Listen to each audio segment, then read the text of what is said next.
Good afternoon, everybody. Glad that you're with us. We are going to call to order our Board of Trustees for the Retiree Health Insurance Trust Fund.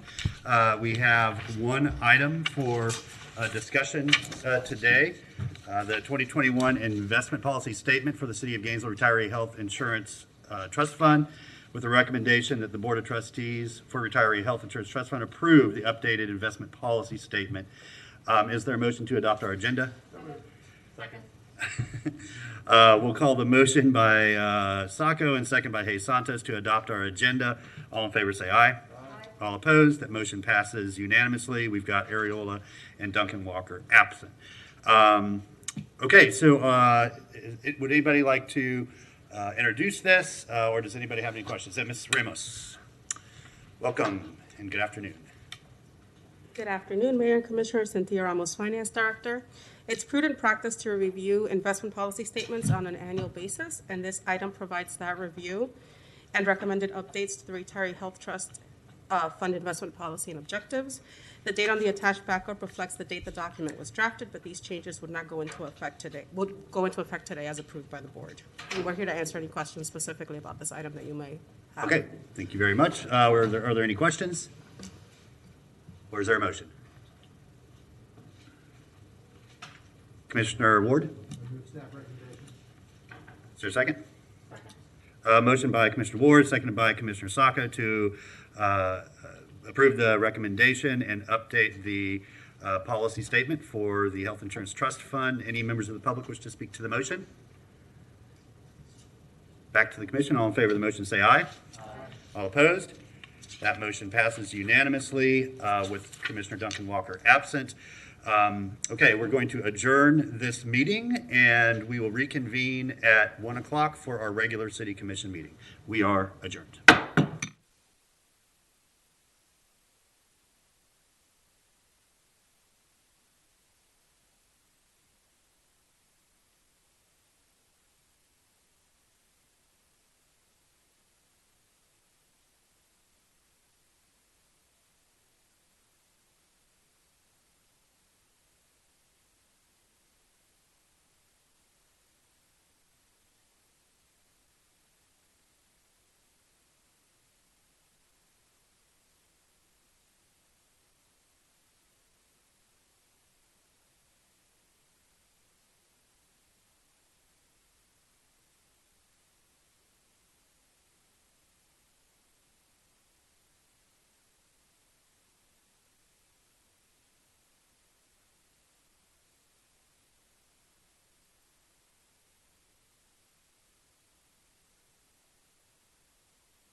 if you can believe that.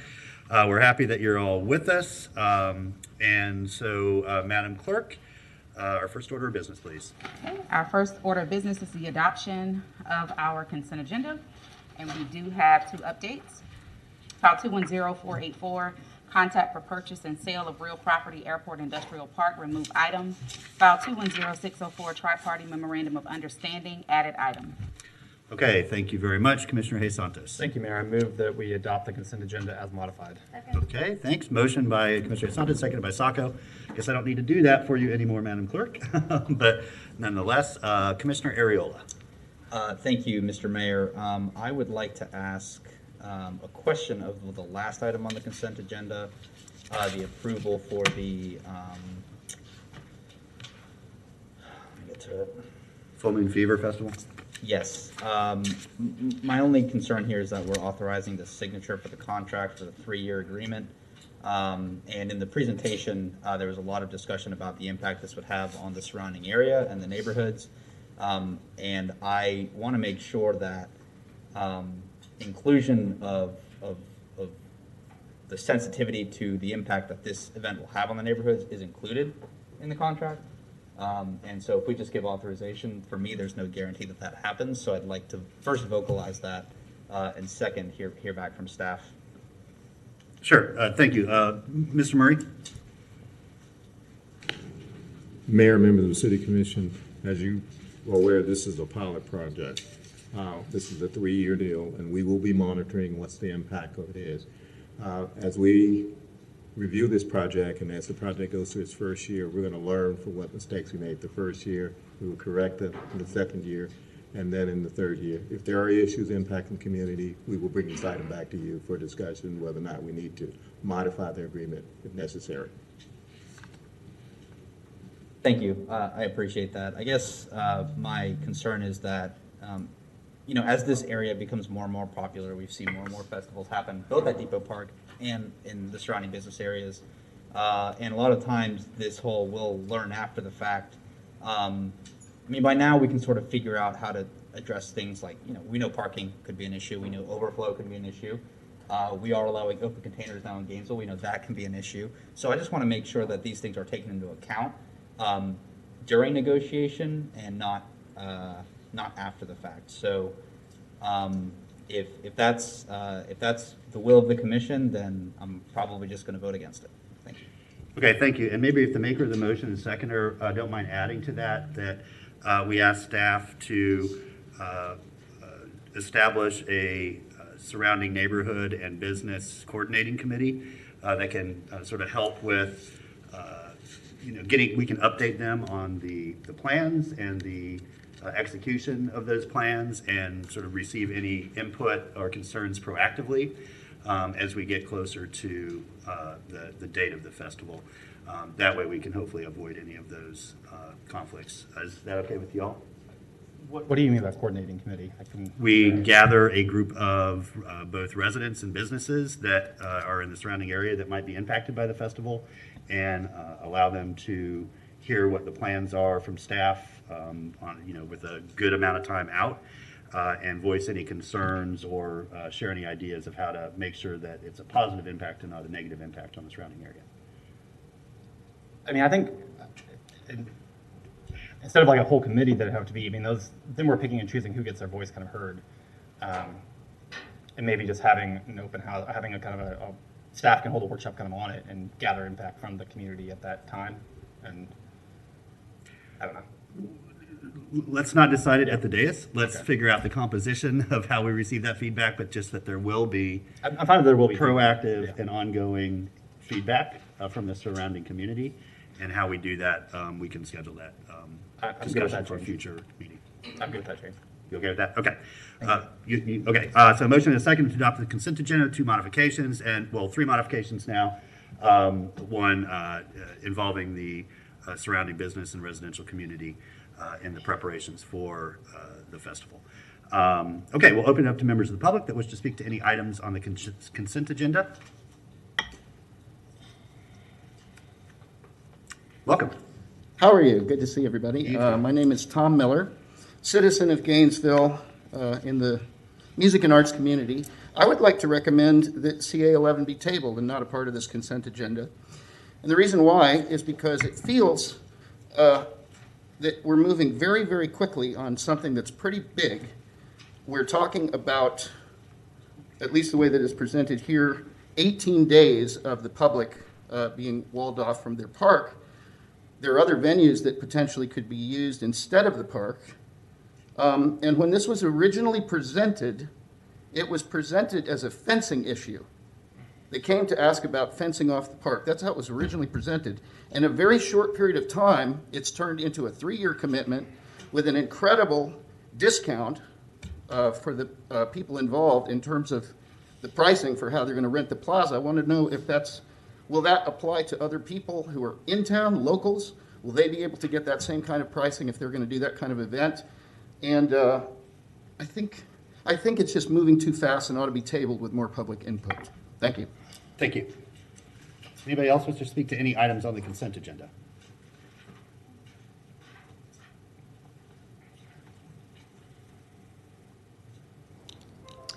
Good afternoon, Mr. Mayor, City Commissioners. I'm Paula Hedges, Senior Staff Member and Accounts Manager for Tom Petty Birthday Bash.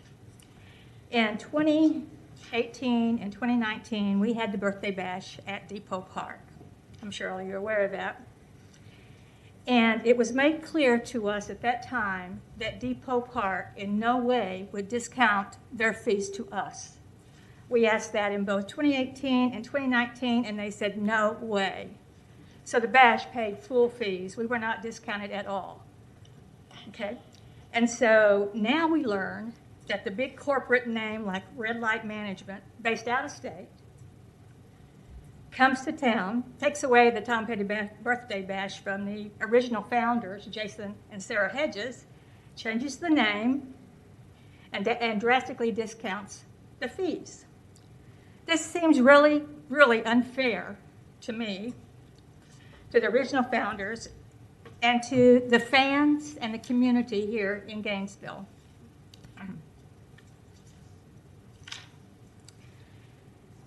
Charging admissions to a public park and charging a fee, that just sounds so unreal to me. If you do this for Depot Park, will you also do it for other city parks here in town? In other words, can they come and have a festival, fence it off, charge money and so forth? In addition to all of that, when Red Light Management came in, they eliminated our UF Shan's Arts and Medicine charity that the Bash had always contributed to every year, and also excluded our local artists and our local vendors. They're all going to be replaced by the corporate people that they bring in. And it seems to me that the commission is either unaware of the background or is attempting to push through this pilot program prior to our current city manager completing his final few days in office. And I would urge the city commission to defer this vote until the new city manager takes office. We feel this is so unfair to our community, dedicated Tom Petty fans, and the people who have worked so hard in recent years on making the Tom Petty Birthday Bash a success. Further, I am so disappointed that the commission has sided with big corporate America and not with our own local founders and fans. Thank you. I forgot to ask, who do we have, Adam with us today? You have me all day, sir. I'll be with you here until Okay, the very very good. end. Adam, do you have anybody to speak on the consent agenda? We actually have several people who are in line. Tell me when you're ready. Go ahead. All righty. First caller is Mr. Nathan Scott. Mr. Scott, you have 3 minutes. Yes, thank you, Adam. Good afternoon, Mayor and Commissioners. Nathan Scott. So I'd like to echo the prior speakers with respect to the item on the consent agenda. I think people are bringing forth valid concerns to the commission, and unfortunately it falls on deaf ears. And it's not representative government. It's not good government. It's just whatever the city commission thinks it wants to do. You've lost touch with listening to the people in Gainesville. That's problematic. So again, I want to echo those concerns. Also want to note for the record, the numerous items on the consent agenda and expenditures, none of which are getting any scrutiny or review by the commission, contrary to whatever you guys want to allege otherwise. It's just rubber stamp, all kinds of expenditures. And I could tally the number, but the numbers are significant. So thank you for your time. Okay, next Thank you, speaker in Mr. chamber to any items on the consent agenda. Yeah, anybody that wants to talk to any items on the consent agenda. Welcome. Thank you. My name is Chris Nixon. Pleasure to speak with all of you. Last time I was here, I had to correct something in the public record so the public would know that the Tom Petty Birthday Bash, it was stated that we hired Red Light Management to take over the festival, and that was completely inaccurate and untrue in every way. The Tom Petty Birthday Bash was approached by Red Light Management in an interest to help us pull off this festival and keep it free. What we're talking about, the Full Moon Fever Festival, is a completely separate new event. We've been doing this event in Depot Park. We've already done it twice. We've been at this for 4 years, and we were a pilot program. And I agree, we asked for discounts because we were doing it for free for the community, finding local sponsors to fund it. And we ended up building an event that's actually larger than the one that's being proposed, which is limited at 6,000 tickets, 6,000 people. Depot Park can tell you that we built the event to average more than 6,000 people on every night of the festival, the last one. So this is an event that is going to be fenced. A park that we paid for is going to be fenced off to the facing communities that we had been working with to address some of the difficulties of having an event at Depot Park, especially the Porters community, all the way over to the Cotton Club. That was part of our plan for the festival. We could not garner any interest in that plan with Red Light Management, and soon after they started to turn to people who had more of a financial interest in having this event. So I wanted to make clear to you, this is not replacing the Tom Petty Birthday Bash. We did not cease to exist. We're locals in this community who have built this festival. We have structured it. We formed it in cooperation with Tom Petty's original management group, who expressed very clearly that our idea to keep this free is exactly in line with the kind of legacy that they wanted for Tom to have in this community. And that's exactly what we did the first year, the second year, the third year, and even in the virtual festival that we did help Red Light Management with last year. So I wanted to make that very clear. They are not replacing the Tom Petty Birthday Bash. We have fought and scrapped to provide this large event to the community for free. We've already served as a pilot and done the heavy work and the hard work of figuring out how to do this in the park for 3 days, not 2 days, how to make it available to all people, especially the people who are in the facing communities. And we were not able to get them to garner any interest in those types of things beyond just monetizing. As a matter of fact, when I brought that up, the relationship, the owner of Red Light Management stopped the conversation to bring up if it was possible to fence the park and how much they would be able to charge for tickets in the very beginning. So I did want to make that clear, and I think that any outside moneyed interest that wants to come in and bring outside vendors into Gainesville and then leave Gainesville with that money should have to pay more to take a public facility from us for any amount of time, Thank you. not less. Appreciate it. Thanks for being here. Adam, back to you. Thank you, Mr. Mayor. We have next Tana Silva. Tana, you have 3 minutes. All right, thank you. Well, I'll get to that in a minute on CA11, but first I want to mention CA6, the data protection policy. It definitely needs, as I wrote to you, more scrutiny and more careful policy making for a number of reasons that I pointed out. So I would ask that you take that off the consent agenda. We're talking about individuals' private data that the city collects, and the policy is the same as the draft that was presented more than a year ago, and it was sent to the charter officers just a few days before the Digital Access Committee met for 13 minutes and passed it along to the City Commission, and the city auditor's recommendations were not included. in that policy.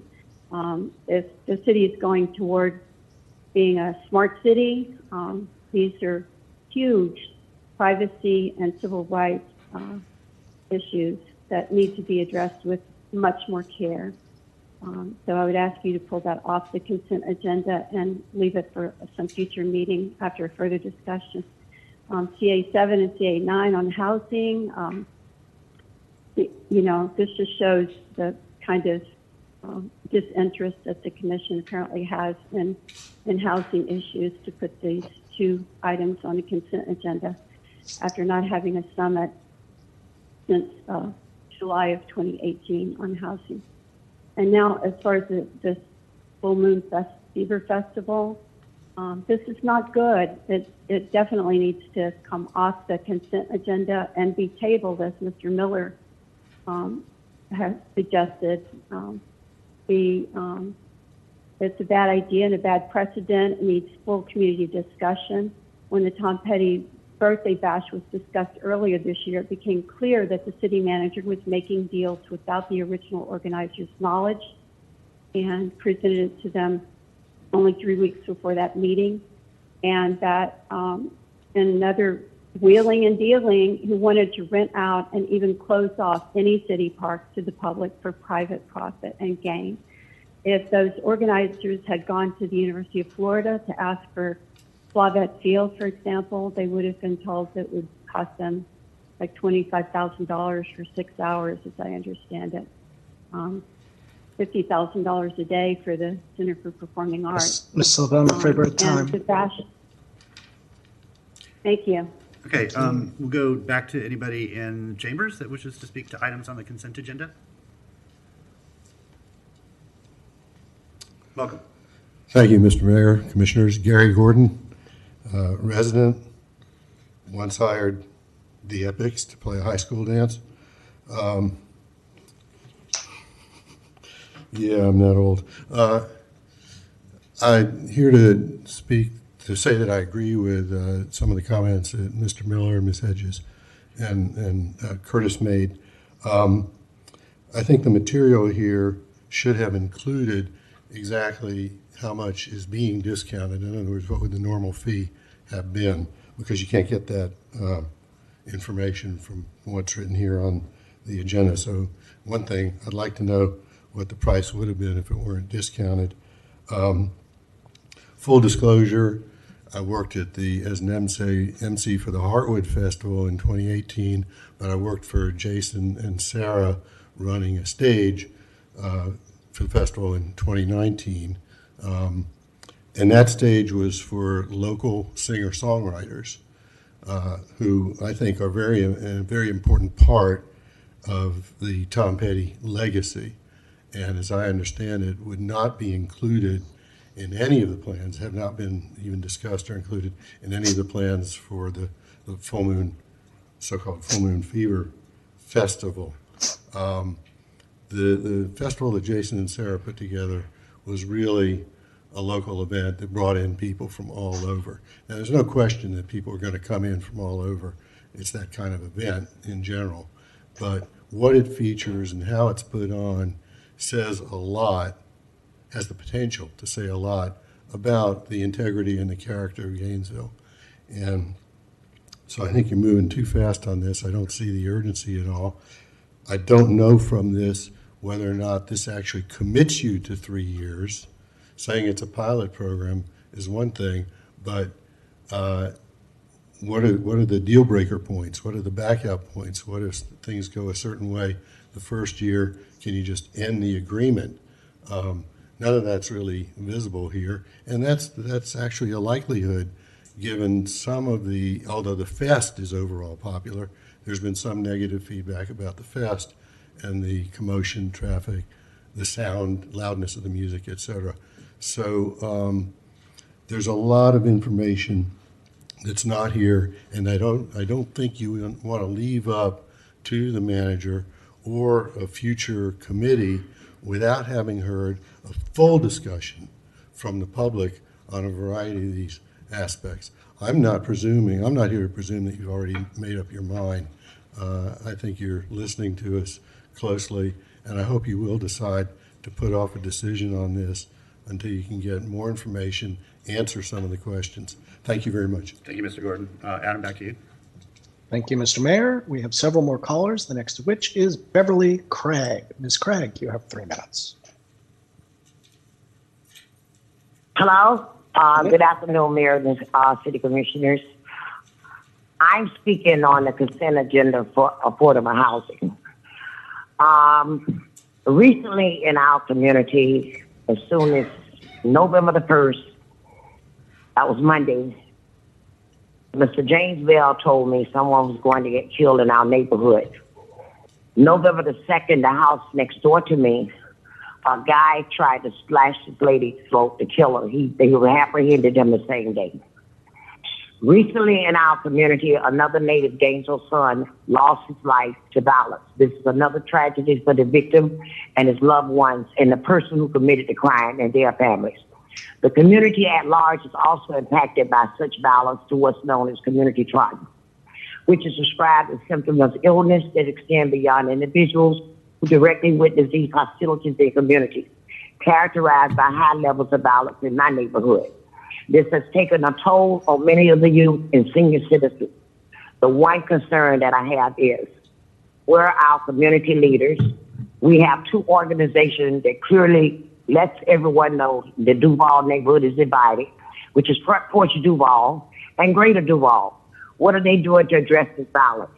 There should be as much uproar about these incidents of violence as the tragedy of persons losing their lives due to being struck by an automobile in and around the university corridor in our community. I am aware that the Gainesville Police Department has developed a plan to address gun violence. This is a great start. Dr. Martin Luther King Jr. once stated that the greatest tragedy in the pursuit of social justice is not the strident clamor of the bad people, but the appalling silence of the good people, which he characterized as apathy. I would also like to see this commission and community leaders dedicate both their time and resources to the cause of violence prevention through public announcements and action. And thank you very much. Thank you, Ms. Craig. Mr. Mayor? Next speaker in the chamber. Anything on the consent agenda? Okay, Adam, back to you. Thank you, Mr. Mayor. Next speaker is Akira Wood. Ms. Wood, you have 3 minutes. Well, it's actually not. Can you hear me? Yes, we can. I'm sorry. Okay. This is Hope Shitama. I'm the principal of Akira and the principal of Heartwood Soundstage, and I've been involved in this process since 2017 when it first started. And I think it goes back a long way, but I don't know that we really need to get into that. What I do feel is that I have been discussing this with Jason and with the Red Light Group and with Alex Levy for the past really 3 months or so. And I'm pretty convinced that what Red Light wants to do is a good thing for Gainesville. Okay, they want to come in, they want to bring national acts in to the park. They want to have local acts in both places, at Heartwood and at the park. They want to give back to the community. I just feel like what we're doing right now is trying to prevent something good from happening here. And I guess what I'll say to you is that it's clear that the city has rented the Bo Diddley Plaza to the Fest group for a number of years going forward, and that's been good for the city. That group has been great. We just hosted a number of those people recently, this past weekend, and I think it's a good thing for the city. I came to the commission in 2017 and asked them if we could move forward with this kind of thing and make it grow. And I think that we should listen to we should listen to Alex and those guys and see what they actually want to do here. I think it's a great thing. Thank you. Thank you. Shall I continue, Mr. Mayor? Please. All righty. Joe Beatty, you're next in the queue. You have 3 minutes. Oh, I thought I was going to be allowed to introduce myself. Good afternoon, Commissioners and Mr. Poe. I just want to reiterate and reinforce all the people that spoke before me and asked items to be pulled from the agenda. I think all the items that have been asked should be pulled. I think that it's especially important. You've heard a number of people speak on the last item about the Tom Petty issue and the use of the parks. Contrary to your assertions that the citizens, take too long during adoption of the consent agenda, this is really a problem of your own making. Obviously, the citizens are interested in the business of Gainesville and want it discussed openly and publicly, and they want the information. Your efforts to bury and hide the information is what's led to the lengthy adoption of the agenda. So I ask that you remove anything that's been requested, be removed, place it on a regular agenda, and let the people participate. Do your governance openly and transparently as you profess is important to you. It's obviously important to the citizens. And I see you've got the appointment of the city's first external audit committee member. I mean, that could be an item open. Who is the member? This is not right, and you are making these meetings longer, and then you start instituting draconian rules to exclude the public. It's about time that you quit blaming your employers, the citizens of Gainesville, and you start looking at yourself and treat us properly with respect, listen to what we have to say. So I, once again, speaking to the consent agenda, I ask you to remove all the items that have previously been stated and requested. It's just, you're just causing problems, and you've got all this added back up and surprises. So please remove the items and do the public's business in the open and in the public. Thank you for your time, and I can't see you because all I can see is the agenda on the TV. I hope that you're attentively listening to me and the others that have spoken. Thank you. Thank you, Ms. Beatty. Next speaker is Jessica Huroff. Ms. Huroff, you have 3 minutes. Hi, good afternoon. Thank you so much for your time today, Honorable Mayor and Commissioners. We appreciate your consideration in working with the event organizers to bring this outstanding festival to our community. The Full Moon Fever Festival has the potential for a tremendous positive impact for our local businesses, including our hotels and locally owned restaurants and retail shops. Last weekend, the city and county generously supported FEST, which demonstrates the ability of our downtown to host thousands of fans across a multi-day professionally managed music festival. Red Light Management promises to bring a tremendous economic win for our city and county and the tourism generating businesses that are positively impacted from such events. As a citizen, parent, and nearby neighbor to Depot Park, I am assured that the Depot Park playground will remain open and that multiple areas of the park will remain open, and that we as a community have the flexibility to do more than one thing at a time, including hosting a festival while still creating opportunities for outdoor recreation over the festival weekend. Additionally, they have guaranteed that they will give back 15% of the net proceeds to community organizations. Thank you so much for your time today and your interest in the festival. Ms. Huroff. Next speaker, Jeff Goldstein. Mr. Goldstein, you have 3 minutes. Hello, this is Jeff Goldstein. I'm representing the Gainesville Music History Foundation. Good afternoon, Mayor Poe and Commissioners. Here we are again to discuss this wonderful Gainesville event. Like the annual Fest event, which just took place, the Tom Petty Weekend event will become a renowned worldwide music tradition. In the world of music, Gainesville is beginning to hit its stride and really come of age. There are a number of big opportunities becoming available to Gainesville with regards to its fascinating and important music history, and this is certainly one of them. Like Fest, this event will bring thousands of people, literally from all over the world, to Gainesville, as past Tom Petty Weekend events have shown us. Even this year, with no official events planned due to COVID, hundreds of people came here to honor Tom Petty. This opportunity should not be taken lightly. It's really a privilege. A grant from the worldwide music community to celebrate a musician cherished by millions, Gainesville's own Tom Petty. With regard to closing the part of the park for a few days, it's just a few days out of an entire year. Certainly Gainesville can live with that given the opportunities it presents. To the Porter's community folks who have valid concerns, I can only suggest that they try to embrace the event and join in. Yes, there will be increased traffic, people walking around, cars in the way, and music playing in the air. It's on a weekend.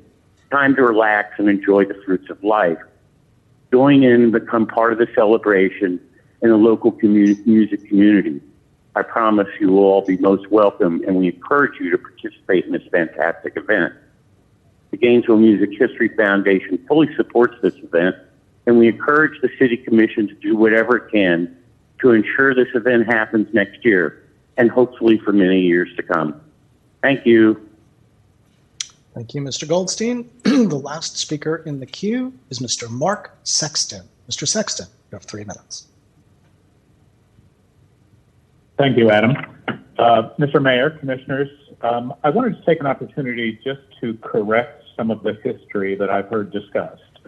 Back in the spring, the original producers of the Tom Petty Birthday Bash approached the county and encouraged us enthusiastically to support this new event. And the county has decided to make a financial sponsorship donation to the event. I'm hearing that Red Light is somehow being characterized as this big corporate entity taking over an event, and that's really not the case. What's important to remember here is this is the Tom Petty family, the Tom Petty estate. They have reached out to Red Light and Alex and everyone involved and said, this is how we want to honor our father, our spouse. So this is a major national festival that will be honoring, Gainesville's son, Tom Petty. Some other issues, fencing. Well, of course you have to have fencing. If you're going to be a city that can produce things like this, you can't have an open area where people, can get right to the stage. Fencing is absolutely essential. And it's only 6 days a year, and it's not even the full 6 days. They are working with the city to keep the park accessible as much as possible. As far as parking goes, parking on a weekend in downtown Gainesville, 6,000 people are expected to attend. The parking will be more than adequate, as has been seen in other events at Depot Park that have had much more than 6,000 people. So that's really not an issue to be worried about. The question is, do we want a festival with national acts, world-renowned, focusing a spotlight on the type of music city that Gainesville is? Do we want to celebrate Tom Petty's legacy? Do we want to do something that will highlight the downtown and benefit businesses and benefit us all? It is an economic boom. It is a cultural boom. It is a legacy Tom Petty honoring event. And as someone who was producing in the arts world for 15 years in Gainesville, I can tell you that this is a truly spectacular opportunity, and I encourage the city commissioners to say yes to this remarkable event. Thank you. Thank you, Mr. Sexton. Mr. Mayor, that was our last caller. The floor is yours. Okay, thank you, everyone who called in. Is there anybody else in the chamber that wanted to comment on anything on the consent agenda?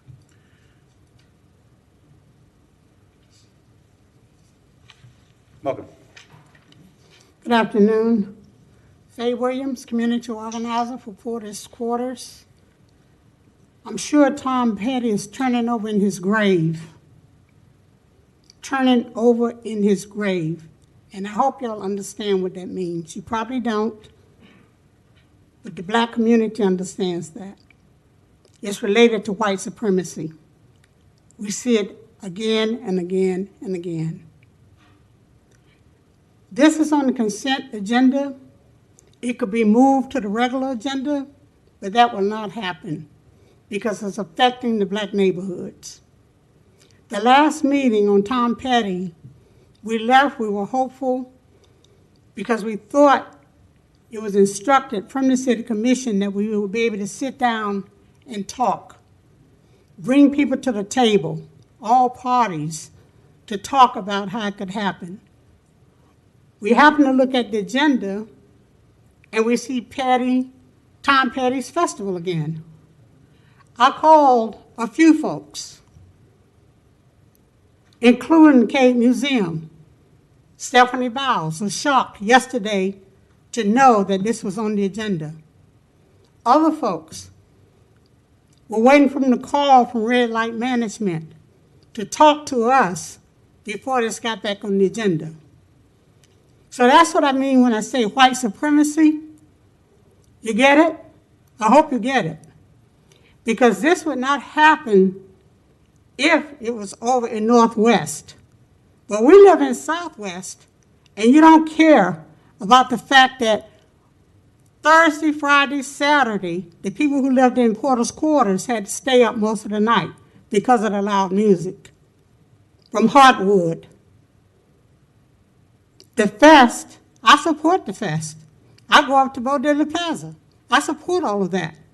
But to continue to be ignored by this city commission and messed over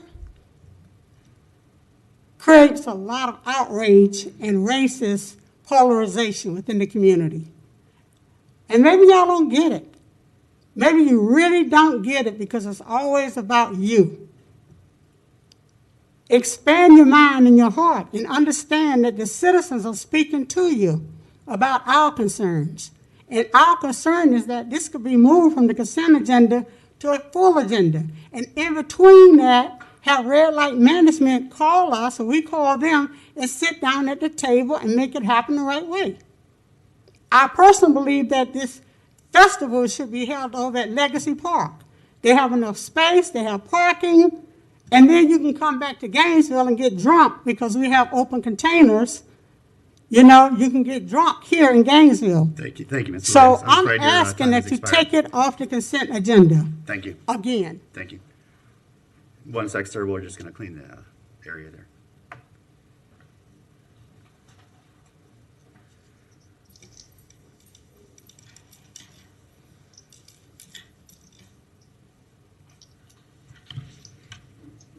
Welcome. Good afternoon. I'm Danny Hughes. I own Lucy's Downtown. This is not the item that I'm here for today, but after hearing everything I've just heard, I felt like I should get up and say something. I don't know the history of Red Light Management getting involved in this. I don't know if it's replacing Tom Petty's birthday bash or not. At this point, what I've read, what I've heard, everything that's been said, it's really unclear to me. What I will tell you is that we talk a lot about localizing in local businesses and supporting our communities. There's no one in Red Light Management that there's plenty of people in Gainesville that can do everything that Red Light Management could do. The punk community, the community that grew fest in this town was built on the back of Bill Bryson and the hardback and covered dish and the hardback back in the day. Those people are still here. I looked down Red Light Management's roster. I know some of those people by first name, and I'm not the only one. Those artists, they've been here. Gainesville can bring those artists just as well as anybody else. The second thing I would say is looking at the dates alone. I just got off running fest at Lucy's. That's a 75, 80-hour week for me, and adding this in the week before, it's just going to be 2 weeks in a row. I don't know if I can ask my staff to do that. And while it is a big boom for businesses, I worked in Midtown for a long time. Back-to-back game days are really hard. And back-to-back 3-day music festival is going to be really, really hard for us. Not only staffing, but keeping things and everything that we have to do that goes into those things. There's going to be a lot that has to go into that. Just something to consider, because I think sometimes when we talk about the economic impact of something, we think about like, oh, all the money that's going to come in. But there's a lot of work that has to happen to bring that money in, to bring that stuff into our community and into our economy. It's a lot of work. So just a couple of things to consider. I don't know what the answer is. Those are just my points that I was thinking of while I was sitting here. Okay, thank you, everyone, for sharing those thoughts with us. We'll turn back to the commission. Commissioner Ariola. Thank you, Mr. Mayor. I'm also grateful for everyone calling in. I guess this is part of why I maybe thought that the consent agenda, having this item was a bit too early. I do have one question, because I tried to do this math off of the special events application guide, but there doesn't seem to be a rubric to figure out how to charge fees for renting the whole park, because we've never done it before. So could you perhaps enlighten me as to how staff figured out the fees for the event? Mayor, members of the city commission, the best I can give you, they sat down between the city manager and they identified the way how to do this. Again, as I said to you before, this is a pilot. We're going to find out what we did right and we're going to find out what we did wrong, but at least we are looking at it from a perspective of this is a start. That's the best I can give you. Their initial was $15,000 for the first year, $17,000 in the 20th and the third year. After that, I think at that particular point, we will either have to come back and amend our policies relating to fees and how we do that. That's the best answer I can give you. Thank you. Mr. Mayor, I'm uncomfortable by setting this precedent. If it's fine that we want to set up new ways to rent out the park, I'm okay with that. I'm okay with the festival itself. Gainesville is fast growing, and so people who want to celebrate Gainesville is going to grow too. What I have an issue with is not really having a clear answer as to how the fees were negotiated, and also authorizing to sign a contract that I don't have in front of me. I have a memo with details on points, but when I look at the special event guide, there's a lot more detail that is asked of, and so I don't like signing contracts blind, and that is what I feel like I'm being asked to do right now. So I would ask that we remove this from it doesn't seem as though time is of the essence here. I haven't heard anyone indicate to me the event is scheduled for at least a calendar year from now. So I would like to ask that we schedule this for another day. Thank you. Thank you. And I know we asked Mr. Levy as well on the Zoom that would like to speak. But go ahead, Commissioner Saka. Thank you, Mr. Mayor. Just two things. If we can always ask for something to be taken off at agenda review. That didn't happen. It stayed in there. We can always ask to put it on the regular agenda. I haven't heard anyone say that either. And I think Ms. Gonzalez would have time to get here if we asked to put it on the regular agenda for further discussion, although we wouldn't have the applicant with us on such short notice. What I will say is a lot of information is present. So folks say that we're hiding the information. It's on the consent with backup as clear as anything else that's on the agenda. The details in the memo do say, because I know it was a concern, for whatever reason, the city is allowed to cancel the other years. So if the first year everything goes haywire, they don't obey any of our rules, things just go completely out of hand, we're allowed to just drop it with minimal reason. So that is a lot of power for the city if it does cause just a complete disaster for the community. We are allowed to cancel it. We have that power. As for figuring out the fees, we don't know how the fees for renting a pavilion at Depot Park are figured out.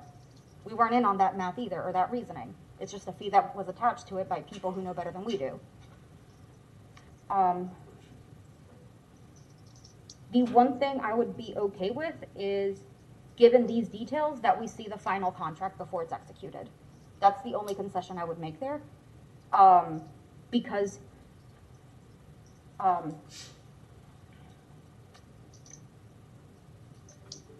The applicant was here when we had a very long discussion. They heard our concerns, they heard the public's concern. They incorporated some of those concerns into this agreement already. They've shortened it by 3 days. They are still willing to get local acts. They are willing to keep the actual playground parts open and not take those away from the public.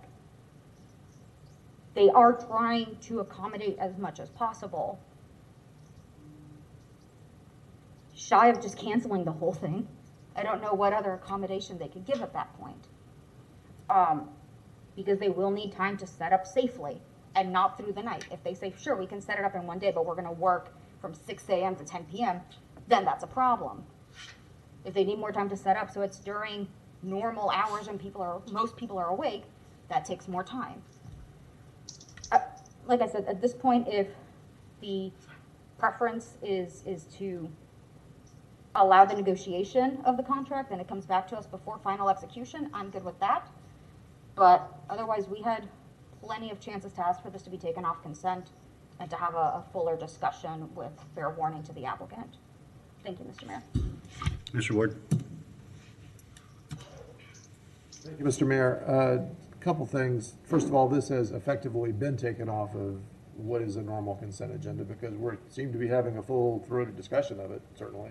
I don't know how that would be different if we put it on the regular agenda. We're already doing it. Second, I'm very uncomfortable with the commission trying to negotiate details of an event, trying to do event management and contract writing from the dais. That is not a path to success. Anyway, whether you support or oppose the event, the way we're doing it is not likely to result in a positive outcome if we try to put details into a contract from here. Okay, thanks. I'm going to ask Mr. Levy to speak briefly in 1 second. I just want to point out that the last time the commission discussed this and voted on this, this was the direction we gave. We said, go have a negotiation and bring something back to the commission for our approval, and that's what they've done. I'm fine with Commissioner Sacco's suggestion that the final negotiated contract come back for the commission for our approval. That's fine. So everybody can see where all the I's are dotted and the T's are crossed. You know, but I don't want perfect to be the enemy of the good. This is a phenomenal opportunity for Gainesville, for our community to showcase our city, to help support our local businesses, to help support our local artists. You know, people are going to come pay attention to what's going on because they're going to come for a large act. That's what's going to draw them here. I mean, how many folks have we discovered at shows that we went to see the main act and we saw the opening and that we never heard of and we're just blown away. And so, you know, this is an amazing opportunity for Gainesville. And one last thing, and I know it was mentioned briefly, but Tom Petty's name and what happens as part of his legacy is up to his daughter and his family to decide.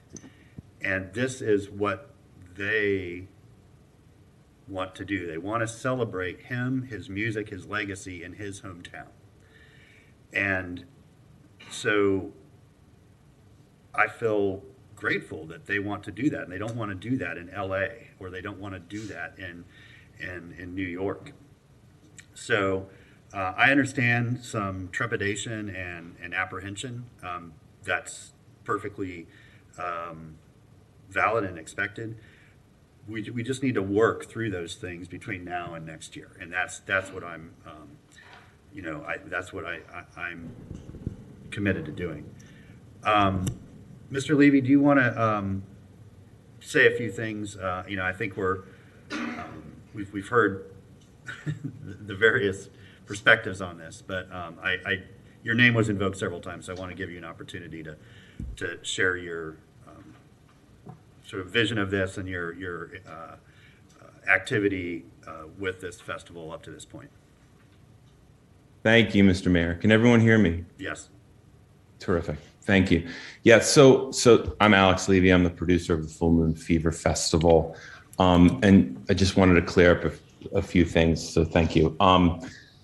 As you stated, Mr. Mayor, yes, we work with the Tom Petty estate and the Tom Petty family. That's who we work for. I want to say also that we 100% intend to work with local vendors.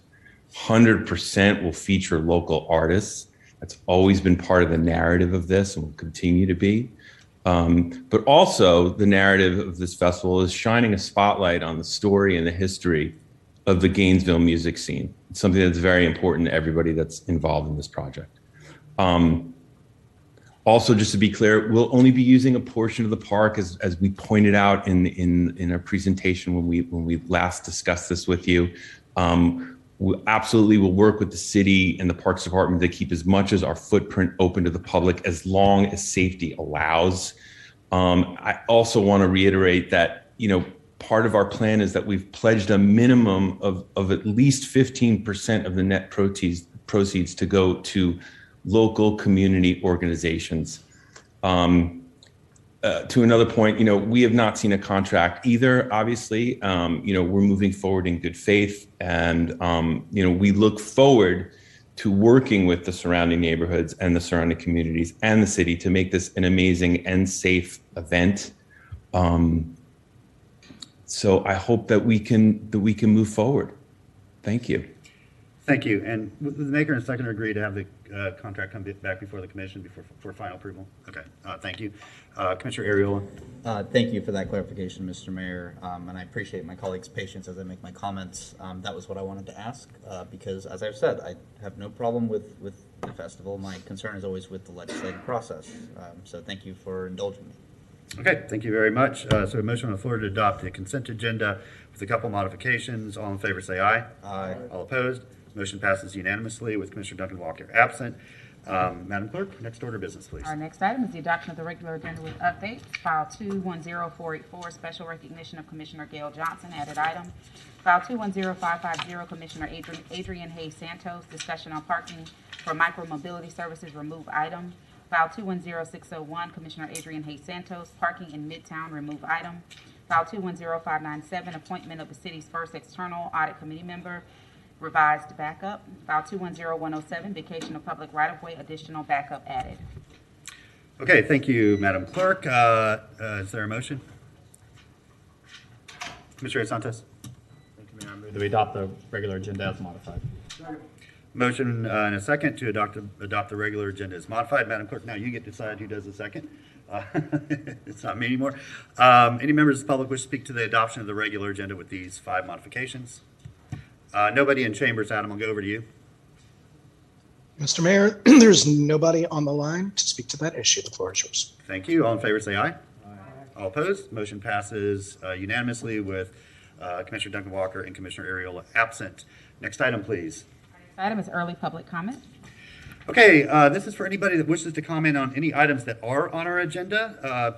If you comment now, you forego your opportunity to comment later on in the meeting. Really, the intent of this is for you to give us your thoughts and then be able to get on with your business and go about your day. And so, Adam, I'll start with you. Do you have anybody online for early public comment for items that are on the agenda? Mr. Mayor, we need a little bit more time. Okay, I'll come back to you. Anybody in chambers to speak to any items on our agenda? Ms. Johnson, welcome. Thank you. Good to see you. Same here. Good to see you all too. Gail Johnson, and I'm here to speak on BD6, the litigation to challenge Section 1 of CS House Bill 1. And I'm here today really to ask you to stay the course. Over a year ago, as you all know, the governor made this his #1 priority. And we all know that it's unconstitutional. It's being challenged in the courts. And in response to that, there was a potential lawsuit in response to this, which you all will be discussing later today. And this lawsuit was designed to be part of as a coalition of cities. This coalition includes Tallahassee, Lake Worth, Lauderdale, Miramar, North Miami, North Miami Beach, Walton Manors, and as early as a couple of days ago, an additional city signed on, which is North Bay Village. In addition to these cities signing on to the coalition, the Southern Poverty Law Center has signed on as additional legal counsel, as well as international law firm Jenner & Block. They've joined this effort pro bono. Unfortunately, it's not in the backup, but I'd like to remind you all that over 30 organizations and their members signed on in support of this, including Moms Demand Action, the NAACP, Community Spring, North Central Florida Indivisible, and United Faculty of Florida.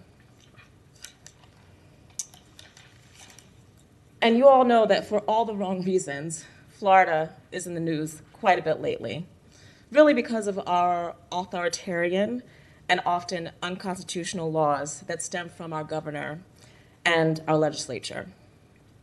They are attacking home rule, they are attacking academic freedom, and they are attacking the way that we choose to keep our communities safe.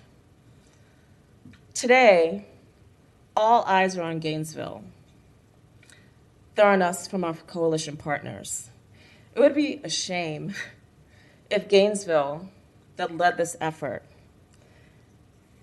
decided not to be a part of this challenge. So today, I'm asking you to stand with our coalition partners, the other 8 cities. I'm asking you to stand with the membership of the over 30 organizations, local organizations, that signed on to this in support. And I'm asking you to stand with our team of lawyers that are ready to fight on our behalf for home rule, local democracy, and local decision-making. And dare I say, I'm also asking you to stand with me, as I was the commissioner that brought this forward. So today, when you all discuss this, I'm hoping that you all will confirm. Thank you, Ms. Johnson. Is that it? Oh, yeah. see, I'm the one. It's so much harder when you're on that side. It certainly is. But thank you. Thank you for being here to advocate for this today and your continued leadership and advocacy for this important issue. Really appreciate you putting that context together. Thank you. Yeah, thanks so much. Adam, I'm going to turn back to you. Thank you, Mr. Mayor. We're still screening 2 callers. The first 2 that were screened were general public comment. I need 30 more seconds. Sure. Anybody else in chamber for early public comment? I think we do, Adam, so we'll take our next speaker. Thank you, sir. Yes, it'll take about 30 seconds. Good afternoon, Mayor, Commissioners. My name is Deborah Neal Marisi. I have been on the Development Review Board for several years. I wanted to thank you for the honor it's been serving on that committee, and I hope that it will continue its great work. I've applied to be reappointed to that group because I have a great interest and have put a great deal of time and training into that position. I'm sure you have no questions, but I thought I would just say hello, and I do admire all the hard work you do. Thank you. Thanks for taking time to come down and say hello and introduce yourself today, and we'll be getting to that item shortly, hopefully. Okay, Adam? Not quite yet. One more that we're screening. Everybody else is general public comment.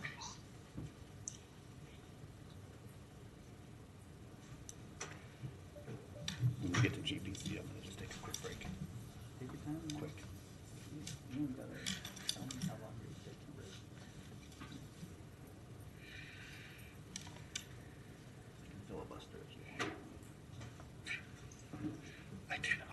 This takes a smidge longer just because we have to explain the rules for early public comment versus general public comment. Yes, I Thanks for know. your We're still patience. getting used to it.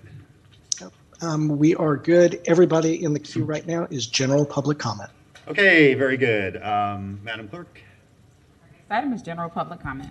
Okay. So, Adam, we'll go ahead and start with you on general public comment. Excellent. Thank you, sir. First person in the queue is Mr. Nathan Scott. Mr. Scott, you have 3 minutes.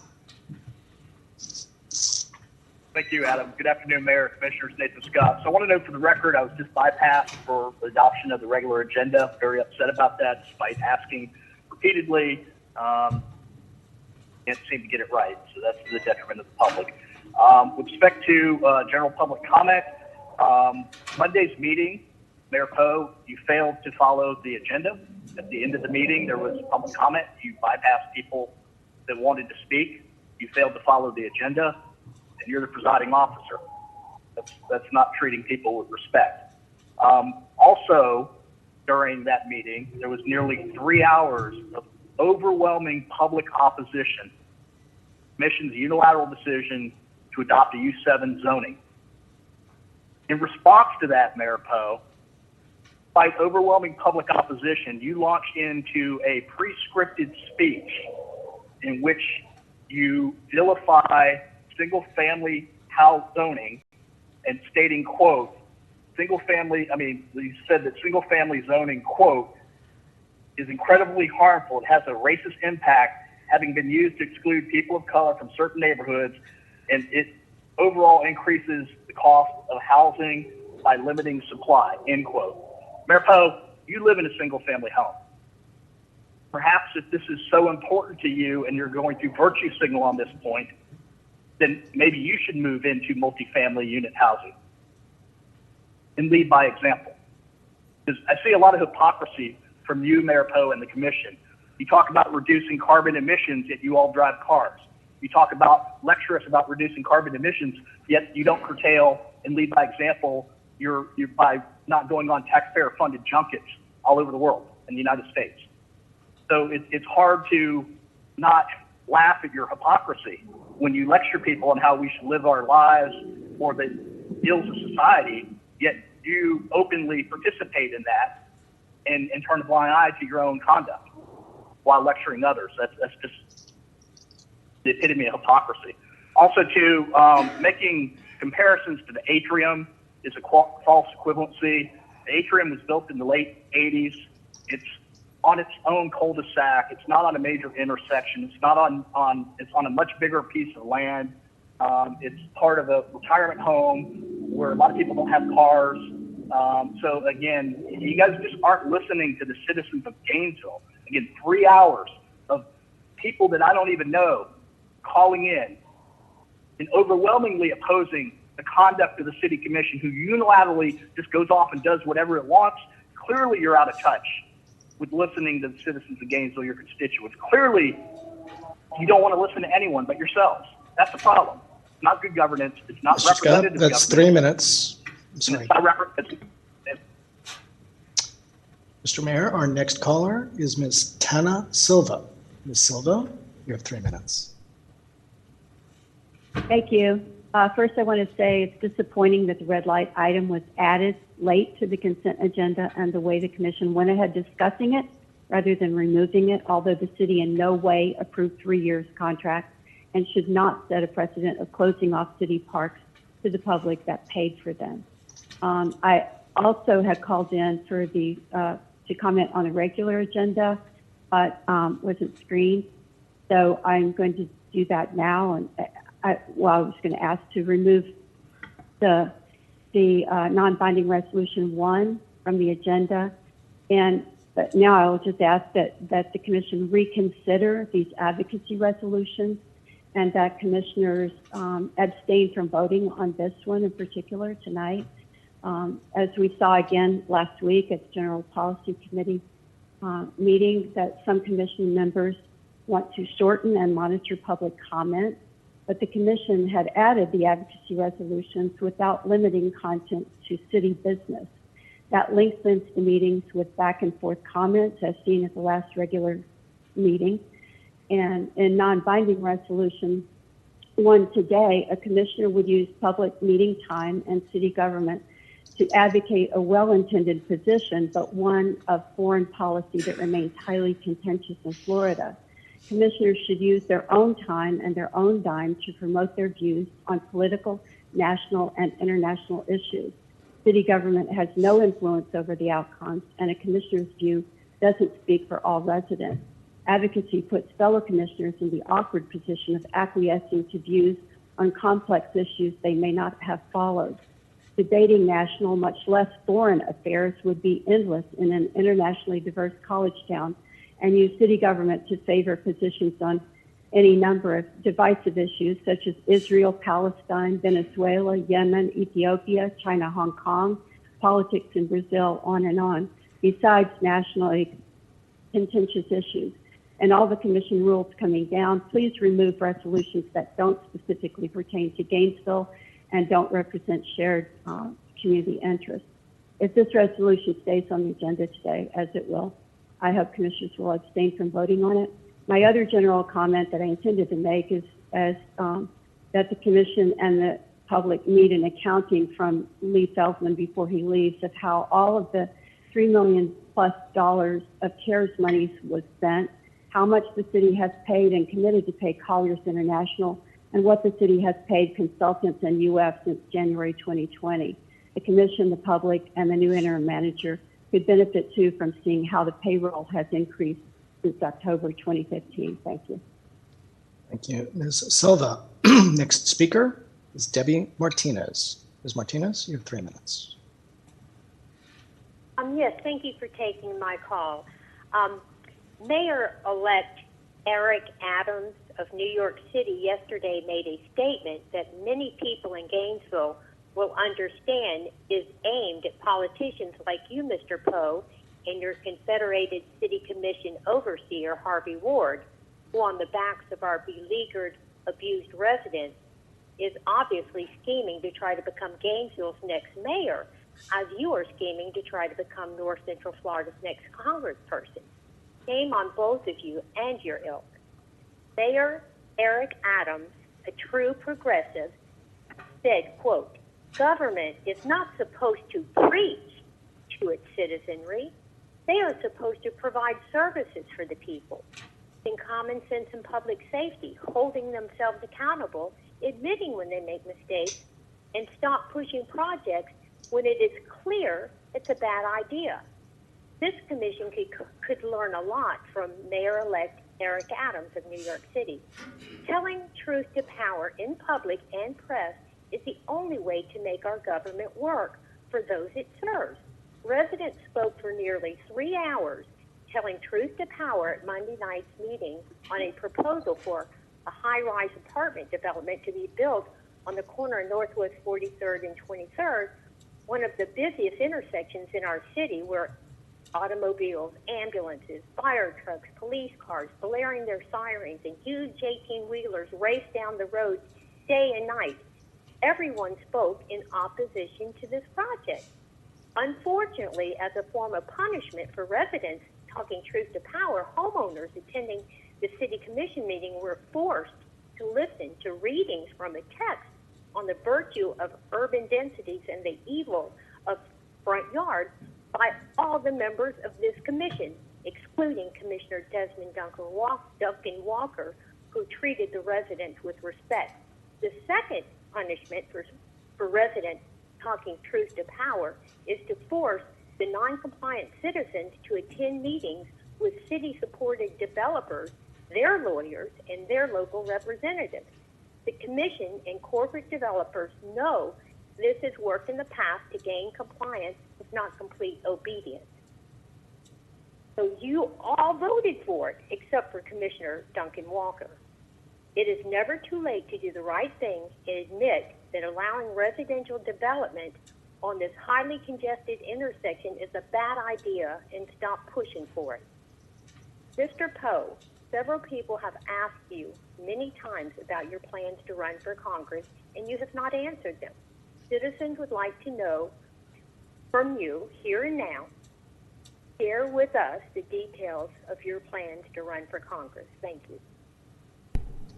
Thank you, Ms. Martinez. Mr. Mayor, we're still screening 1 or 2 other people. We can turn this back to you in chambers for a moment. Thank you. Does anybody in chambers want to make any comments? Anybody outside?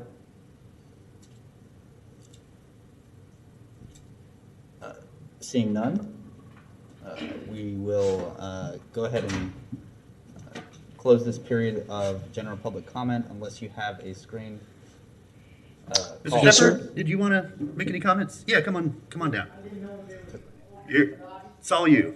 It's all you. It's all you, my friend. Welcome.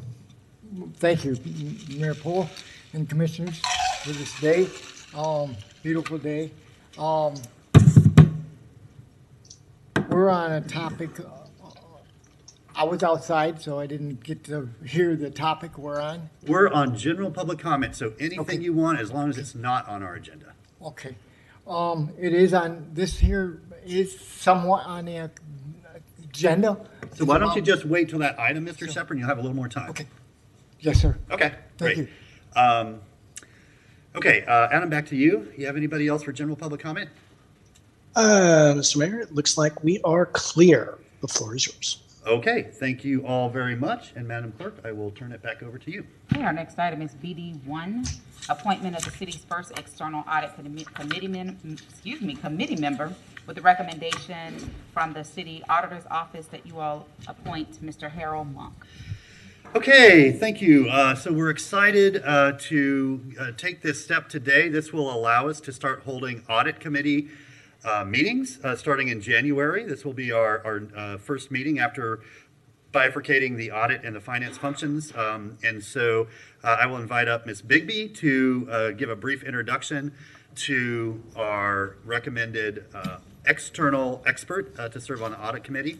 And then we'll go back to the commission for a motion and then invite Mr. Monk to come up and say hello as well. Ms. Bigby, welcome. Thank you. Thank you, Mayor Poe and Mayor Pro Tem Ariola, commissioners. We are very pleased to recommend Mr. Harold Monk for our city's first external audit committee member. And I'd like to highlight a few things from Mr. Monk's resume, and then we'll introduce Mr. Monk. Mr. Monk has extensive experience auditing counties and municipalities in Florida. He is the immediate past chair of the Auditing Standards Board of the AICPA. Mr. Monk has served the Florida Institute of Certified Public Accountants as a member of numerous committees, as a member of the Board of Governors, and as a CPE discussion leader. Mr. Monk is an active speaker throughout the country on accounting and auditing issues. He has also served as a technical investigating officer for the Florida State Board of Accountancy. For several years, Mr. Monk has chaired the Joint Task Force for the Auditor General's Office and the Florida State Board of Accountancy, responsible for reviewing governmental audits filed with the state. In 2002, the U.S. Comptroller appointed Mr. Monk to the Advisory Council of the Government Accountability Office. He has been reappointed twice and continues to serve on the Advisory Council. Mr. Monk is also the recipient of the 2010 AICPA's Gold Medal for Distinguished Service, the highest award the AICPA gives to a member. Numerous articles authored by Mr. Monk have been featured in state and national publications. And now we are pleased to introduce Mr. Harold Monk. Mr. Monk, welcome, and thank you for being with us. Little excitement for you today. But we appreciate you being with us. It's a pleasure to be here. Looking forward to working with the auditors and the city. You could just move over a slightly. We can hear you, but folks at home probably couldn't. Thank you. And working with the auditors and the city in the audit process, and look forward to serving. Very good. And pithy, we like that. You're going to fit in well on. You're going to fit in well on the committee. Okay. Well, thank you for being with us, Commissioner Santos. Thank you, Mayor. I move staff recommendation. Okay. Move that we appoint Mr. Monk to serve as the external expert for the audit committee. Any members of the public here want to speak to the motion? Adam, do you have anybody that would like to speak to this item? I do not, Mr. Mayor. The floor is yours. Okay, we'll turn back to the commission. All in favor of the motion, say aye. Aye. All opposed? Motion is approved unanimously. Congratulations, sir. Thank you for your willingness to serve. Thank you. Thank you, Ms. Bigby. And the rest of your staff. Thank you for the audit staff for being here as well with us. Okay, Madam Clerk. Our next item is BD2, appointment to the City Plan Board, Development Review Board, and the Regional Transit System Advisory Board. Okay, thank you. Let's go ahead and take up the DRB ballot first. I'm simply because I want to, in my own mind, remember that we did have Ms. Neil Masseri here to introduce herself during early public comment. But Adam, do you have any, I don't believe we have anybody else in chambers that wants to introduce themselves that is an applicant.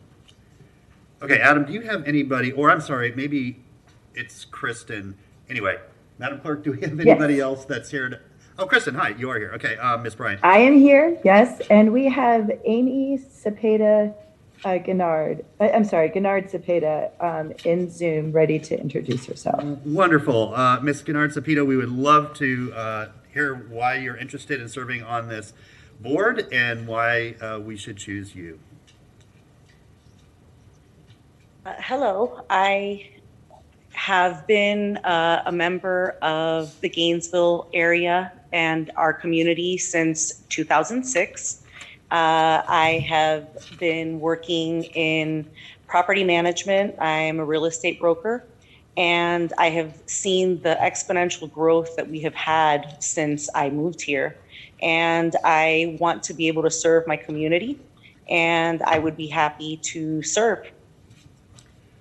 Okay, well, thank you for your willingness and for submitting your application and introducing yourself to us. Ms. Bryant, or do we have Ms. Giddings with us today in chamber or online? She is not online as far as I see, unless she is in chambers. Okay. Thank you both very much. Are there any questions of the commission, or is there a motion? Actually, we could probably... Wait. Let's hear from everybody, and I think then we could do one motion for all the appointments. And Mr. Mayor, we're still screening one person, so please come back to me when you're done. I absolutely will. Okay, let's take up then the RTS board. We have two applicants. We have two openings.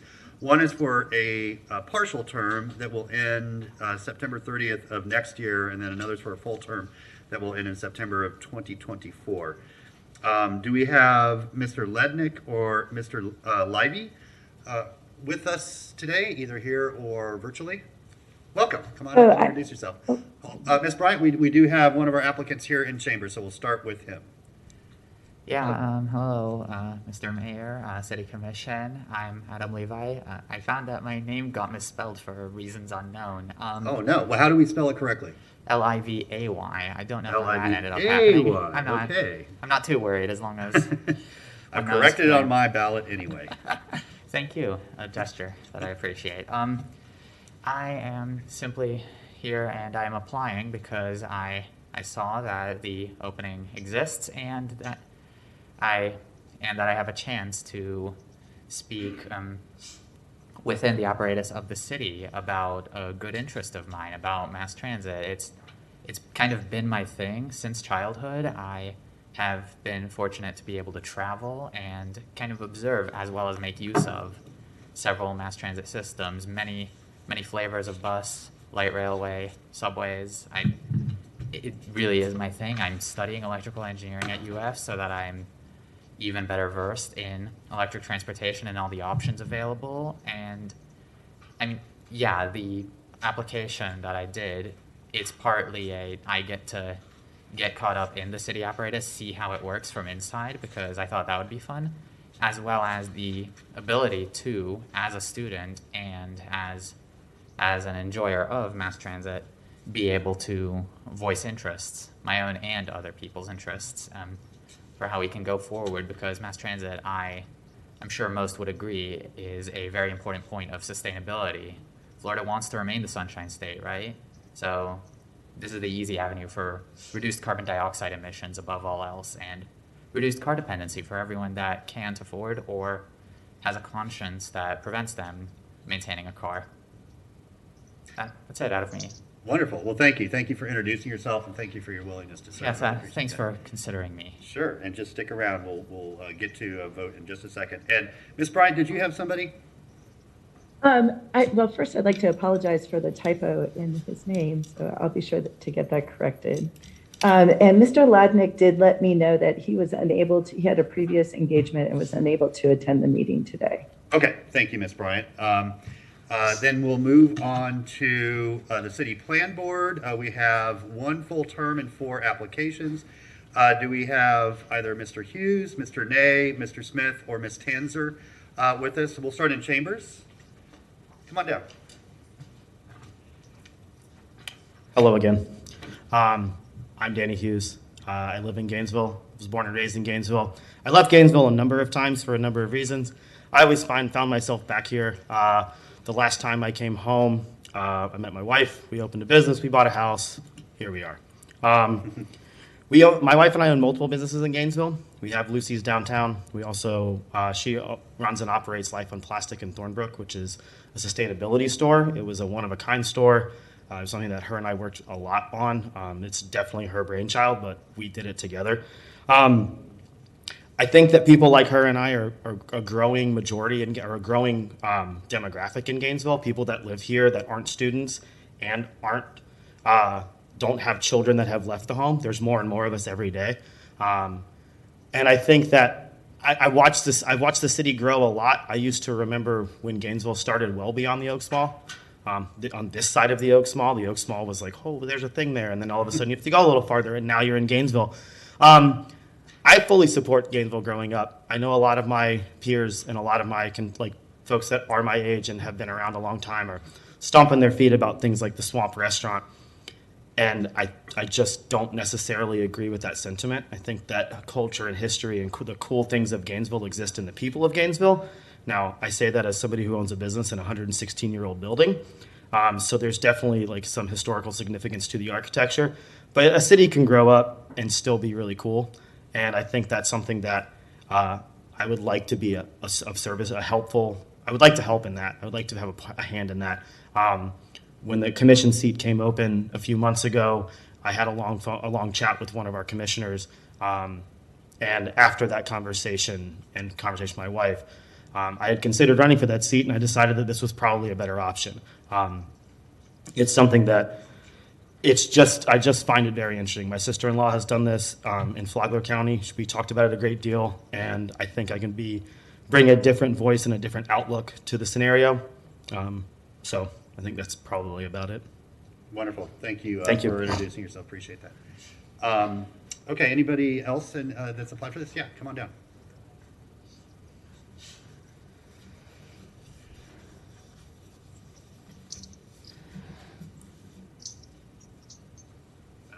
Welcome. Hello. My name is Joshua Ney. I've spoken with everybody, all the commissioners. I appreciate you considering me. I've lived here for 27 years. I have 3 children. My wife's a public school teacher, and my kids go to public school. I think I've spoken with you guys all personally about my philosophy on planning and development in the city. And I'm glad that you considered me and glad that you gave me the time to speak with you. Thank you. Thank you. Thanks for being down here today. Okay, Ms. Bryan, I'll go over to you. Do we have anybody on the phone that is applying for the City Plan Board? We do not. There is nobody for this board to speak. Okay. Thank you, everybody who took the time to introduce themselves to us and for being willing to serve. These are all very important boards that will take your time, and we do not take that commitment lightly. We'll turn back to the commission and start with Commissioner Santos. Thank you, Mayor. Thank you to all the applicants. We really do have some great applicants. I guess I'll throw a motion on the floor to get it started. For the RTS Advisory Board, we appoint Adam Levay, is that correct? Yeah, Levay, for the full term. Logan Ladnick for the partial term. For the Development Review Board, reappoint Deborah Neal Marcy. And for the City Plan Board, that we appoint Joshua Ney. But Mr. Hughes, I hope you apply again, and I think you'd be a great addition too. Okay, is there a second? Motion and a second to just go over that one more time. For RTS Advisory Board, LeVay for full, Lednick for partial. For the Development Review Board, reappoint Ms. Neal Marseille, and for the City Plan Board, Joshua Ney. Commissioner Ariola? Thank you, Mr. Mayor. Always glad to see lots of applicants, very qualified and thoughtful applicants. I had different comments, but there is a motion on the floor, so I will just simply not support it. Commissioner Ward. Thank you, Mr. Mayor. So thanks to everyone who has applied for all these positions. excited to see lots of interest in 3 times as much interest as we can fill in the DRB. My inclination is generally to reappoint someone who expresses an interest, and I'm comfortable moving forward with that on the DRB. I know Mr. Ladnick has had. I've had lots of conversations with him about transit in our community, and I'm sure several of you have as well. And I know he's dedicated to what we're trying to accomplish with our transit system. And I welcome both Mr. LeVay and Mr. Ladnick to that board. Look forward to your good counsel on it. I'd be happy to have Mr. Ney or Mr. Hughes on the plan board. We have a great plan board. I think that there are several different perspectives represented already on that board. I know both of you would bring some new energy to that, and I'll support the motion. Mr. Hughes, I hope that you will continue to apply. I really wish there was a way that we could get both y'all on here. I appreciate that you're both here to talk to us today, and I know that you have both, not only for this position, but for a variety of things, but been active in trying to move good ideas forward and work with the city, and I really appreciate that. Thank you. Thank you. Commissioner Duncan Walker. Thank you, Mr. Mayor, and thank you to all of the applicants. I really appreciated speaking with those of you that I had the opportunity to speak with, and certainly reading and learning more about you and your aspirations. To the mayor, I have a question now more so about the process. I came here under the impression that we would actually be taking a vote, but I assume, the motion has been put out there, so I cannot support the motion, but can I just, for future reference, kind of get an understanding? Is this how this works? We will vote unless someone says that they don't want to vote, or a motion is put on the floor not to do that? As far back as I can remember, and I'm sure if anyone scours the records, there will be exceptions to this, but typically we hear from everybody, and then a commissioner puts a motion on the floor, and then folks, we can split the motion out. And certainly if you want to do that, we can. Commissioner Iola, if you want to do that, we can. Because if there's a majority support, then it's the sort of easiest way to move forward. If there is not a majority support, then it's helpful to do a ballot and kind of see, to narrow it down a little bit to try to get to majority. So rarely it maybe has been done that way, but typically it just comes through a motion from the dais. Okay. For advisory boards. Okay. Correct. Okay. Yes. Okay. I don't support the motion. Okay, very good. Commissioner Sacco? Thank you, Mr. Mayor, and thank you to everyone who applied. Serving on a board is not easy, especially these ones. Mr. Hughes, I do want you to eventually be on one of our boards, especially one like this. I've looked at the rest of the terms. There's one that comes up again in 4 months, so we'll have to start thinking about that one again. And then another one in November, so within a year, there's another one. So there are 2 that, should you still wish to be on this one and not another, I would love to hear your voice on that one as well. Thank you. Thanks. And what I'll do is we'll vote for each board separately. So if there's one board that you do support the recommendations, you'll be able to voice that without voting against all of them. Okay, let's open it up to members of the public. Adam, do you have there? Everybody in chambers. That's not true. Mr. Shepherd's here, but let me start with you if you have anybody that wants to vote to this motion on the board appointments. On BD1, we have nobody on the lines at this time. BD2. We're on BD2. I'm so sorry. We do have somebody on the lines for BD2, and that is Ms. Tana Silva. Tana, you have 3 minutes. All right, thank you.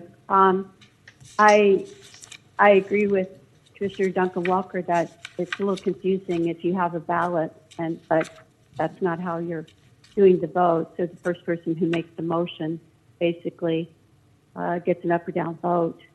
I would really hope that the commission would choose Kim Cantor for the plan board. With her eminent experience and her obvious dedication to careful planning and consideration of different perspectives, not to mention her vast professional experience in that realm and her service in many other capacities in the city. I think that is a steadying hand on the plan board that would be of great benefit to the city. And Deb Marici's resume, and I'm happy that the majority seems to support her reappointment to the DRB. I did want to point out that she notes some important history of the Board of Adjustment and DRB changes that maybe only one current member of the City Commission knows about, as part of a radical governance overhaul that began in 2016 and has steadily pushed the public participation out of policy considerations. And this is her quote: the DRB reviewed all commercial developments within the city until the codes were changed in 2017, 2018. Also in 2018, the Board of Adjustment's duties were combined into the DRB function. With the change in the codes, the review process is used only for those developments that need specific variances or modifications to the current codes. End of her quote. And also she adds some qualifications to her resume that to me seem like very useful values to keep in mind for everyone. And she says, I am a critical thinker who approaches decisions with a long-term view in relation to consequences and outcomes in a modern society. I recognize the unique properties of Gainesville with its inadequate taxable base, high poverty rate, city and county, and the impact of the University of Florida. So I just wanted to thank her for those comments and for bringing up the history of recent governance changes that have led to a lot of, I would say, problems at the city. Thank you. Thank you, Ms. Silva. Mr. Mayor, that was our last caller. Okay, very good. We'll turn back to the commission for a vote. Let's start with the RTS board. The motion was for Adam LeVay for the full term and Logan Ladnick for the partial term. All in favor of the motion, say aye. Aye. All opposed? Nay. Motion passes 5-1. Yes, 5-1 with Commissioner Duncan Walker in dissent. Next, we have the DRB. The motion is for Deborah Neal Marcy. Is that right? Marcy. I'm so sorry. Marisi. Marisi, thank you. All in favor say aye. Aye. All opposed? No. That motion passes 5-1 with Areola in dissent. And then for City Plan Board, the motion is for Joshua Nay. All in favor say aye. Aye. All opposed? No. That motion passes 4-2 with Areola and Duncan Walker in dissent. Thank you all for applying. Please, we hope that you maintain your interest and reapply if you were not selected. For those of you who were, got a lot of work ahead of you, so thank you in advance. Okay, up next, Madam Clerk. Our next item is BD3, Commissioner Adrian Hayes Santos, Alachua County and City of Gainesville Fire Hydrant and Public Street Lighting Service Agreement. Okay, Commissioner Hayes Santos, talk to us about fire hydrants and lights. Thank you, Mr. Mayor. So this is an old agreement, I think that dates back into like the 70s, I believe, where we, the City of Gainesville pays for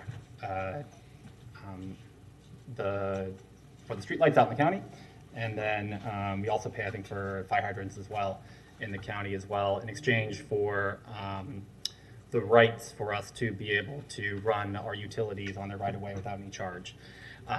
The one thing I would like for us to, I don't like this agreement. It's the agreement we have in place, and there's no way for us to get rid of it. But there are old agreements. There lies a lot of like old language and dated language in this. And the one portion that I would like for us to change is that the contract restricts what funds we can pay for that.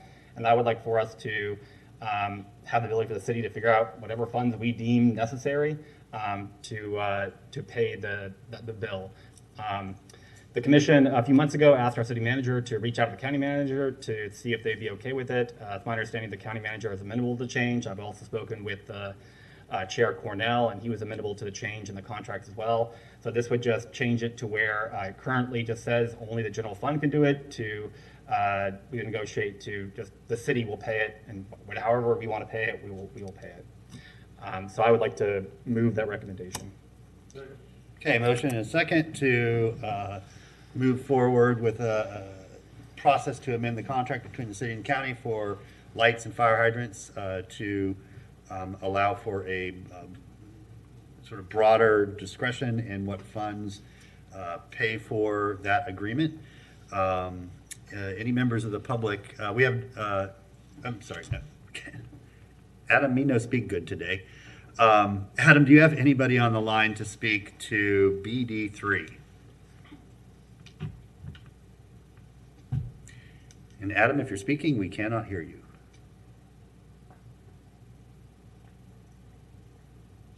Somehow I got muted. I guess we all have those kinds of days. I apologize for that.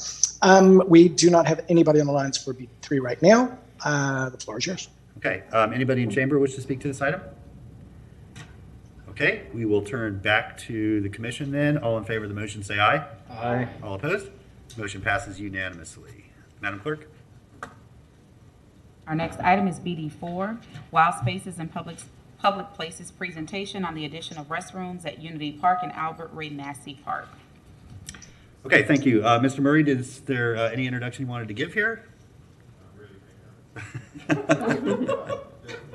You know her, she's well versed in this, and it's just in between for me out of her, so it's really just go straight to her. Okay, very good. Well, welcome, and we look forward to your update on this or your presentation on this. Thank you. Thank you. Good afternoon, Mayor, City Commissioners. I believe staff will assist me with running the presentation. So if Marie could put that up, or whomever you have available, be much appreciated. All right. So slide. Oh, let me get it. Yes. Okay, so this afternoon I'll be speaking to you about the need for a restroom at Unity Park and Albert Ray Massey or West Side Park's future playground, as well as providing you with a quick update on some of our projects that are currently in construction. Since I have your attention this afternoon, I appreciate the opportunity. So slide. Okay, so to begin the conversation today, I wanted to give you a little bit of background about which parks in the city of Gainesville have restrooms and why that is the case. So these definitions are summarized from the Vision 2020 Parks, Recreation, and Cultural Affairs Master Plan. But in short, all of our larger parks, which we consider either either regional or our community parks, have restrooms, while our neighborhood parks do not. So neighborhood parks typically serve neighbors who live within walking or biking distance, while our community and regional parks are the larger parks that you would typically be driving to, unless you happen to be so lucky to live next to one. Slide. Okay, so this afternoon, we're going to talk about the benefits to the community, but I also want to make sure that you understand some of the negatives or some of the costs associated with having public restrooms. So the good, the bad, and the ugly. So some of the benefits include the convenience for extended park visits, opportunities to host events such as birthday parties and community and family gatherings. We also feel that having restrooms in our parks increases the usage. So you can have neighbors from the surrounding community as well as friends and family from other locations in the city come and visit and use those facilities for a longer duration. A public restroom also provides delivery drivers with a safe location to use the restroom, which I think in our current state is very important. So delivery drivers are part of our population, and having a safe place to use the restroom is really important. There's been some articles and studies on that recently. So public restrooms also provide increased opportunities for hygiene. We are in a pandemic. Having opportunities to wash your hands and have hygienic practices is, I think, more important now than it's ever been. And public restrooms decrease the risk of public indecent exposure, because we all know what happens when you don't have a restroom available. So some of the costs associated with restrooms. So we see increased criminal activity at locations that do have public restrooms, and increased vandalism. So not going to sugarcoat it. We see some pretty horrific things in our public restrooms at city parks. So just within the last few years, We have seen fires associated with drug usage. We have seen soap dispensers just torn off of the walls, holes punched in urinals. You name it, we have seen it. Whenever you see staff who is cleaning a public restroom, please provide them with a pat on the back or some appreciation, because that is a tough, tough job. We also see frequently clogged pipes that are intentionally clogged with paper towels and other paraphernalia. And again, the list goes on and on and on with what staff deals with public restrooms. So there is also a long-term operation and maintenance cost associated with the restrooms. So besides the one-term capital cost installing this facility, there's definitely a long-term cost that needs to be thought of. And finally, the maintenance factor. So again, some of these services the city hires out if staff does not have the capacity to provide. So there's definitely a long-term cost as well. And slide.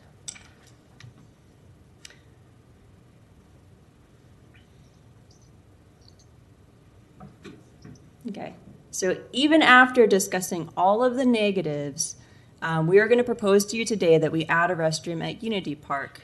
So there have been many advocates from the community asking to add a restroom at Unity Park throughout the last 3 years. And a restroom was discussed with the City Commission a couple times during the design and planning process, but as a body, there was never a consensus to add that into the design, which would have been somewhat unusual for a neighborhood park. The pandemic has provided us with a new perspective, and parks have become even more essential to our health and well-being. So this park has been extremely busy since it opened. There have been events here on the weekends, and there's a high volume of usage even just during the week after school hours.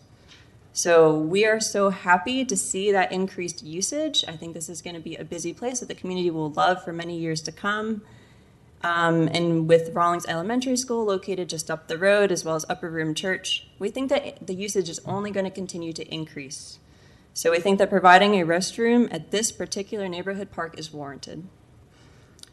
So since the city does not traditionally have restrooms in our neighborhood parks, we evaluated 3 potential options to find the best fit for what should go in the space.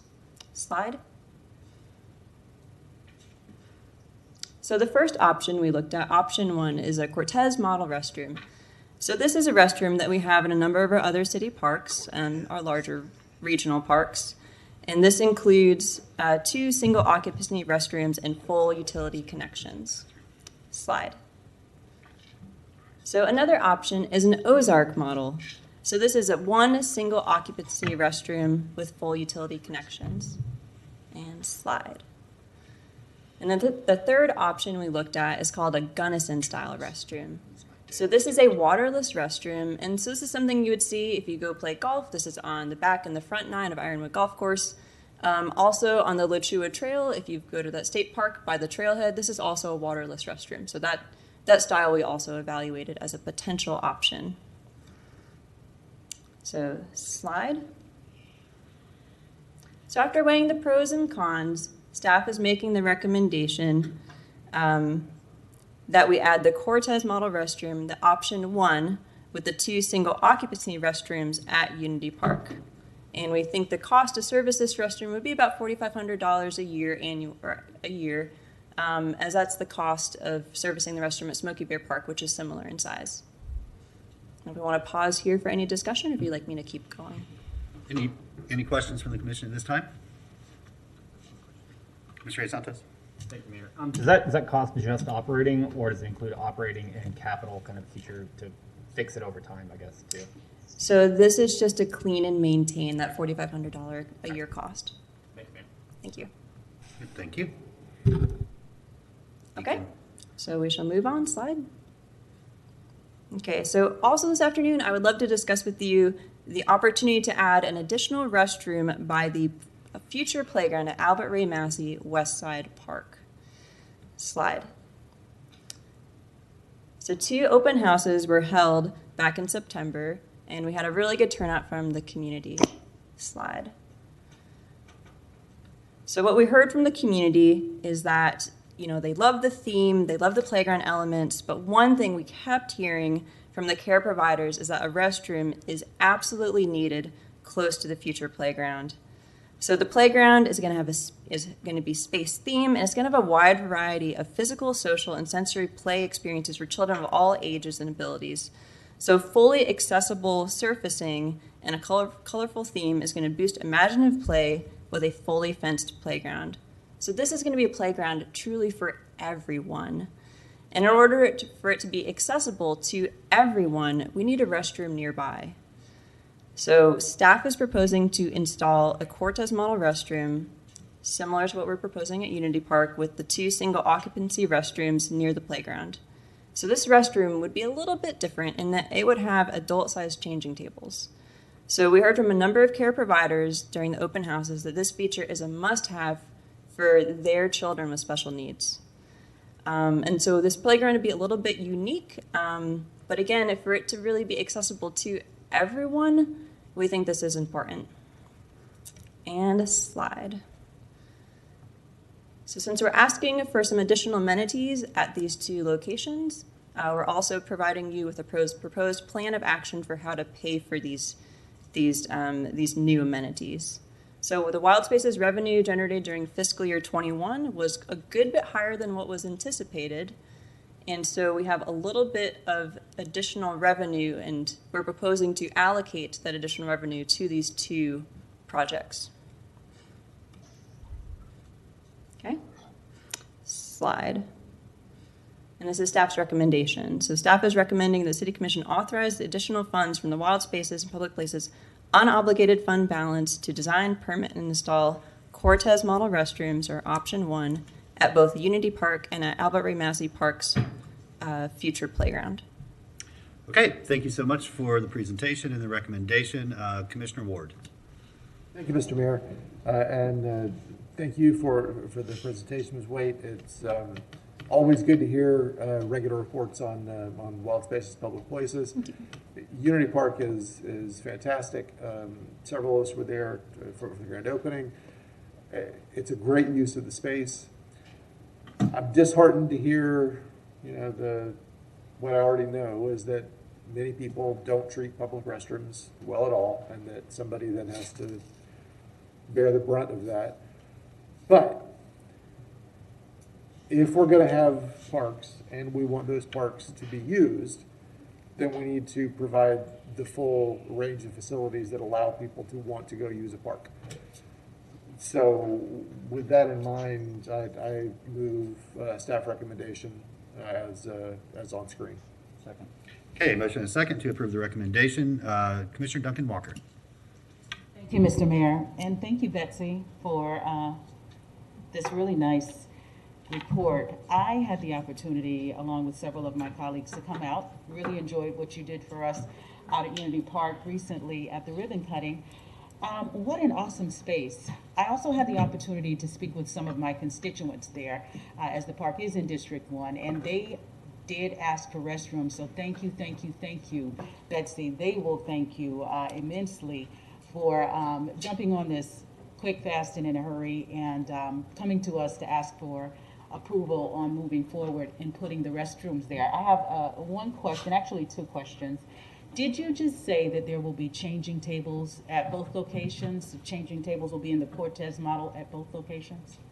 So we'll have standard changing tables at the Unity Park restroom. I haven't heard of a need beyond kind of your traditional changing table at Unity Park, but at Albert Ray Massey Park, having the adult-sized changing table that's, I think, rated for up to 400 pounds is absolutely necessary for those older special needs children. So we definitely heard that need from that particular community at Westside Park. Okay, so the question was specifically asked of that community?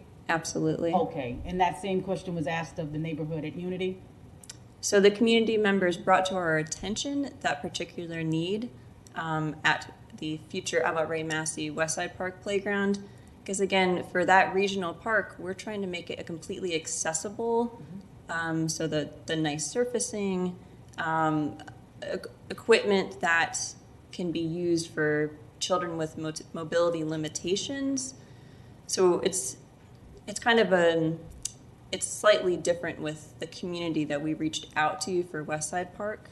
But at Unity Park, I haven't heard a demand for the special changing tables, but if you know of that concern in that location, that's something we could definitely add.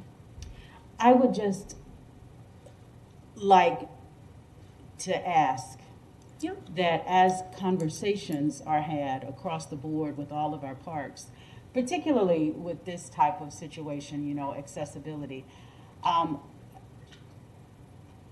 over in District 1 in East Gainesville, I want for all of our neighbors to have the same access across the board. So my concern here, Betsy, would be that a question has been posed or an issue has been raised by a particular community that perhaps our neighbors out at Unity did not think of, but still would have the need.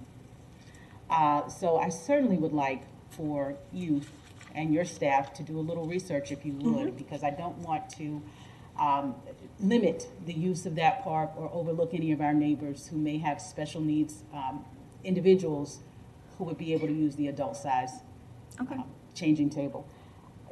The other question that I have is, Unity Park closes at a certain time, correct? Yes, City Commissioner, it is open from dawn to dusk. It is a non-lit park. Got you. And so that means it closes at, well, dusk. So the bathrooms would then be locked? That is at correct. dusk? Yes. Okay, so staff will go out every day and be responsible for locking them? Traditionally, we've either had staff go out or we purchased locks on timers that will lock automatically after a certain time. All right. Thank you, Betsy. Okay, thank you, Commissioner. Commissioner Sacco. Commissioner, and thank you, Commissioner Duncan Walker. You brought up one of my points. I heard changing tables, and I said, yes, good. But I do think that they should be as available as possible. Not, I understand that Massey is a regional park, and you know it's much larger and requires a lot more, I guess, imagination and effort, and is for a lot more people, generally, a larger diversity. But I think in some of our substantial neighborhood parks, especially as we make them new, that accessibility is something we try to look for, at least in the bathrooms. And I was asking because the diagrams don't show changing tables. So I'm glad the question was asked. I live a block from Green Tree, so I'll cut through like the wooded part and go into the Kiwanee playground, which apparently is two separate things. But I just see families with small children. Small children don't understand, like, well, we're gonna have to wait. Like a 2-year-old does not get that. So I'm glad that we're adding, that those will be included and that we'll look into the larger changing tables as well. What was the other question?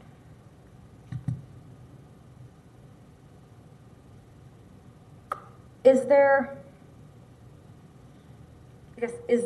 any way to add some lighting around the bathroom space?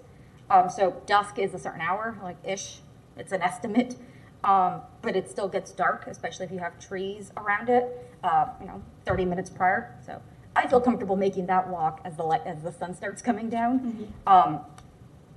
But at least around the bathroom where it is, an enclosed space that would have a lock, I think just for the safety of our community, especially at Unity Park, given that it's unlit otherwise, that at least near the bathroom area there are floodlights that can turn on for that last hour or so, just to make it as safe as possible. Commissioner Sacco, we can definitely look into adding security lights on the building and upgrading to the bigger changing tables. I think that's absolutely a pretty easy add. Okay. And they do fit into the Cortez model, so I do have a schematic of that. Okay, thank you, ma'am. Okay, Commissioner Duncan Walker. Thank you so much, Mr. Mayor. I believe that Commissioner Sacco may have addressed this, but I just wanted to ask because I wanted to just be clear. In terms of ADA compliance, Betsy, what is the rule with regards to the adult changing tables? Is there anything in that you're aware of? I don't want to put you too much on the spot, but are you aware of what, how we can remain ADA compliant if an adult changing table is needed for us to be ADA compliant? So the restroom manufacturer, the restroom will be fully ADA compliant, and they have experts who are leading that design. But there's height minimum requirements, there's a radius of a wheelchair to operate, and so this model restroom will be fully compliant. But the changing table does not, meaning the adult changing table does not factor into ADA compliance. It is not a requirement for the restroom to be compliant, but we will design a restroom that is fully compliant, just Okay. having this as an additional feature. For sure, absolutely. Commissioner Sacco, and I apologize, did you just suggest that we have those out at Unity Park as well? Okay. Awesome, thank you very much. As we do upgrades or make any additions to park, it is something I think we should do it while we're there. I don't know how expensive they are, but to make everyone feel comfortable in the park so they don't have to travel to one of my cousin's cousins, yay marriage, was special needs, and it was difficult just to get him in the car. So getting in the car, getting out of the car, getting to the park, getting back, if your neighborhood park could kind of suffice to that, that'd be a lot helpful. So as we go through, I really, not overnight change all of them, but as we go through and are making changes to look at that. Oh, okay, so you don't mean right Well, now? no, Unity, yes, because we're doing it, but I meant other parks as they come up. Absolutely, I got you. Thank you very much for that. That is definitely dittoing what my concern was, and thank you very much for moving forward on that, Betsy. Okay, thank you both. Commissioner Ward, you made the motion, correct? Can we just modify to clarify that both parks will include adult rated changing tables? You're good with that? Okay, very good. Okay, then we'll open it up to members of the public, starting with you, Adam.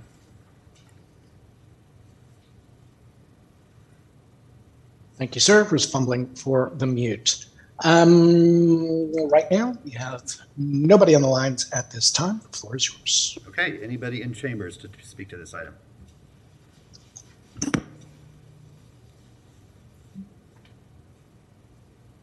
Welcome, Mr. Shepard. Yes, sir. Donald Shepard. My input to this is that this is a very well-needed items that are and should be installed in all of our public parks. And the ideal of a security camera, once a person comes into the park and goes out, it can be recorded. I thank Betsy for bringing this to our place, our attention.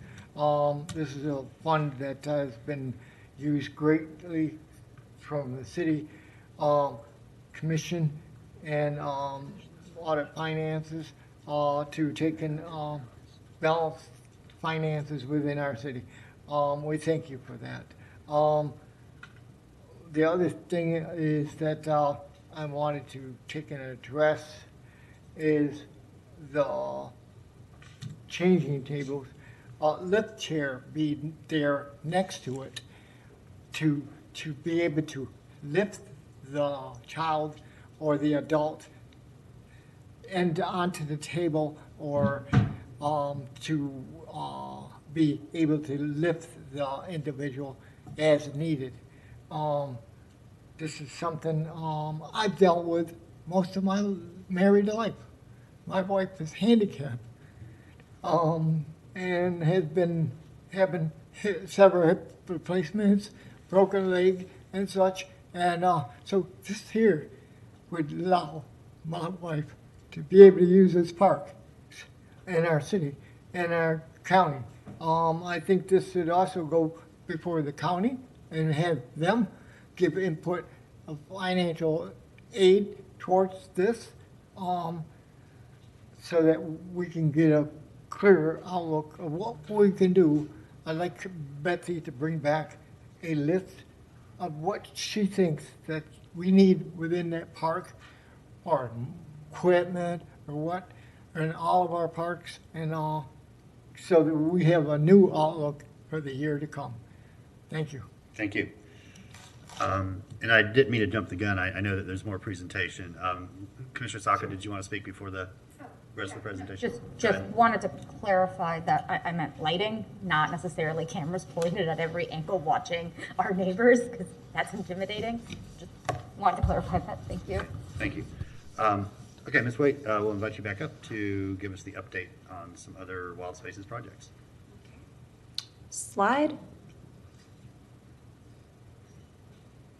Okay, so we're just going to touch on 4 projects this afternoon that are currently in construction. I thought were exciting enough to bring to your attention this afternoon. Slide. So the Clarence R. Kelly Community Center and Park. Slide. So demolition kicked off in April, and the project is going well. Slide. So the concrete work, this is like 3 a.m., concrete pour, very fun. Slide. And after that, the walls went up, and they went up very quickly, and slide. So you can see the building, everything is framed up inside. The drywall is going in as we speak. The building is really starting to take shape, and we're excited that this project is wrapping up in about March, so just around the corner. So coming soon, another beautiful community center and park. Okay, slide. So Unity Park and Flatwoods Conservation Area, so many of you joined us just 2 weeks ago out there. Slide. In case you're not intimately familiar, this slide is showing you the location of the old Northeast 31st Avenue Park with the new Unity Park location. Slide. Okay, appreciate you joining us. This is the new pavilion and playground that's getting a lot of good use. Slide. And the basketball court, very popular. And we will be adding a fence on the south side of the basketball court. I'm meeting with 3 fence contractors just this week. And slide. And Howard Bishop Recreation Area. So this project is wrapping up just in the next couple days. We are close. Slide. So work kicked off this past August. And so you can see the tennis and basketball courts got redone. Slide. And so they're just putting the finishing touches on the basketball goals this week and a little bit of striping. But we have brand new tennis courts, 2 striped with pickleball court striping. There's 2 new basketball courts, and the track was also redone. Looks really good out there. And slide. Okay, this is a photo showing you why we're working on the Lovelly Woods Boardwalk. Slide. So work kicked off just this past August. This is showing you a photo looking at 8th Avenue. So the decking started to come up. Slide. So all of the decking is up, all the joists have been removed, the joists are currently being reinstalled, and we're really excited to try a new decking product. So this project wraps up in January. And slide. That's all I have. So Okay, thank you. Any questions? Any further questions? Commissioner Ward? Thank you, Mr. Mayor. Thank you for the update. Very excited about Howard Bishop. I was there for the opening of the remodeled school before the school year started, and very excited about the synergy that we're able to provide with Alachua County Schools to make that a community park. It looks great. I'm really excited about that. But I'm most excited to start using Lovelly Woods Trail again in a couple months myself. So I use that nearly every day before we closed it, and I can't wait to get back out there. So thank you. Great, thank you. Commissioner Duncan Walker. Thank you, Mr. Mayor. Thank you again, Betsy, for this much-needed update. I am connected to about 3 of these parks by virtue of them being in my district, but also I went to Howard Bishop Middle School. So when I passed by it recently and I've seen the changes, my heart is just going pitter-patter. Thank you so much for the wonderful work that's going on there. And with the Clarence Kelly Center also, that's something that I'm very, very excited about. Thank you for helping me to understand when the completions will be done. I've had a lot of constituents reach out to me with regards to when the center will be completed. So March, we're very, very excited about that. And also back to Unity Park, thank you so much for telling me that the fence will be put up out there. For my colleagues who had the chance to go out there, I don't know whether you got involved with any of the residents and neighbors there, but one of the concerns was that some of the kids, while they're playing on the basketball court, the smaller ones in particular, bounce their balls, having so much fun, the balls roll out into the street. And we know what children do. When balls roll, they chase them. So thank you so much for that fence. Kind of related to that, this has nothing to do necessarily with wild spaces, public places, but I'd like to ask my colleagues, as we look at the renovations of these parks, there are some things that we need in the way of traffic calming. I looked at the number of children that were coming across the street to Unity just the other day.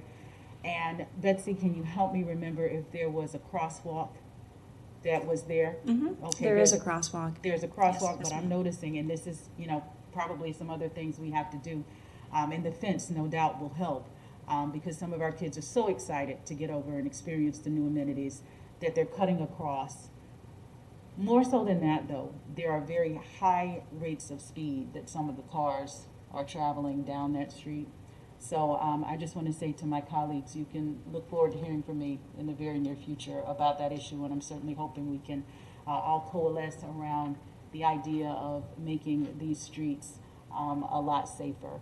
I'll have some comments a little bit later about a tragedy that happened in District 1 recently with a very young child, but I certainly would like for us to focus our hearts and our minds on the streets that parents and children and our neighbors have to cross to get to our parks and enjoy these wonderful new amenities that we're putting in place for them. Thank you. Thank you, Commissioner. Yeah, absolutely. You will never get any resistance from me to make our streets safer and make cars go more slowly. So I look forward to working with you on that. Absolutely. Ms. Waite, thank you. Exciting. So much to be excited about. I cannot wait to go into the new Kelly Center. I just cannot wait. There's so much effort has gone into that. It's going to be amazing. It's going to be amazing. But all of our parks are amazing. So. Thank you, Mayor. Commissioners, appreciate the opportunity. Yeah, thank you for your continued leadership on all of that. Okay, back to the commission. We do have a motion on the floor. All in favor say aye. Aye. All opposed? Motion passes unanimously. All right, Madam Clerk, up next. Next item is BD5, Gainesville Regional Utilities Proposed Fiscal Year 23 Budget Calendar.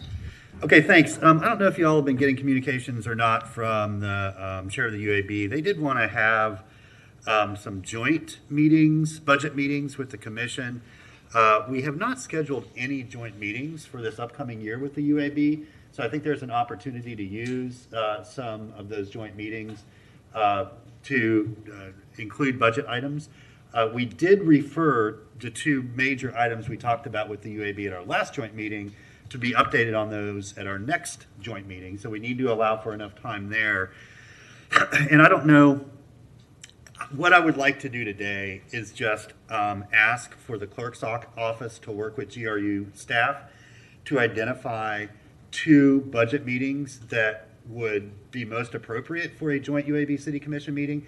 In other words, each of these meetings is going to cover some specific topics. And so if we do the joint meetings too early, there might not be enough, sorry to use a euphemism, but too much meat on the bone, not enough meat on the bone. Too late, we don't get to have good discussions. And so finding two meetings kind of in there where it makes sense to have a joint meeting with them where we could, kind of where we're getting to decision points, but not quite there yet. And so use those winter and spring joint meetings that we would normally have to focus on the budget items, but also allow some latitude if there are other items we need to discuss as well. And what that means with those joint items, I see that the meeting times are from 3 to 5. We may need to be a little bit more flexible with those meeting times if they're joint meetings with the UAB. That's a lot more schedules to have to work with to make it work. So that's just my suggestion. I think 2 is a good number. And it allows us to continue moving forward with the budget process as well. Commissioner Hayes Santos.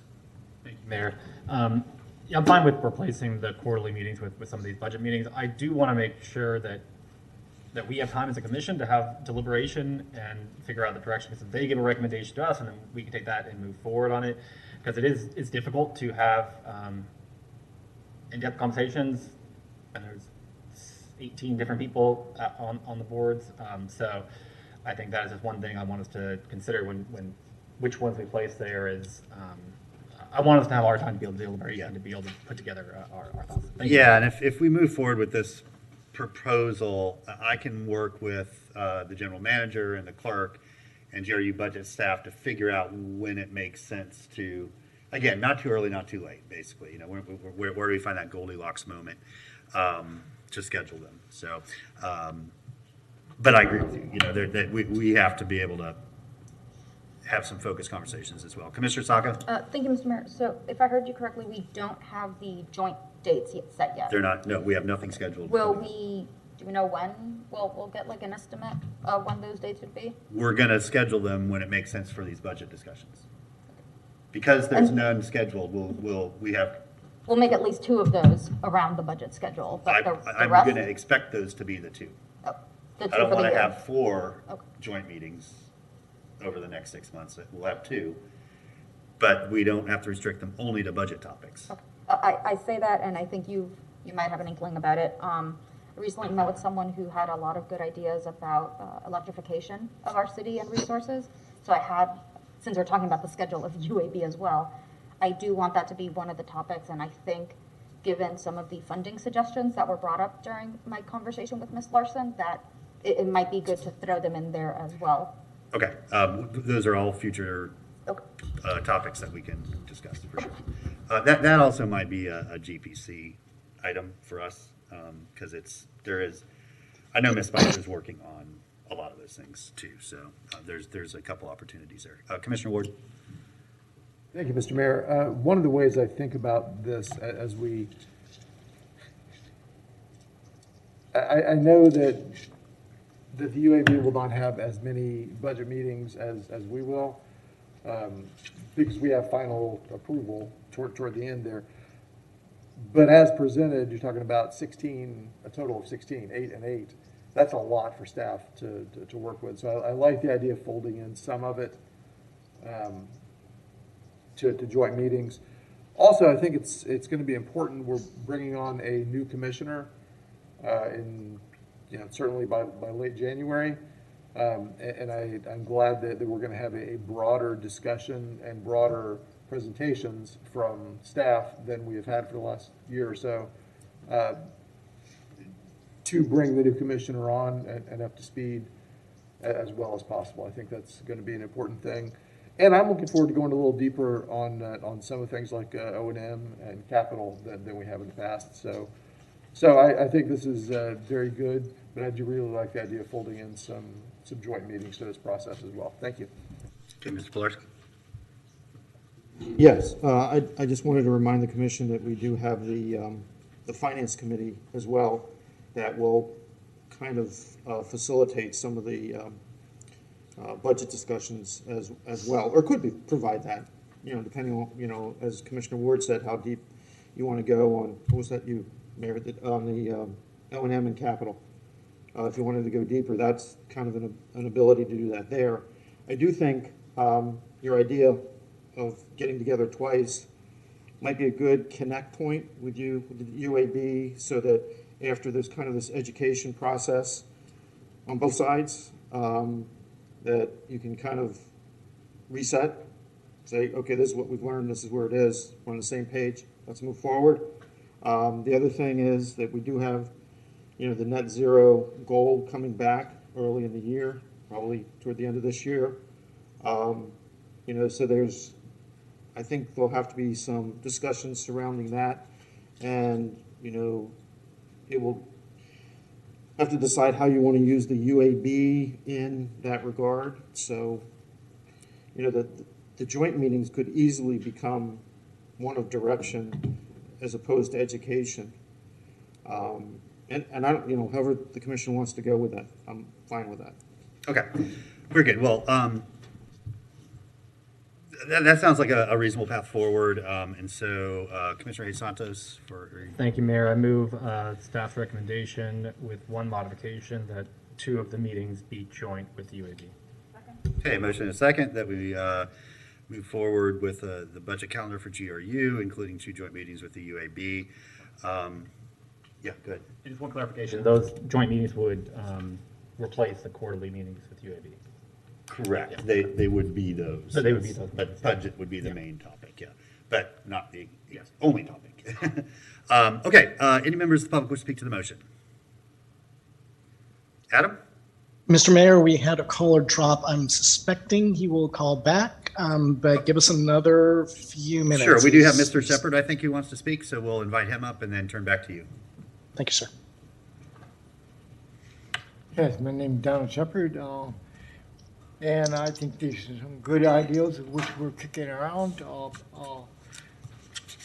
addressing the UAB board, addressing financial outlook, addressing our city needs and our outlook of the responsibilities of where we're going next. Also, I like to add that the net zero goal, I love that. I think that's a goal in which to take it, run full force towards. And I don't see how the commission or mayor is going to be able to do that within this year. And so I'd like to hear from staff of how we're going to accomplish this net zero goal. That's all, sir. Thank you. All right, thank you. Back to you, Adam. That caller has not jumped back on the line, sir. The floor is yours. Okay, thank you. Then we'll turn to the commission. All in favor say aye. Aye. All opposed? That motion passes unanimously with Commissioner Hayes Santos absent. Madam Clerk. 6, litigation to challenge Section 1 of CS House Bill 1. Okay, thank you. As you all, I think, are aware, the list of partners of complainants has expanded for this challenge since the city initially led this effort. And so this is what I view as a ministerial amendment to the agreement to add a couple more legal partners to join the team. I must say I was a little disappointed in the recommendation from the city attorney's office because to me this question is not whether we should reinforce the decision of the majority of the commission that we already made, but whether we want to simply add more sort of legal support to this effort or not at this point. Nonetheless, that is the question before us. And so I really hope that even if you were not in the majority initially, that you would see this as a ministerial change and that it can only benefit the city by having two highly respected and credible legal teams join this multi-city effort. So with that, I'll turn to Commissioner Ariel. Yes, thank you, Mr. Mayor. I echo your comments, and I am really glad to see that a lot of other cities have seen the value in Gainesville's leadership, and I think that this is indeed a time for us to continue taking that mantle of leadership for this litigation. So I'd like to move the outside counsel's recommendation that we direct the city attorney's office to issue a supplemental retention letter, adding the Southern Poverty Law Center and Jenner and Block as outside counsel, and allow other cities to be added to litigation as plaintiffs. Second. Okay, motion and a second to approve the PRP recommendations. Commissioner Sacco. Thank you, Mr. Mayor. I think we all know my feelings on this item in general, from a legal point anyway. I won't say much more given that our meetings are recorded in public and therefore freely available to the state. My one concern is I think we all received the same letter alleging that the complaint has been improved, that many other things have been improved. When I asked for that to see, to make myself more comfortable with this way forward, I was told that's just not available for us anyway. I think if we are going to continue this, and I believe I know that we will, I just ask that the attorneys that we put on retainer communicate much more with our city attorney's office. It was a complaint I heard from Ms. Shalley prior to her departure that there was very limited communication, and I myself, as part of the client that they are taking on, would appreciate much more communication and transparency.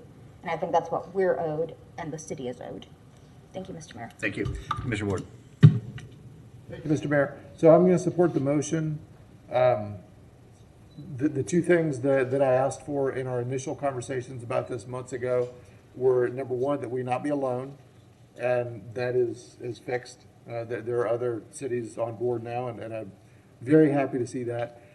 And the second thing was that we have good communication and that our city attorney's office be up to date and on board with what we're doing so that we can be comfortable as a commission representing to constituents that, yes, we know what's going on. I'm less comfortable with that, just to be completely honest. Again, I'm going to support the motion, but I really would like more communication from our external counsel to our city attorney's office. It's very important to me that we have a good flow of information there. And that's going to be vital to my vote going forward, should this come back to us after today. I don't think it's too much to ask. It's not what we're owed. We're the client. It's just what we need. And I know that's possible. And I know that you're incredibly busy, the outside counsel, putting this together, and that this is more work. And I'm sorry for that, but we do need it. We've got to have that flow of information. We should be talking to our lawyer, the city attorney staff, not having to reach out beyond the attorney staff in-house. And they should be talking to you all and vice versa. So that's what I'm looking for. I support the motion, and that's where I am. Thank you. Okay, thank you. Commissioner Santos? Thank you, Mayor. I'll support the motion. Okay, thank you. We'll open it now to members of the public. We do have a motion on the floor. Any members in chamber wish to speak to the motion? Go ahead.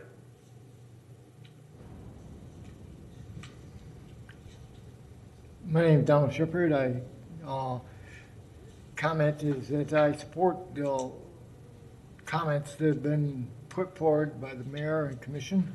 I think that we do need an outlook of local lawyers that and state attorney to take and get in on this. Our governors also to get in on this, to take and give good leadership. And this is something that is a march towards our goal of net zero. Thank you. Thank you. Adam, over to you. Just so that I'm tracking, we are still on BD5, is that correct? We are on BD6. Okay, then I'm glad I checked. We have Mr. Telford Cartwright. Mr. Cartwright, you will have 3 minutes. Thank you, sir. Local. Yes. My name is Telford Cartwright. Good afternoon, commissioners, mayor. Now, House Bill number 1 was signed into legislation to combat violent protesting, the burning down, the looting, the destroying of businesses, property, and the harming of people. But I thought to myself, I said, well, House Bill number 1, I think is associated also, or can be associated with, say, for example, the recent killings of young teenagers here in Gainesville, Florida. Let me touch on an experience I have. When I boxed amateur here in Florida, I would see police athletic leagues from various counties throughout Florida. And I said to myself, I said, why does Gainesville not have a police athletic league? And you know, I always wondered why. And I would see the police interacting with the young children, holding the hand pads and helping to wrap their hands before they would enter the boxing ring, the box. And I would see the camaraderie between members of the police and the young children when at the events. So, I implore this city commission and City Commissioner Desmond Duncan Walker to look into or explore the ideal of a police athletic league. Possibly one could have been built right there on the I would call it the police campus where the Gainesville Police Department building is.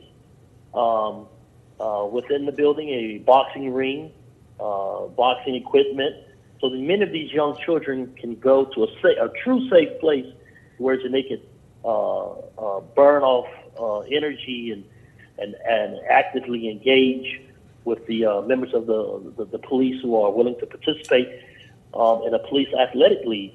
Also, would experience also Mr. Cartwright, we're kind of out of time. Thank you, Mr. Cartwright. Yeah. All righty, we have another caller, Mr. Armando Grimby Gomez. Welcome, Armando. You have 3 minutes. Thank you, Adam. Mr. Mayor, I applaud the city as a whole taking on this bill, which is, I can't remember if it was Commissioner Duncan Walker or one of the commissioners that equated the bill to Satan or the devil. I can't remember who it was that said it, but one of your colleagues said that, Mr. Mayor. And what I applaud is that we actually have the courage to stand up to the state and saying that because people protest, there's a difference between protesting and rioting. The President of the United States himself said, if you're destroying things, that's not civil. And he clearly, President Biden clearly defined that. We're not talking about that here. We're talking about people that are protesting, and even if they get on a highway and protest, it gives the ability for somebody to take their vehicle or some kind of objects and kill people, murder them, harm them. And that's what we're talking about here. And it was interesting when our governor earlier this year, not long ago, when we were talking about issues related to the country of Cuba, he said that he would not enforce HB1 that he signed into law in April. He said, we'll allow the Cubans and Cuban people or Cuban Americans to get on the highways, no harm, no foul. But if those were folks like Commissioner Desmond Duncan Walker or I getting on the highway and celebrating and talking about issues of Haiti, I promise you it would be a very different narrative. I promise you that it would. And it's just interesting in how we selectively choose who we target and who we enforce when it comes to issues of equity and equality. When anybody in this country, as Americans, we should have the right to protest as long as we are doing so civilly and peacefully. But this bill weaponizes and allows people to harm and kill and murder. And let's just call it what it is and legally do so and not be held accountable. And I applaud the commission as a whole for taking a stand, and hopefully all of you are unanimous in that. I don't know that all of you are. I know how Commissioner Duncan Walker feels, and I've heard from Commissioner Areola, but I hope all of you all can say this should not stand. This is bad legislation. This is bad policy. And the governor should be ashamed of himself. But that's where we come in. So thank you all, Mr. Mayor. Thank you to the city commissioners for your courage on this issue. Thank you. Have a good day. Thank you, sir. We did have another caller who has dropped. Mr. Mayor, if you can turn back to us in a little while just to check, but he didn't call in again, I'd appreciate it. Okay, we'll check back in a second. Was there anybody that wanted to speak to this from our external counsel? I think you heard the direction of the commission, but if you wanted to say a few words, we'd welcome you. I see you there on Zoom. Good afternoon, Mr. Mayor and members of the commission. Appreciate the opportunity to be heard this afternoon. I think I'm here on behalf of our litigation team, Jonathan Miller, Legal Director, Public Rights Project, joined by Burbeth Foster, Senior Staff Attorney at Community Justice Project. We appreciate the feedback and the comments that we've heard today from the commission, and we will, I think as we did in response to the direction that we were given by this commission in August after the commission authorized filing a lawsuit and our work to gather more cities to join the coalition, we'll take that direction and feedback to heart and put it into practice. And we are certain to be more communicative and give regular updates and work closely with the city attorney's office as we move forward with the litigation, which will commence very soon. So I don't think we have anything else to add at this time, but appreciate the time to be heard and look forward to working with all of you and appreciate your leadership on this issue. Thank you. Yeah, thank you, and thank you for acknowledging the receipt of that feedback. We look forward to continuing on building on the relationship we've already established. Adam, back to you. Mr. Mayor, that caller has not returned. The floor is yours. Okay, then we're gonna, go ahead, Mr. Nee. I just said, Mr. Mayor, that I recognize your disappointment in the city attorney's office recommendation, but I also feel heartened in some of the comments I heard from some of your colleagues. And bear in mind, without getting to the merits of potential litigation, I think that's been addressed, but more talking about the relationship, the attorney-client relationships that we're dealing with here. It is my understanding that the direction you're providing still recognizes that in this matter, as in all other matters, it's the city attorney's office that's the legal advisor and attorney for the city.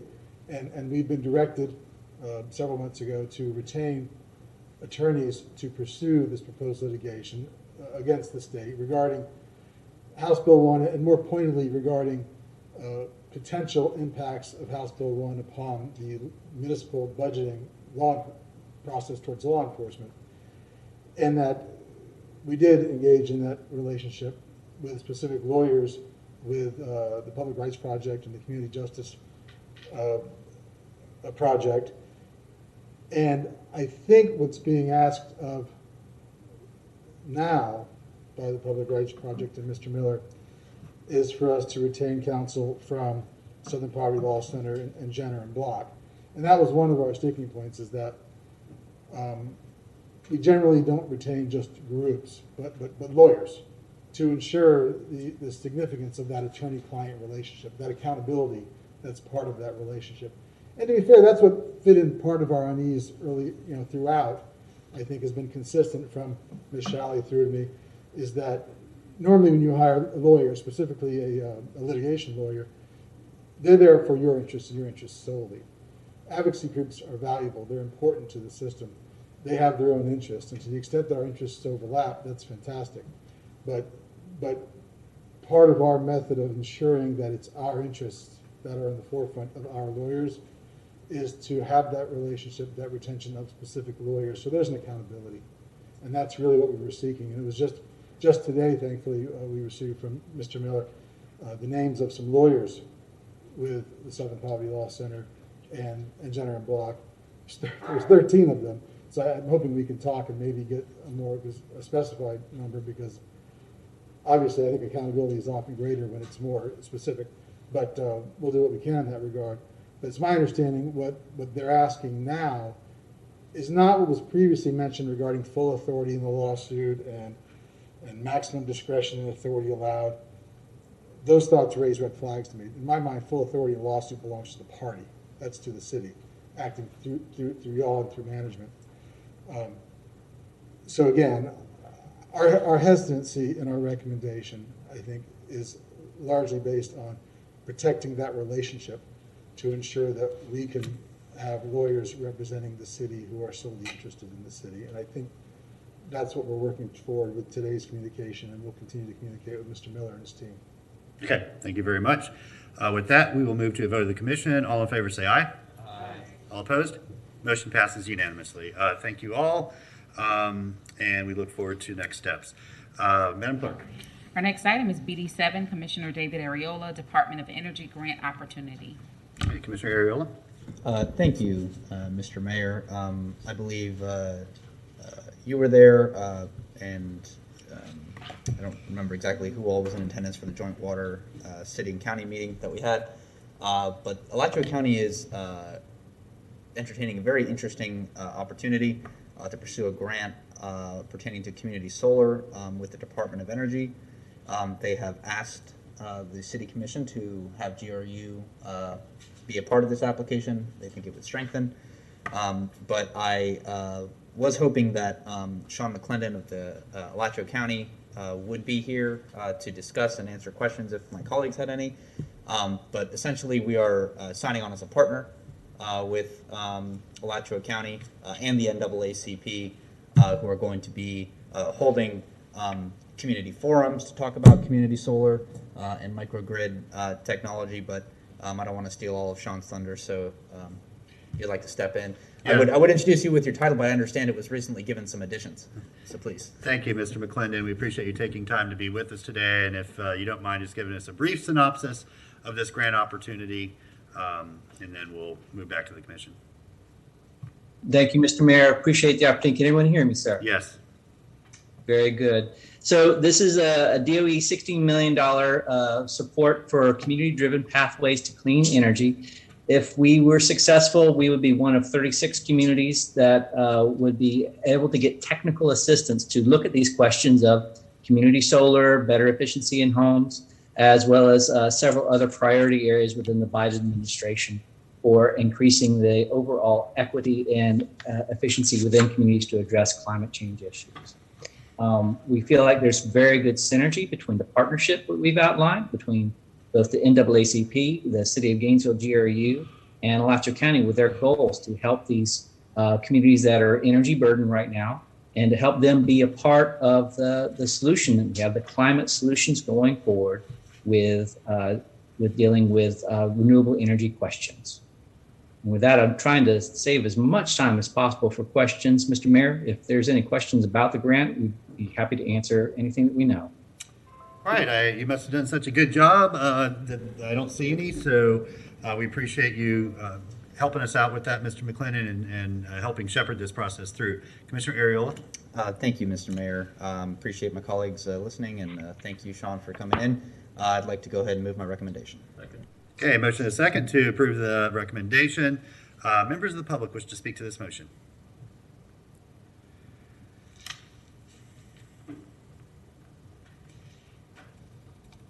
Well, until December, my name's Donald Shepard, and my comment is until December 2nd, I don't see where this is going to apply. With Mr. Biden putting this out there this time on a budget, it's a wish list. And Democratic diplomacy in Gainesville is a wait and see option here. And this is not something our senator is for. And I think that the survey and outlook of what to do will take and come in our list that we mentioned earlier in this commission meetings. Until these lists are appointed and sent out to city mayors and commissioners of what we can do and what kind of money we have to look forward to, we're just standing here with our hands folded. And so I think that our steering process center needs to be in touch with this and giving us the information we need to move forward. Thank you. Thank you. Adam, over to you. Thank you, sir. But there's nobody on the line at this time. Okay, very good. Anybody else in the chamber? Okay, back to the commission. All in favor of the motion, say aye. Aye. All opposed? Motion passes unanimously. Thank you, Commissioner Ariola, for bringing this forward. Madam Clerk. Our next item is BD 8, update on GRU's proposal process for UF's invitation to negotiate. Okay, very good. Mr. Pilarski, welcome.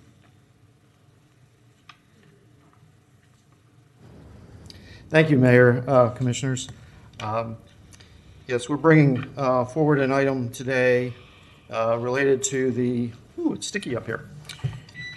Hey, pull stuff off there. Yes, we're bringing forth an item today asking for commission action in regard to an ITN, which is an invitation to negotiate. It was issued back on September 9th by the University of Florida. It will take place in two phases. The first phase is what they call a statement of qualifications, or an SOQ. And that's a process in which potential bidders put together their team with qualified experts, submit those qualifications to see if they can be shortlisted. The second part of the ITN is kind of an ITN on superchargers. It's an ITN Phase 2, and that's in which all the details of the project itself get finalized, and then there's ultimately a bid.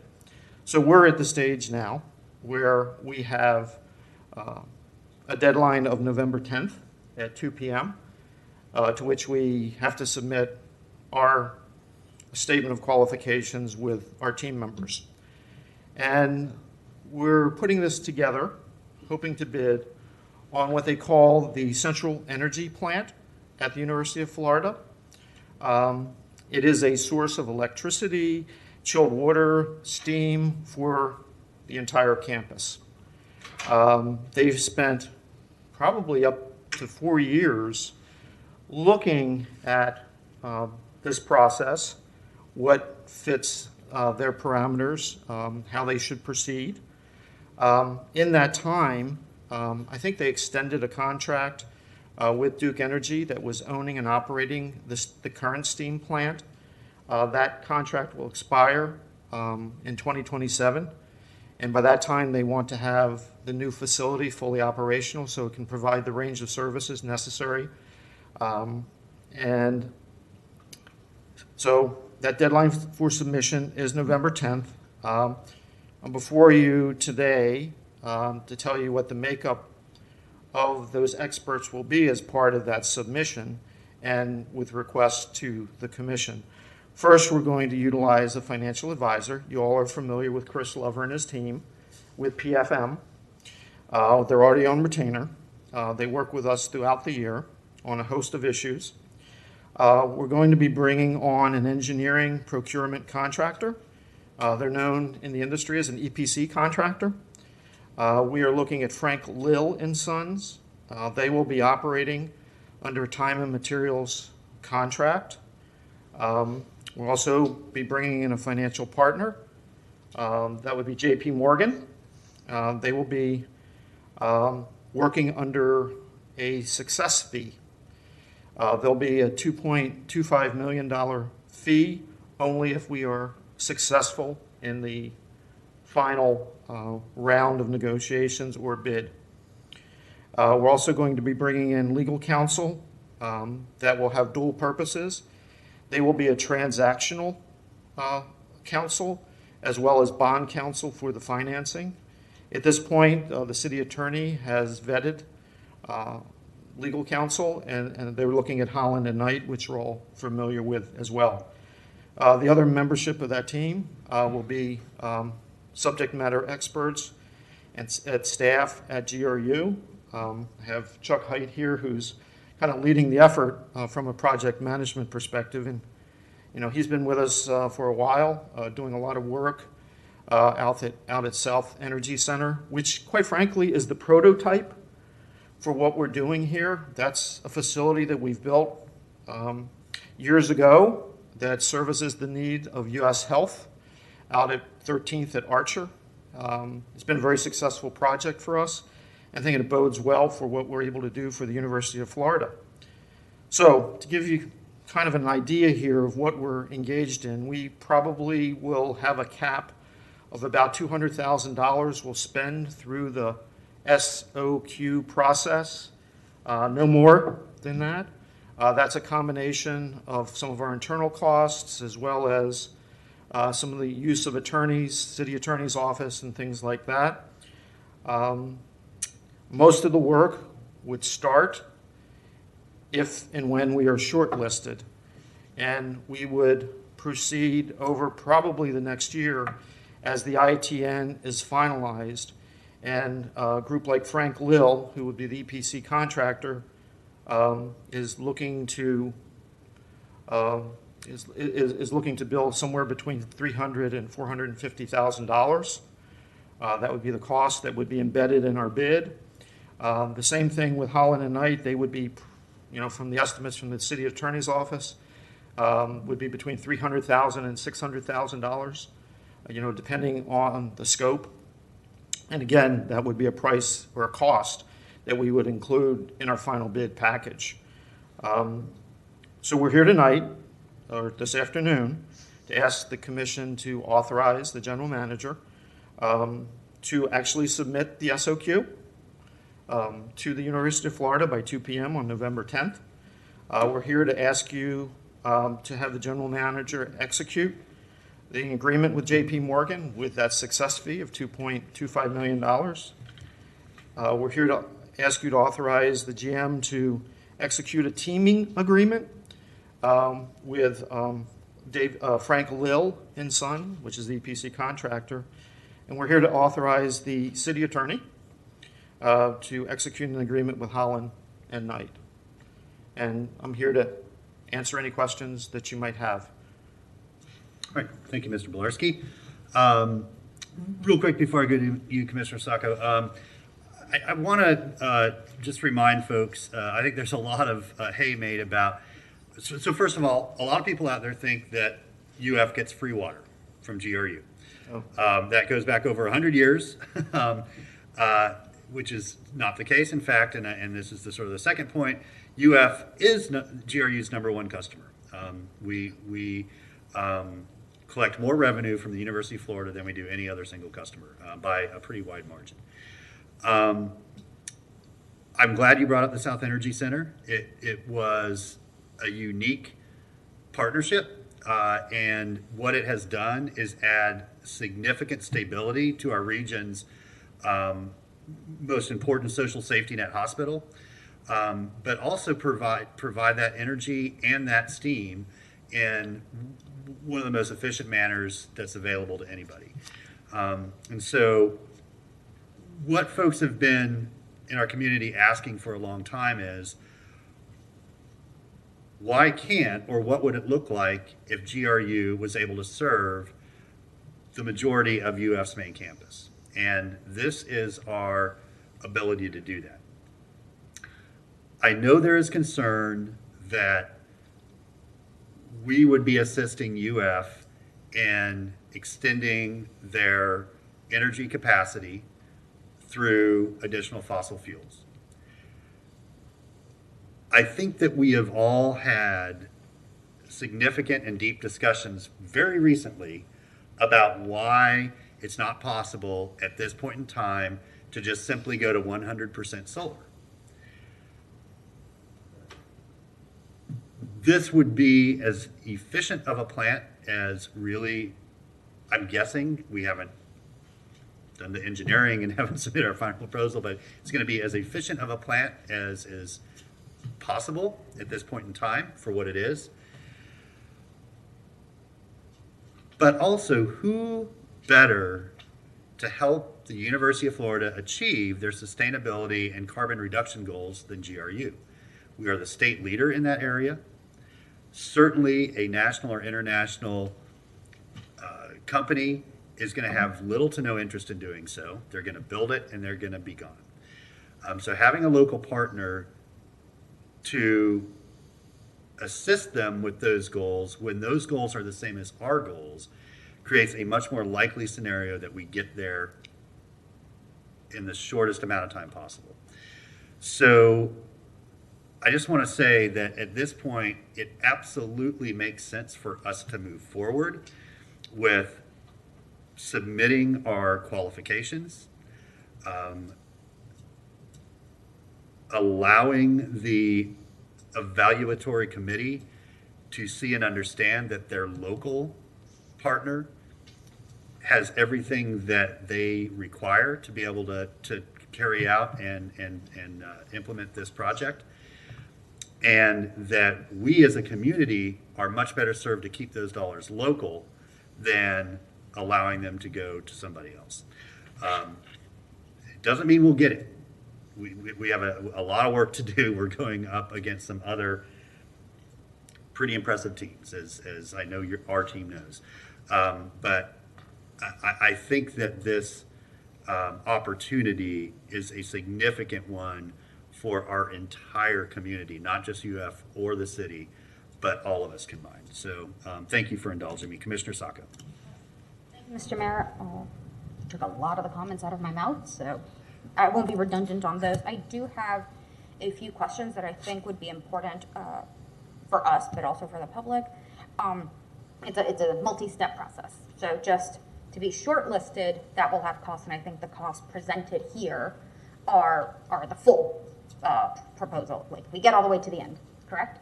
That's correct. Is there any guesstimate at what it would look like just at the shortlist? Who would be the finalists? No, estimate of cost, should we make it to the shortlist but not be qualified, which won't happen, but if that happens, Yes, I think I understand what you're saying. We're looking that we would spend no more than $200,000 to get to the point of either being shortlisted or not. And then I guess my numbers show that we would incur anywhere from $600,000 to about $1 million if we get to the point of bidding and then losing out. thank you. I didn't want folks to think we were spending, $600 to $1 million in a month. Right, correct. Just to maybe get on the list. Okay. Thank you for that, allowing me that clarification. I think that's an important thing to note. My second question is, I know that we won't have to pay JP Morgan until the end when we win, and I'll say when we win the bid. But until then, we do have these other costs. How is GRU going to budget for those? Yes, we are unfortunately experiencing some higher, vacancy rates and some other things, and we feel as though we can redirect some of those funds. We think that we can also reprioritize some other things within the budget. That doesn't mean as we move along that we won't come back and ask for, a budget amendment from the commission. But at this point, we're comfortable that there's some reprioritization, particularly given, I couldn't have said it better, the way the mayor described the relationship with the University of Florida. It's so important that it really provides the impetus for us to reprioritize some of those other expenses that we would otherwise incur. So it's going to be a combination of some underspending against the budget. Savings. Salary savings, and then reprioritizing some things. Thanks for saving me. Okay. No, thank you. And especially because it's a one-time expense with those salary savings, so we won't have to worry about the recurring costs. So that makes me feel a lot more comfortable. I'm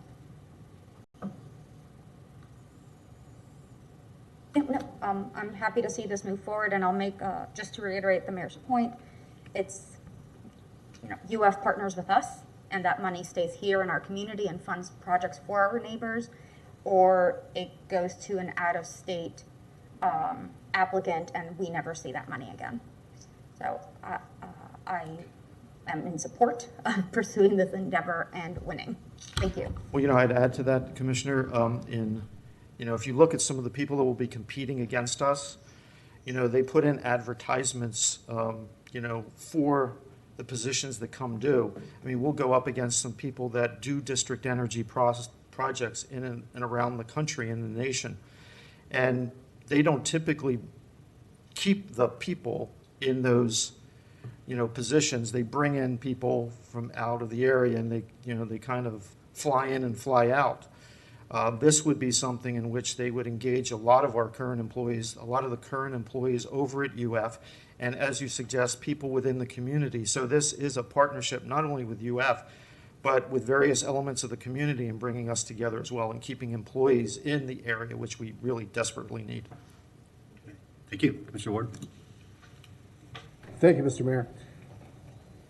Mr. Bolarski, thank you and your team for all the work that's gone into this thus far. I want to kind of restate things for my own benefit, and please, if I'm in error on one of these, let me know, Mr. Mayor, if that's of course. First of all, my understanding is that this plant to power the University of Florida is going to be a gas plant.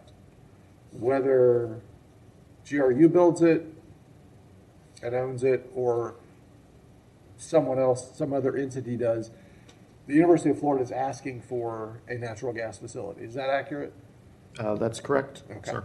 So we don't have any leverage right now to go to the University of Florida and say, we bid if you just do something else. It's a natural gas plant. That's the opportunity to bid. Well, I would add that not only we don't have leverage, but we would probably be in violation of the bid if we chose to do that. Right. And disqualify ourselves. Right. So the option for us to pursue is a natural gas plant, period. We have two options today. We can say, we don't want to be involved in this for, list your reasons. The primary reason would be to say that we don't want to be involved in another fossil fuel plant. If we do that, we walk away, we don't spend any money. UF still builds, somebody builds for them a natural gas plant in our city on UF campus or nearby, whatever. It's going to happen. The question before us is, do we try to participate or do we say, nope, not for us? And those are both possible paths. I mean, there are reasons to follow either of those paths. If we choose to pursue the bid and we're successful, it sounds to me like the people of Gainesville then, as owners of GRU, have a better opportunity to direct how efficient this is in its ongoing operation, not only in its build, but in its ongoing operation going forward for decades. Would you agree with that? Yeah, I would couch it in the term that, or the terms that we will have cemented our partnership even further, and opportunities that we design, develop, and employ may provide opportunities in the future. It may or may not, but I would bet that it would. So, yes.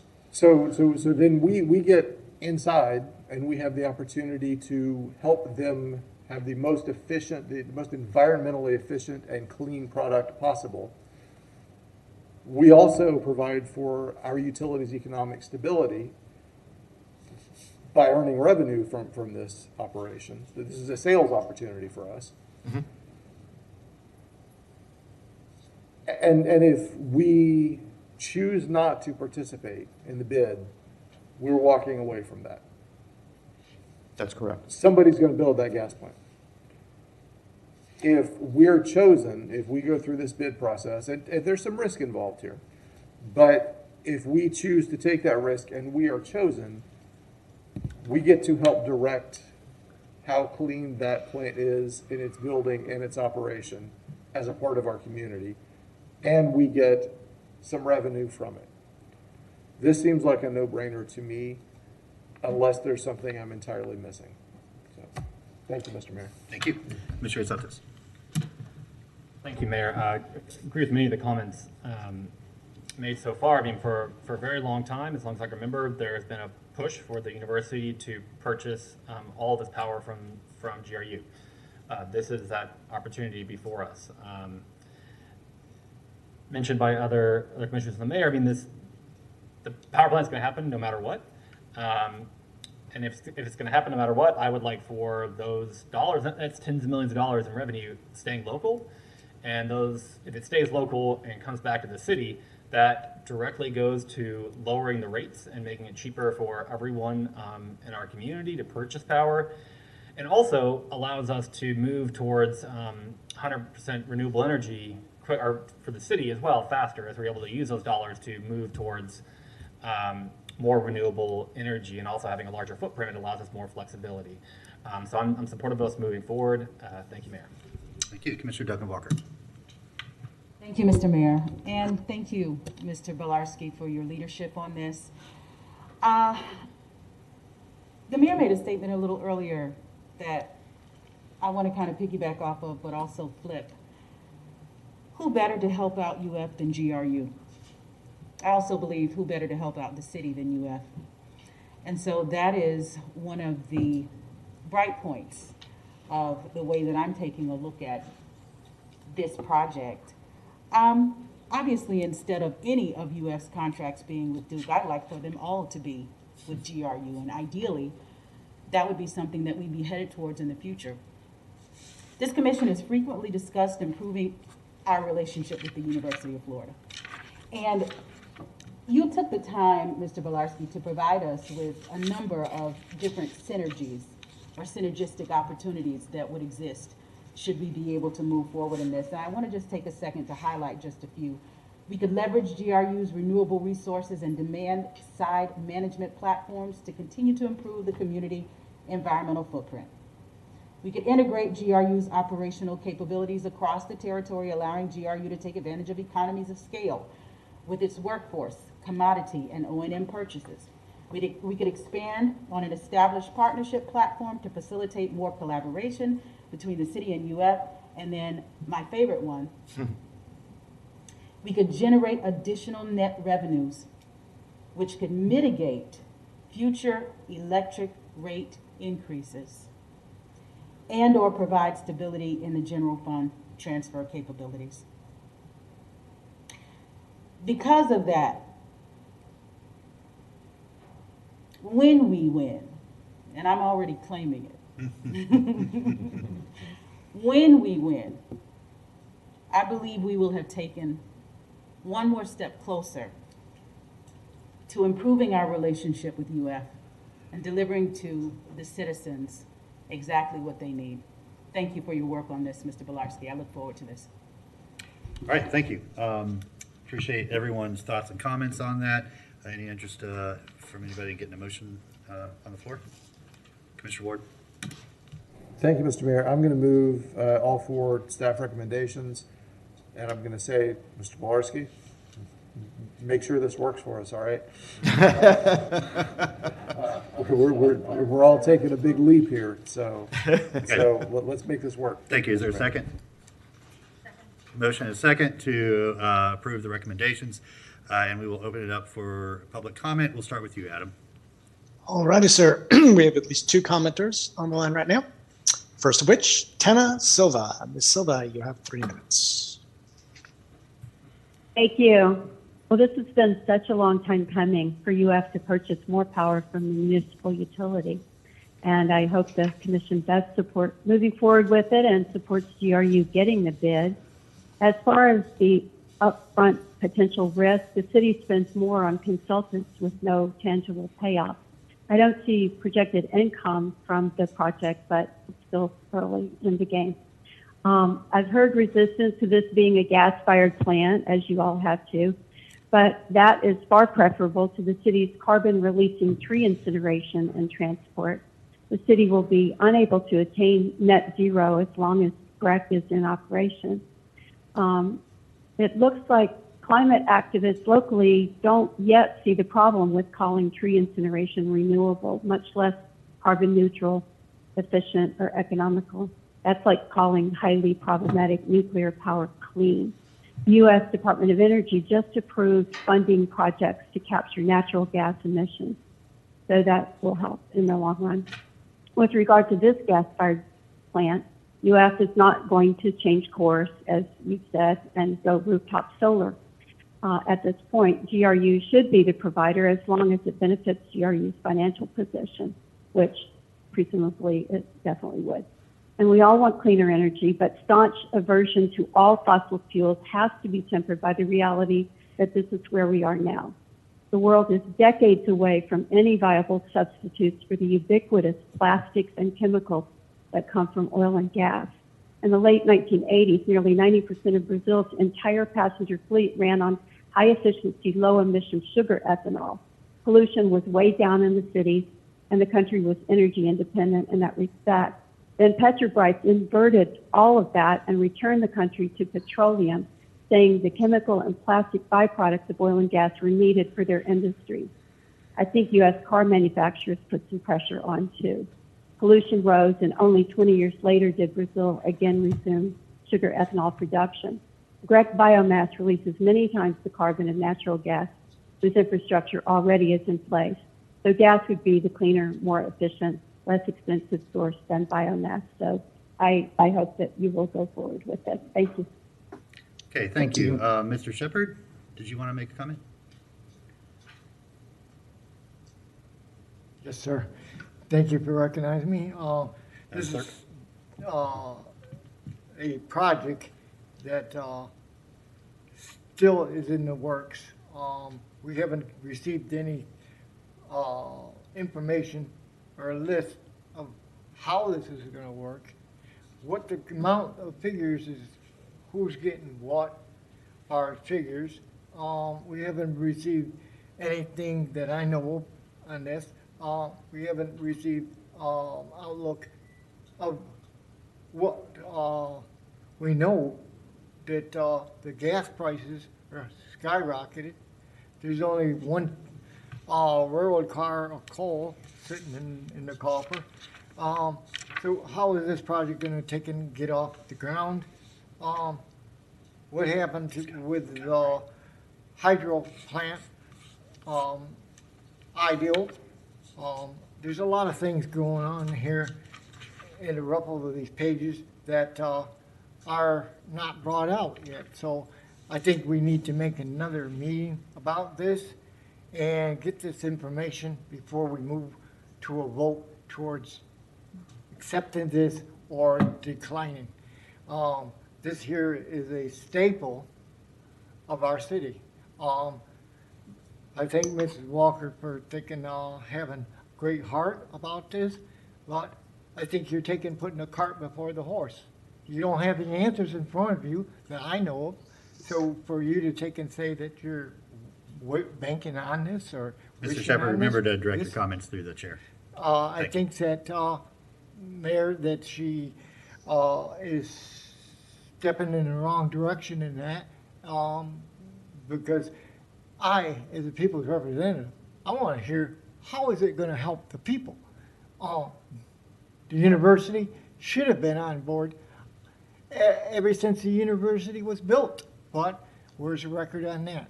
I haven't heard about it, and I've been here since 2001. And the people, our citizens that put us in office, they haven't heard of it. And so I would like another meeting on this so that we can get a clear outlook. And I may have been losing out on some stuff here, but I'm going to hold till next time. Very good. Thank you, Mr. Shepherd. Adam, back to you. Thank you, sir. Next up is Mr. Nathan Scott. Mr. Scott, you have 3 minutes. Thank you. Good afternoon, Mayor, Commissioners, Nathan Scott. So first and foremost, I want to thank Mr. Bilarski for the presentation. I don't agree with all the euphorically optimistic statements in the agenda narrative, but it is what it is. But certainly GRU has the obligation to pursue capture of this. But again, there's a lot that remains to be seen. Also, with respect to the financials, I think it's lacking in terms of the information before the commission. Given the estimated $250 to $300 million investment, it's uncertain whether the incremental revenue to GRU would be sufficient to reduce the upward pressure on GRU electric rates, given the excessive GRU rate increases imposed by the mayor and Gainesville City Commission.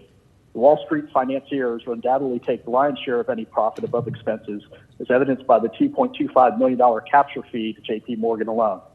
Mayor Poe, you gave an impassionate speech to us, and I guess the commission has to do so. But again, it's somewhat wishful thinking. I would personally give GRU a 1 in 5 or 1 in 6 chance of capturing this opportunity. They might make the short list, but making the short list and not winning the opportunity cost GRU customers over $600,000, as alluded to in legal costs. Mayor Poe, I'm equally perplexed by your statement in the Gainesville Sun. In that article, you stated that GRU is a perfect partner. And again, that statement's equally perplexing to me. GRU debt has been downgraded 5 times in less than 10 years under the ongoing mismanagement of GRU at the hands of the mayor and the Gainesville City Commission. The 2 most recent GRU debt downgrades will cost GRU customers another $56 million in additional borrowing costs. GRU customers have some of the highest electric rates in the state, if not the highest, and they're going even higher with the GRU electric rate increases of 24% from FY22 to FY27 that were just approved by the Gainesville City Commission on top of the fuel charge that we just found about. Beyond that, again, the mayor and the Gainesville City Commission have a proven track record of making bad deals that cause great financial harm to GRU customers. So by all means, I think you need to pursue this, but I think, some of the comments I heard are naive to, the probability that GRU will be successful in this endeavor. Should UF do this? Probably, but, there's politics. There's politics in everything in the state, and you guys will be going against some powerful competition that has, best-in-class operational excellence. It doesn't have all these dysfunctional elements and rate increases. The City Commission has shown that it doesn't know how to manage a utility. So I think that's the downside, but by all means, I think GRU has an obligation to seek this additional revenue source. Remains to be seen how much incremental revenue it will provide. Mr. Scott, that's the 3 minutes. Partners are all going to expect their cut. Thank you. All righty, Mr. Mayor, I have several more callers in the queue. I don't know if there's anybody in chambers. Nope, it's all you, Adam. All right, thank you, sir. Next up, Mr. Telford Cartwright. Mr. Cartwright, please, you have 3 minutes. Yes, my name is Telford Cartwright. Commissioners, Mayor. Now, there's a saying that there's pros and cons to all things. Now, if University of Florida enters into a energy agreement with the with GRU, yes, there's a chance. GRU stands to gain, but we must also consider before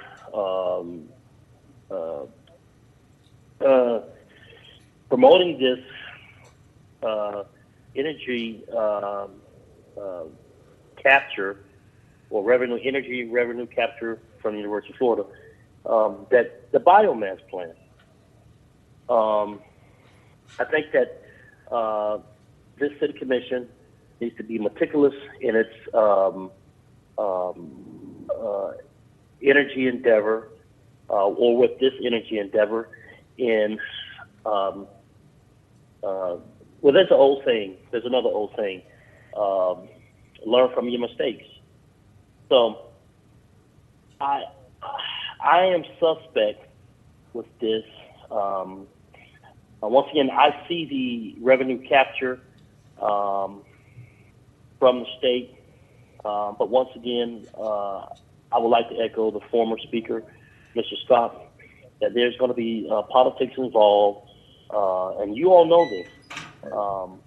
And the GRU having been, credit rating having been downgraded, and that's known. Then there's Duke Energy. I mean, I think another player could possibly be FPNL.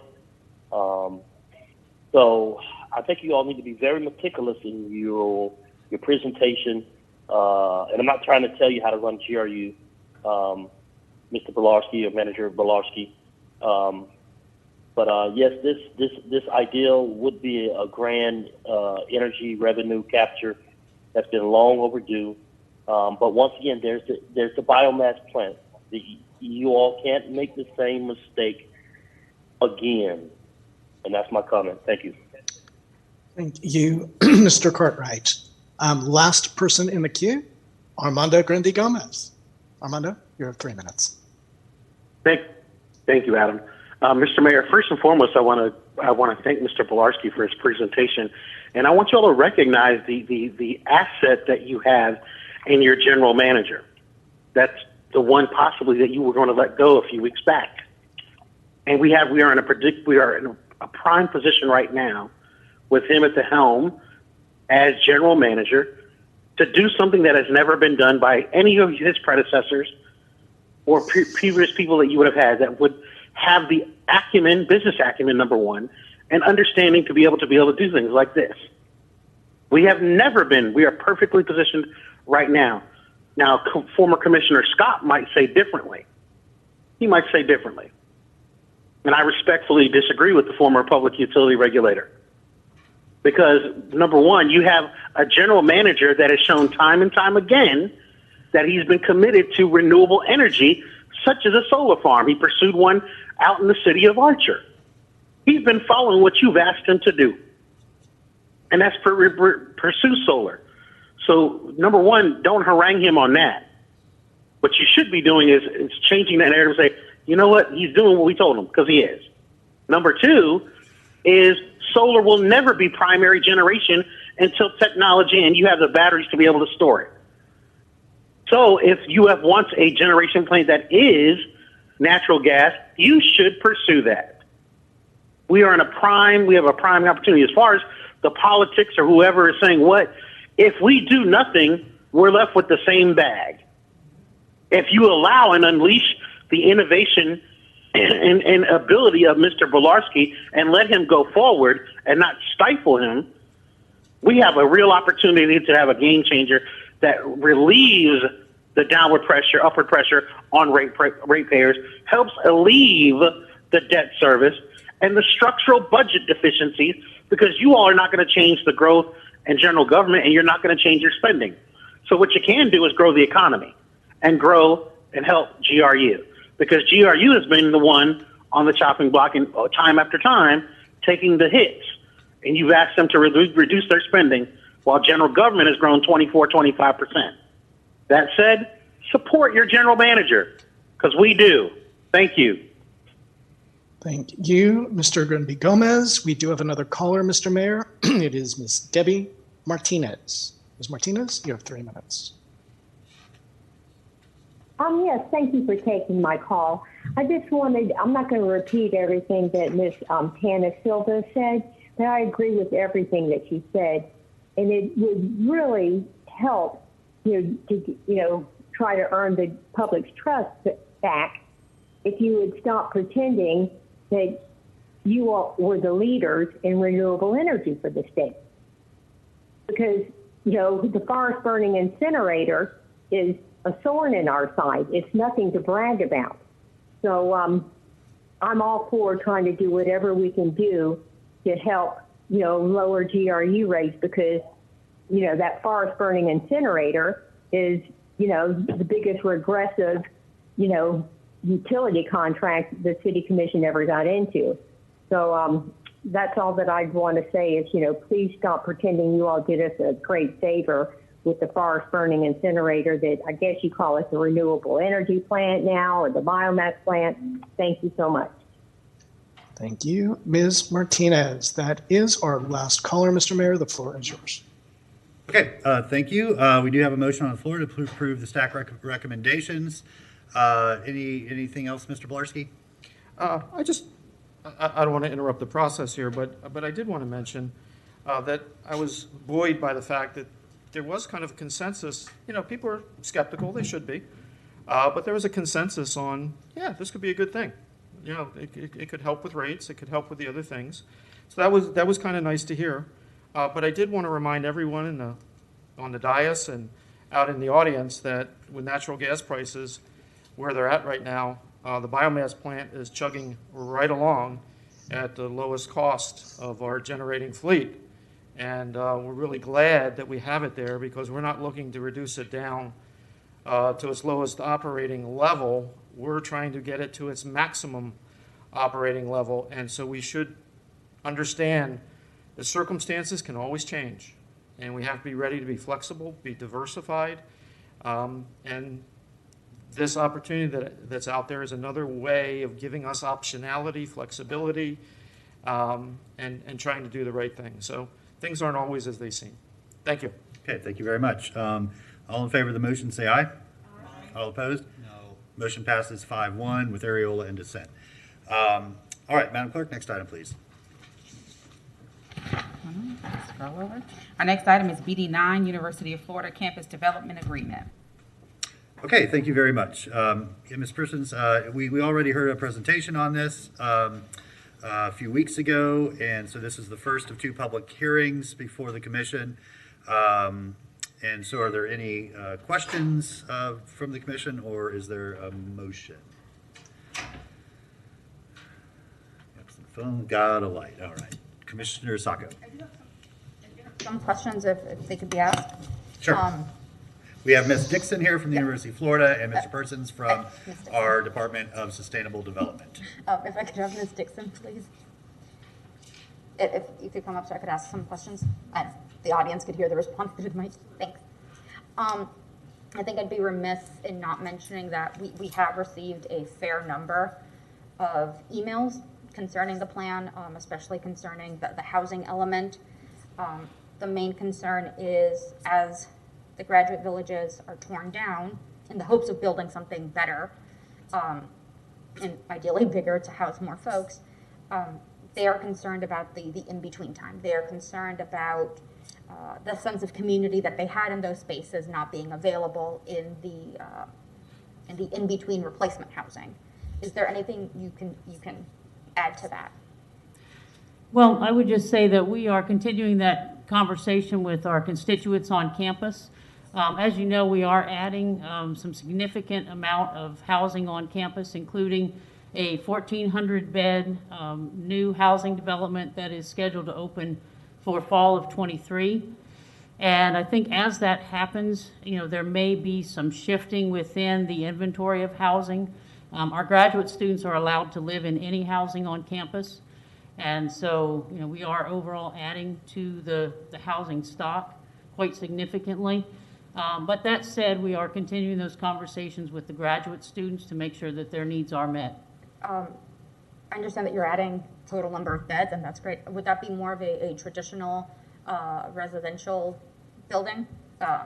The dorm, as we're not allowed to say anymore? We have a mix of housing on campus, so we have some of the traditional type rooms. We also have apartments and suites, and we have still, the other graduate family housing units. When it comes to apartments, because I think that's the main concern of the vast majority of graduate students I have spoken to, graduate students in my experience, as having been one twice,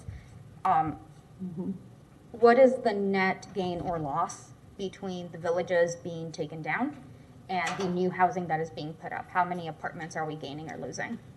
I don't have that number right off the top of my head. Do you know if we're gaining or losing? Well, of that style, I would say, and of the graduate family housing type, obviously we are losing that type. But we, as I said, I think we will see a lot of shift of undergraduate students moving maybe from some of those suite and apartment style units.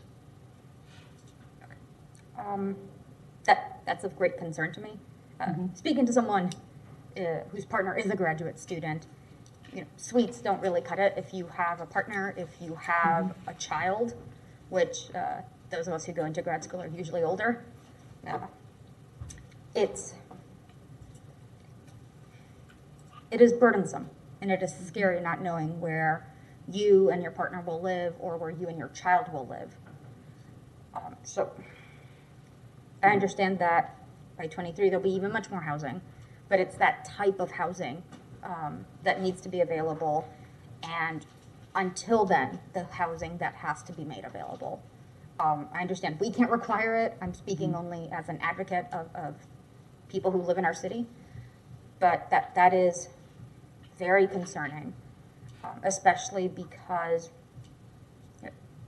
I know what grad students make. It might not be possible. I know what grad students make, and I know what grad school costs. So their budgets are already stretched thin. It would be increasingly difficult to find housing for a family of 3 or 4 that is close to campus, that fits their budgets. And I think the villages on campus really did a lot of that. And my one ask, a sincere ask, is that those be put in, and in conversations with the graduate students, that they be given, that they not be so much informational as dialogue. Some felt that they weren't being allowed to speak or have appropriate time to say what they were thinking. So those would just be my asks, given that they live here, and if they don't live on campus, they're fighting with the rest of our neighbors for limited housing. Thank you. Thank you. Commissioner Duncan Walker. Mr. Mayor. And thank you, Commissioner Sacco, for your advocacy. Could appreciate your comments. Thank you for being here with us today. I just have one question, and it's actually a follow-up question to one of the ones that I asked in our conversation several weeks ago. Were you ever able to ascertain the amount of property that UF owns throughout the city of Gainesville? No, I'm sorry, I have not gotten that. I will get that for you. Okay, thank you. Did you conclude, Commissioner? I did. Okay, very good. Yeah, so obviously we have had a lot of communication and learned a lot about graduate student housing on campus over these last several months. I want to thank the leadership from the graduate students for educating us and making us aware of that situation. I also understand the situation the university's in. When you have very old and deteriorating properties, to continue putting money into those properties instead of using that to replace housing is not necessarily the highest best use of your resources. So I understand that part of it. And I also know I have had conversations and had assurances from both leadership at UF, and also we have heard from the Board of Trustees that the emphasis from the board for the past several years has been on undergraduate experience.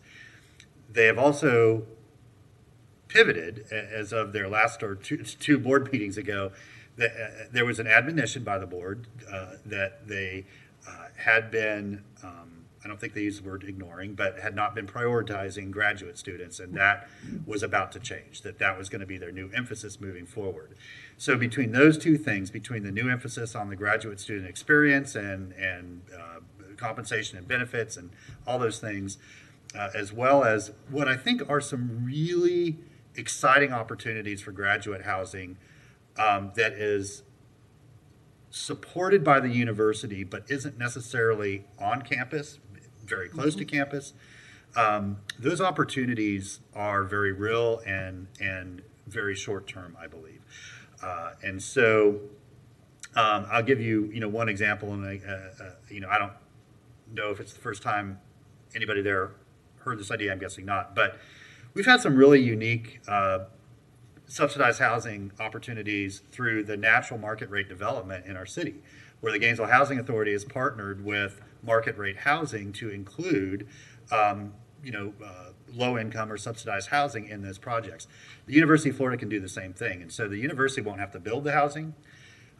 They simply can use their resources to provide the subsidy between the market rate and what is affordable for graduate students, and the developer can use their density bonuses to get that in high opportunity areas that are close to campus, close to shopping, and close to the experiences that they want. So I have confidence that all of that is there. I know that it's a priority on campus. I know it's a priority for the board, and I know that the city would have to make the same.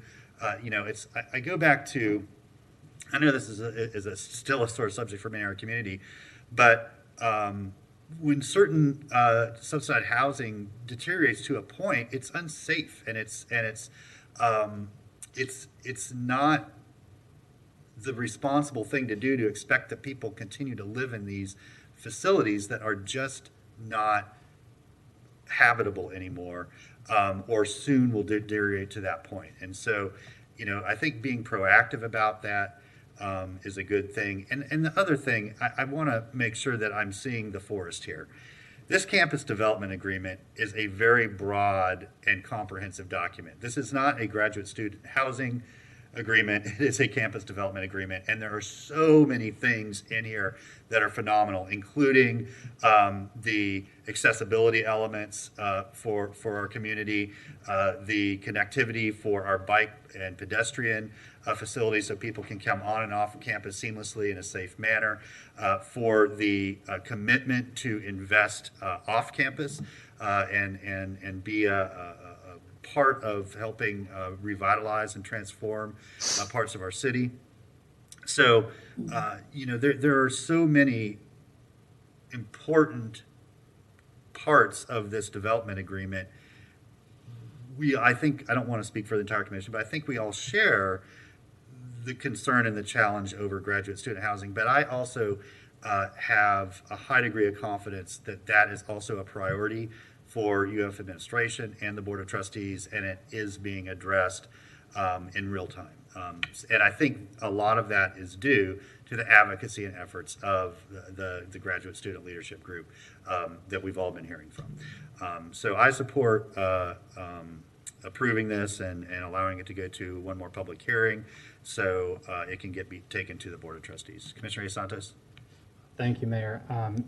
I move the recommendation with one caveat that we ask the University of Florida to make graduate school family housing, affordable housing, graduate school family affordable housing a priority.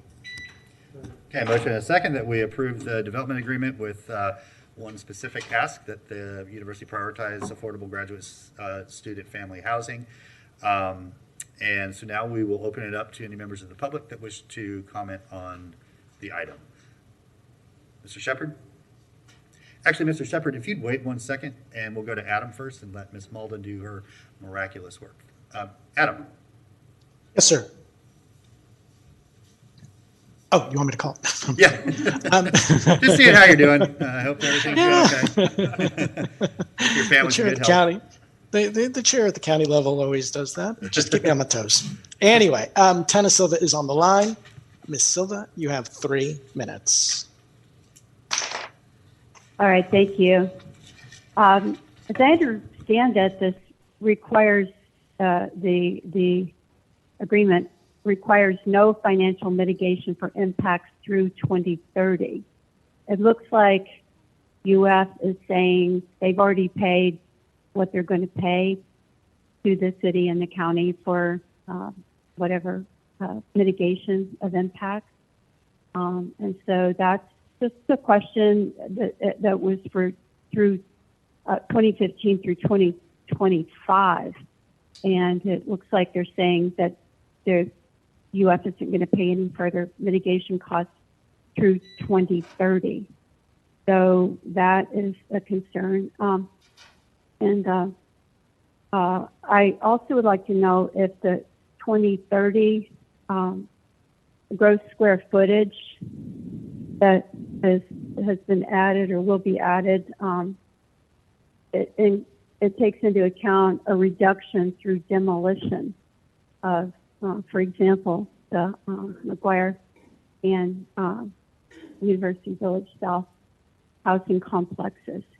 And I have to say, I appreciate Commissioner Sacco's remarks about graduate student housing as a single mom returning freshman undergrad at UF. One of my sons lived at Diamond Village, and it was what allowed me to get a bachelor's degree.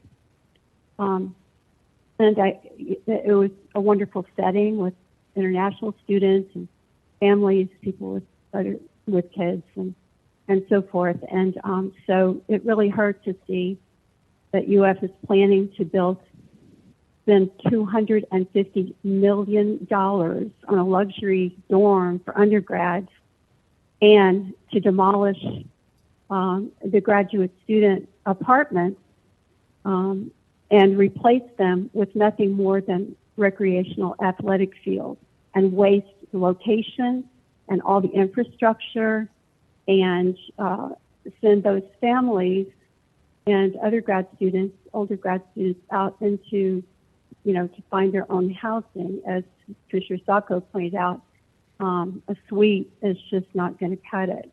I very strongly disagree with the assessment that, they're just old and we can get rid of them. I live in a house that the city rehabbed through a local contractor that is 100 years old.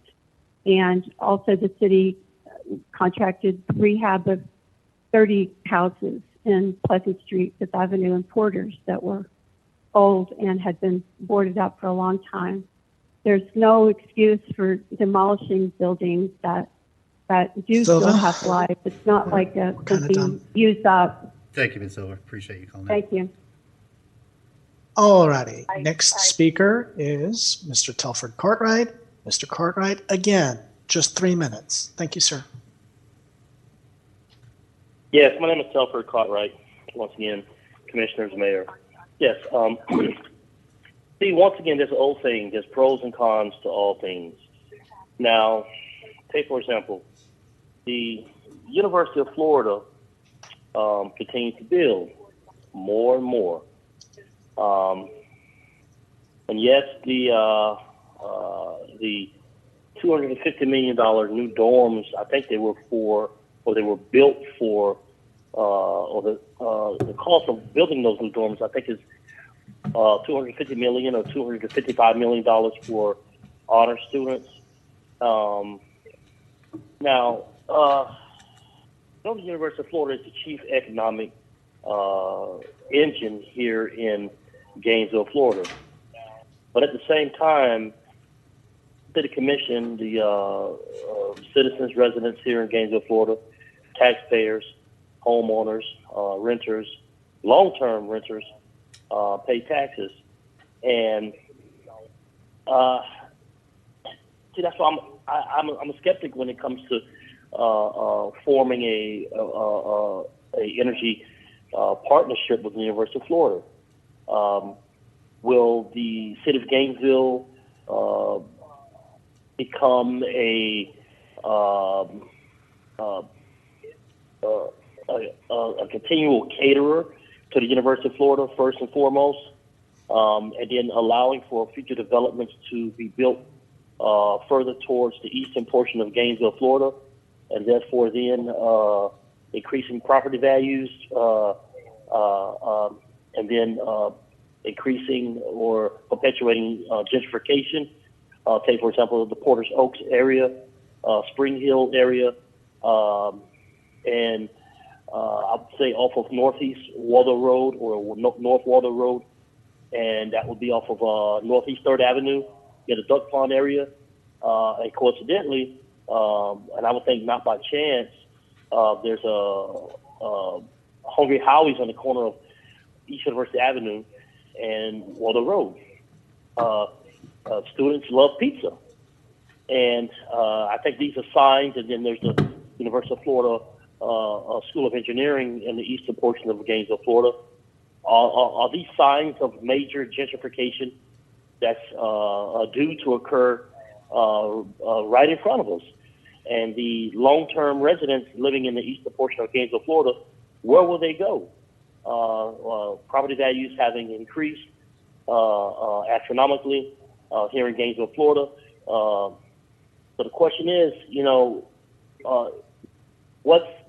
I think this is gentrification. Mr. in the Cartwright. details as well. Thank you, Mr. Mr. Cartwright. Cartwright. All righty, sir. That was our last caller. The floor is yours. Okay, very good. We have a motion on the floor. We'll move that back to the commission. All in favor of the motion, say aye. Aye. All opposed? The motion passes unanimously. Thank you, everyone. That is our afternoon agenda.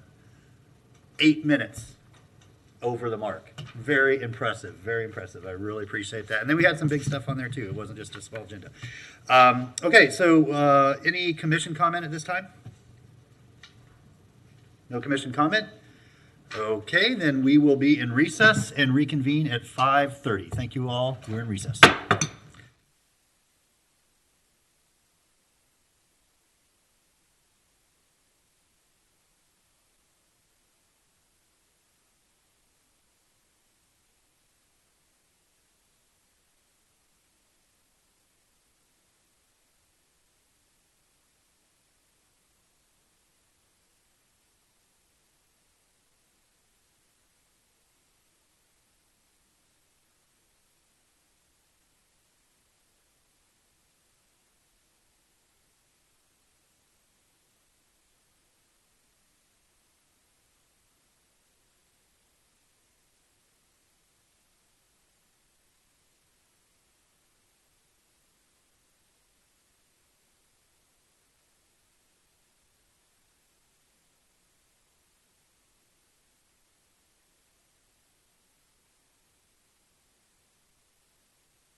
Okay, good evening. Welcome back. We're going to call this meeting back to order, and just give me one moment, and then Madam Clerk will go ask you for our first order of business.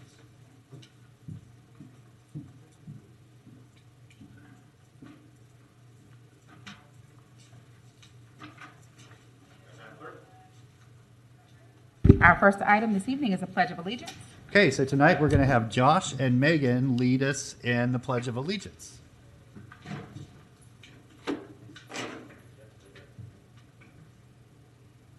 Pledge allegiance to the flag of the United States of America and to the republic for which it stands, one nation, under God, indivisible, with liberty and justice for all. Thank you both. You'll meet them in just a few moments. Madam Clerk? Our first proclamation this evening is National Hospice and Palliative Care Month, November 2021. Okay, do we have anybody for this proclamation? All right, welcome. Thank you. Whereas, for more than 40 years, Haven has helped provide comfort and dignity to thousands of people in North Florida, allowing them, yeah, there we go. I just want the people to see you and know who you represent. Allowing them to live their last months, weeks, or days comfortably with the people they love. And whereas Haven utilizes an interdisciplinary, team-oriented approach to treatment, including expert medical care, quality system control, and comprehensive pain management as a foundation of care. And whereas, beyond providing physical treatment, Haven attends to the patient's emotional, spiritual, and family needs and provides family services like respite care and bereavement counseling. And whereas, Haven provides community-based palliative care, which delivers expertise to improve quality of life and relief from pain, and can be provided at any time during an illness. And whereas, in an increasingly fragmented and broken healthcare system, hospice is one of the few sectors that demonstrates how healthcare can and should work at its best for its patients. And whereas every year 1.5 million Americans living with life-threatening illness and their families receive care from the nation's hospice programs in communities throughout the United States, including Haven. And whereas Haven is an advocate and educator about advanced care planning that helps individuals make decisions about the care they want. And whereas the Centers for Medicine and Medicaid Services have pledged to put patients first in all of its programs, including hospice, ensuring a coordinated and patient-led approach to care, protecting patient choice and access to individualized services based on a patient's unique care needs and wishes. Now, therefore, I, Lauren Poe, by the authority vested in me as the mayor of the city of Gainesville, do hereby proclaim November 2021 as National Hospice and Palliative Care Month in the city of Gainesville, and invite all of our citizens to join me in encouraging neighbors to increase their understanding and awareness of care at the end of life, discuss their end-of-life wishes with their families, and observe this month with appropriate activities and programs. In witness whereof, I have hereunto set my hand and caused to be affixed the official seal of the city of Gainesville, Florida, this 14th day of September, 2021. Thank you, and please say a few words. Thank you very much for allowing us to serve the Gainesville community and its fine citizens. And I know that the story is getting a little bit tired, but I really learned the value and significance that hospice can play when my grandmother was ill. She suffered with Alzheimer's for many, many years, and after receiving a hip fracture when she fell, her health deteriorated very quickly. We were not prepared. She went to hospice, and the care that she got and the care that we got in those last few days helped our family and helped her tremendously. So I just want to thank you just personally so much for all of the care and value that you give to all of our people at the end of their lives. Thank you. All right, Madam Clerk. Our next item is Native American Heritage Month, November 2021. Okay, welcome. Good to see you. Thanks for joining us. Whereas this nation, state, and county are located on indigenous lands. And whereas the city of Gainesville takes pride in and celebrates the history and diversity of past and current indigenous residents, specifically recognizing the Potano tribe, Timucua people, and the Seminole Indians. And whereas we urge the people of the United States to learn more about the American Indian cultures throughout the nation and within their communities. And whereas each year since 1986, Congress has celebrated the contributions of American Indians to the greatness of our nation. And whereas the month of November concluded the traditional fall harvest season and was generally a time of thanksgiving and celebration for the American Indian. Now, therefore, I, Lauren Poe, by the authority vested in me as the mayor of the city of Gainesville, do hereby proclaim November 2021 as Native American Heritage Month in the city of Gainesville, and invite all of our citizens to join me as we remember the lands we live upon, recognize contributions of past and current indigenous peoples, and learn more about the history, traditions, and cultures of indigenous peoples. In witness whereof, I have hereunto set my hand and caused to be affixed the official seal of the city of Gainesville this 24th day of September, 2021. Thank you for being here, and please say a few words.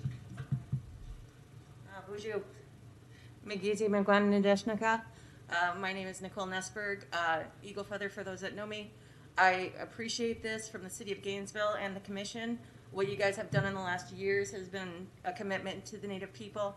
I especially encourage everyone. Right outside of here, there is a plaque that was unveiled last month. It's beautiful, spectacular, and I look forward to more of those. Miigwech. Thank you, Nicole. Okay, Madam Clerk. Okay, our next proclamation is Family Court Awareness Month, and our recipients are joining us virtually, November 2021. Okay, all our virtual friends and neighbors, thank you for joining me. Whereas the mission of One Mom's Battle, or OMB, and the Family Court Awareness Month Committee, FCAMC, is to increase awareness about the importance of a family court system that prioritizes child safety and acts in the best interest of children. And whereas the mission of the FCAMC is to increase awareness about the importance of education and training on domestic violence, childhood trauma, and post-separation abuse for all professionals working within the family court system.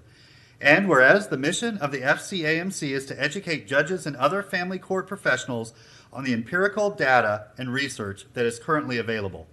Such research is a critical component of making decisions that are truly in the best interests of children.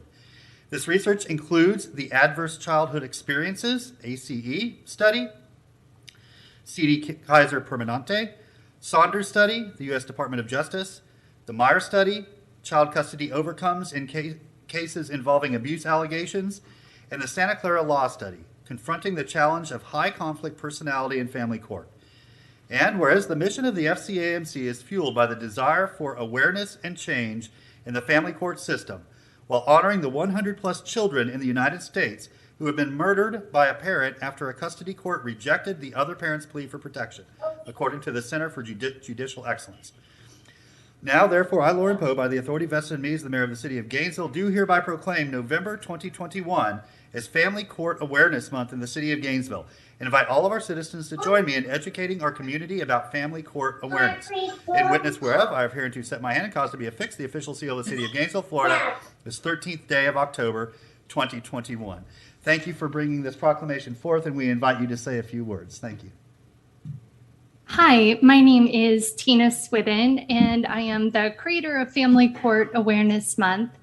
12 years ago, I entered the family court system naively believing that child safety was prioritized, and that is not what's happening in our family court system. Our family court system is one of the most important branches of our judicial system. They literally hold children's lives in their hands. And this system is the same system that failed little Grayson Kessler right here in Florida. And it continues to fail so many other children. The number from our last year's Family Court Awareness Month campaign, the number of children murdered has increased by 52 just in 1 year. And it's important to also recognize the tens of thousands of children who are sent into abusive situations. A conservative estimate is 58,000 children. Most family court judges have little to no training in domestic violence or trauma. That's really hard for people to grasp how that's possible. And there's no regulation, there's no oversight. If they make a mistake, you don't get an apology because you're just a case number. But these are our children and they are our future. I can't unsee, unhear, or unknow the horrors that I've witnessed over the past decade in our family court system. And I believe the first step towards change is creating awareness that we have a huge problem. It's a crisis. So I'm absolutely grateful to Gainesville for joining the list of almost over 200 cities, counties, and now 5 states that have proclaimed November as National Family Court Awareness Month. So thank you for standing with us to recognize the importance of a court system that prioritizes child safety. All right, thank you, Tina, so much. We appreciate you so much bringing the awareness to our entire community.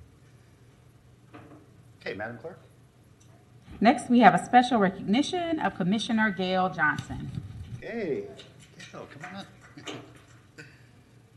We're so glad to see you twice in one day, and we're so glad that you're coming back to visit us with good news that the board unanimously passed the addition of a couple legal firms to the HB1 fight, and we look forward to continuing that fight as we move forward, and so grateful to you to bring that to the commission. So we just have a plaque to commemorate your service on the Gainesville City Commission 2018 to 2021. Public service is so incredibly difficult. You did it with so much energy and passion, and were able to accomplish so much. And we just want to thank you so much for your service to our community, to our city. And I'm just very excited for whatever your next chapter brings. I know it will be in service, and you'll do a fantastic job with it. So please accept this on behalf of the entire city.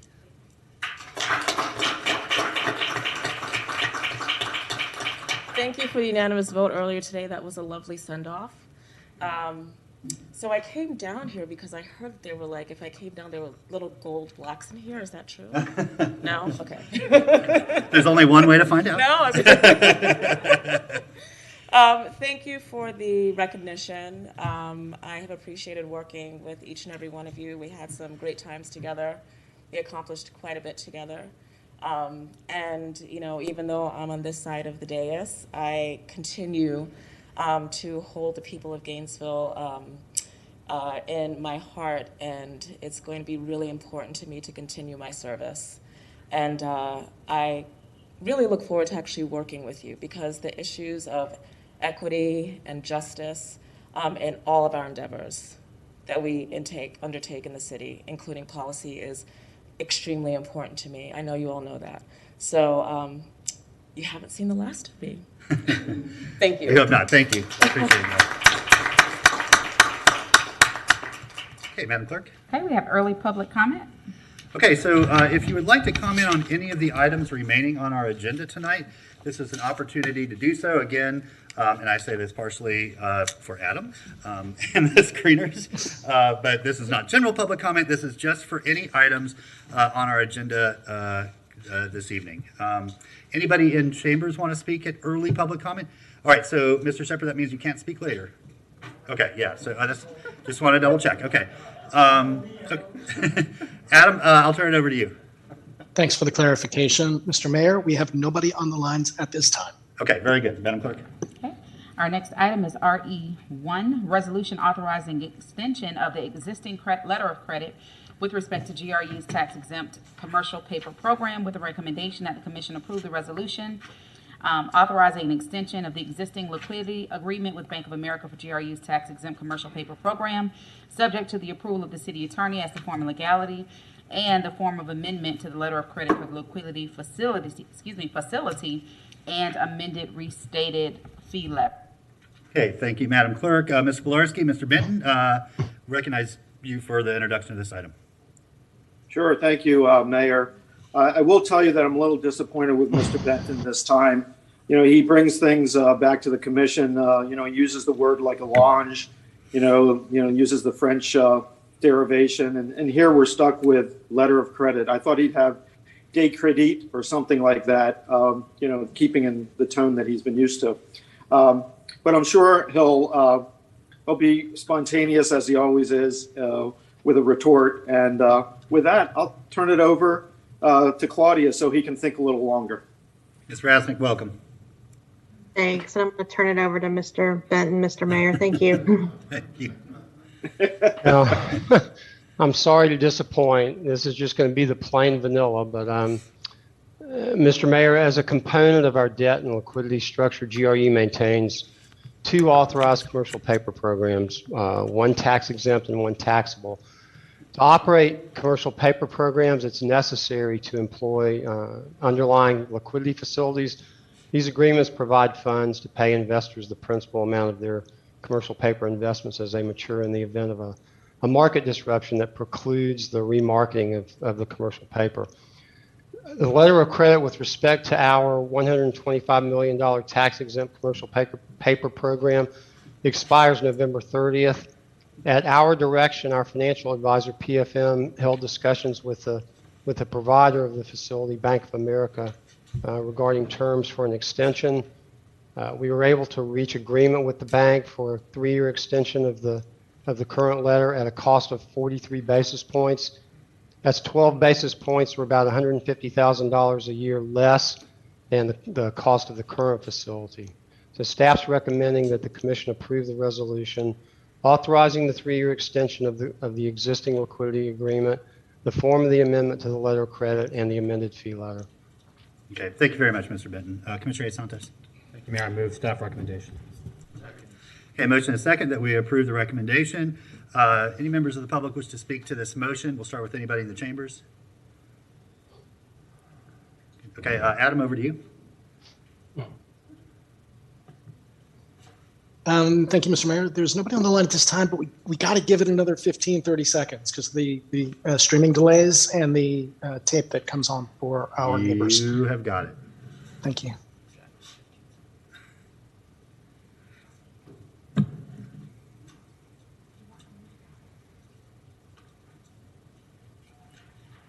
Madam Clerk, maybe we need that music like they play between batters at the World Series. Talk about the pickleball courts in Alachua County. That seemed to get a lot of attention the other day. It does look like we have a caller calling in. Let me get that person screened, and we will be good to go.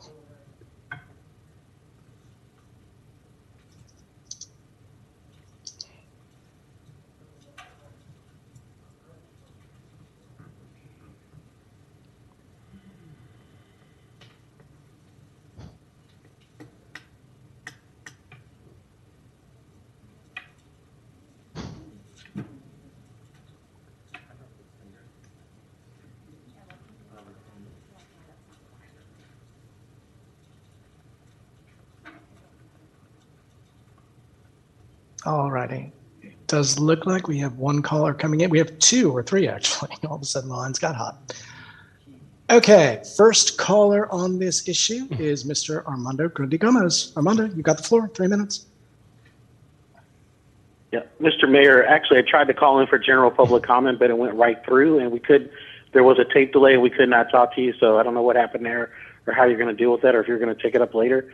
But that's what I was actually calling for, Mr. Mayor, because I actually had something to talk about that's not on the agenda, and I wanted to bring that to your attention. Mr. Grundy Gomez, there is no general public comment in the evening, just at 1 o'clock. Well, if you could be so kind as if there is a major delay, Mr. Mayor, when there's a tape going on that takes like 35 seconds.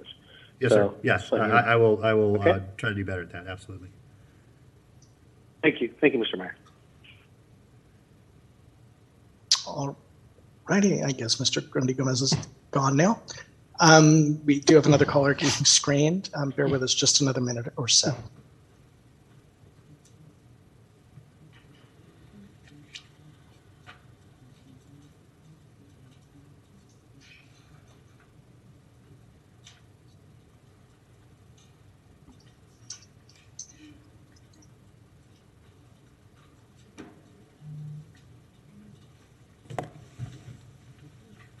All righty. That caller is not calling in for this issue. The floor is yours, sir. Okay, we'll go back to a roll call vote, Madam Clerk. Commissioner Sacco? Aye. Commissioner Ward? Aye. Commissioner Ariola. Commissioner Hayes Santos. Commissioner Duncan Walker. Aye. And Mayor Poe. All right, that motion passes unanimously. Next item, please. Our next item is RE2, Resolution of the City of Gainesville, Florida, authorizing participation in the Florida Municipal Investment Trust with the recommendation that the commission adopt the resolution authorizing the Director of Finance to execute documents for the city to join with other local government units as a participant in the Florida Municipal Investment Trust. Okay, thank you very much. Commissioner Santos. I'll move a resolution, or move staff recommendation. Okay, motion and second to adopt resolution 210566. Ms. Ramos, did you want to present it? I apologize. I was getting over my skis there a little bit. Good evening, Mayor and Commissioner. Cynthia Ramos, Finance Director. So the Florida Municipal Investment Trust is administered by the Florida League of Cities, and it offers various fixed income investment funds for local governments. This resolution allows for the city to participate in the trust, which will allow for more diversified investment options for our surplus operating funds within the guidelines of our investment policy and objectives. So we recommend that the City Commission approve our participation. Very good. Thank you so much, Ms. Ramos. Okay, motion on the floor. We'll turn it over to members of the public that wish to comment on the motion. Okay, Ms. Shepherd. Okay, Adam, over to you. Yes, 30 seconds. Thank you, sir. Anybody want to talk college football? I live No, in Georgia. no, we don't. I also happen to, I was born a Denver Broncos fan, but married into the Browns, so I don't want to talk about that either. Yeah, I've joined the Baker Mayfield bandwagon here, so I'm with you on that one. I'm also a Dodgers fan, so I don't want to talk about that. Got nothing to talk about. Yeah, I'm sorry. I should hang up now. All right, I don't think anybody's calling in on this issue, Sarah. Okay, very good. We'll move back for a roll call vote, Madam Clerk. Commissioner Ariola. Aye. Commissioner Sacco. Aye. Commissioner Duncan Walker. Aye. Commissioner Ward. Aye. Commissioner Hayes Santos. Aye. And Mayor Poe. All right, that motion passes unanimously. Okay, next item, please. Our next item is a non-binding resolution. One, Commissioner Reina Sacco, resolution in support of Cuba. Okay, Thank Mr. you. Sacco. Thank you, Madam Clerk. Thank you, Mr. Mayor. I'm going to be brief. I'd love to take credit for this idea, but it was not mine. My parents actually contacted me back in July telling me that I needed to use my position to do something. And I said, I'm not going to go push my own agenda. But then a month and a half later, these wonderful students from UF contacted all of us, and I jumped the gun because they were so impassioned and had done so much work already. I will let them speak for the resolution on their own. They did the research, they did the legwork. I just gave them a platform for it. So I'd like to invite Josh and Megan up. So come on up. All right, welcome, both of you. You'll recognize Megan from the person who just led our Pledge of Allegiance. Welcome back. We're glad that you're here. Awesome. Hello. Okay.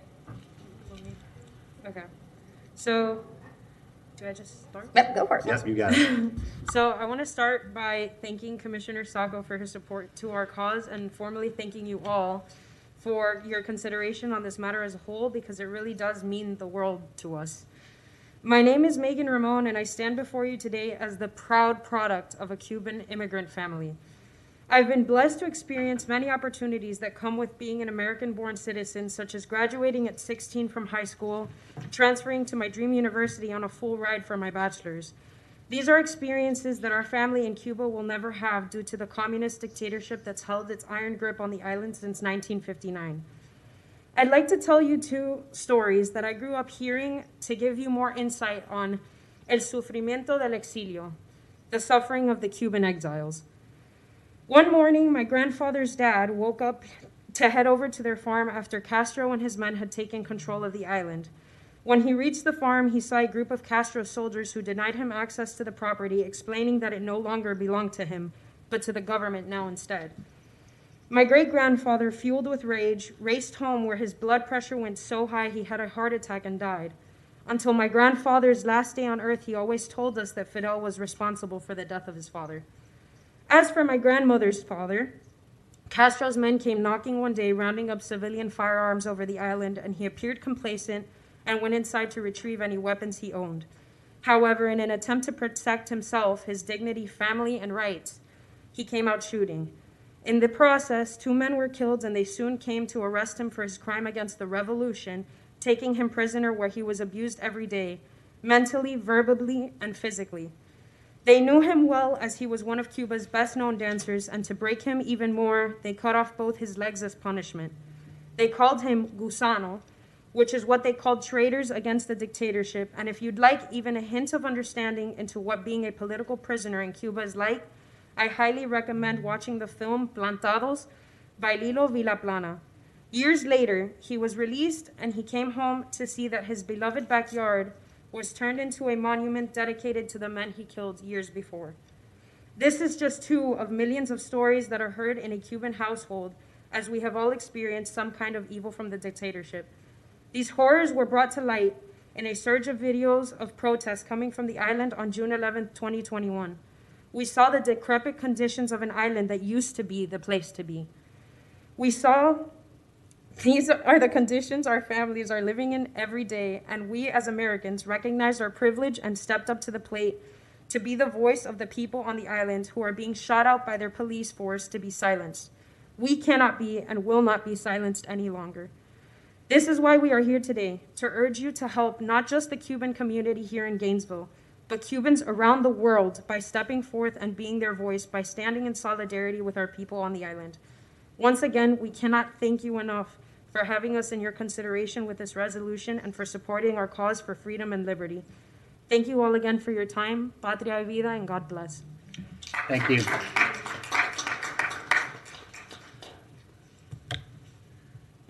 Welcome. Good evening, Mayor. Good evening, Commission. My name is Josh Rios. I just want to say thank you so much, Commissioner Sacco, for allowing us to present this resolution and for bringing this forward. You don't know how much this means to us back home and to our families and our friends who are all Cuban. We are the product of the American dream. Our parents, or some of us, came from Cuba. My mom was born in Cuba, La Habana, in Cuba. My grandma as well, my grandparents.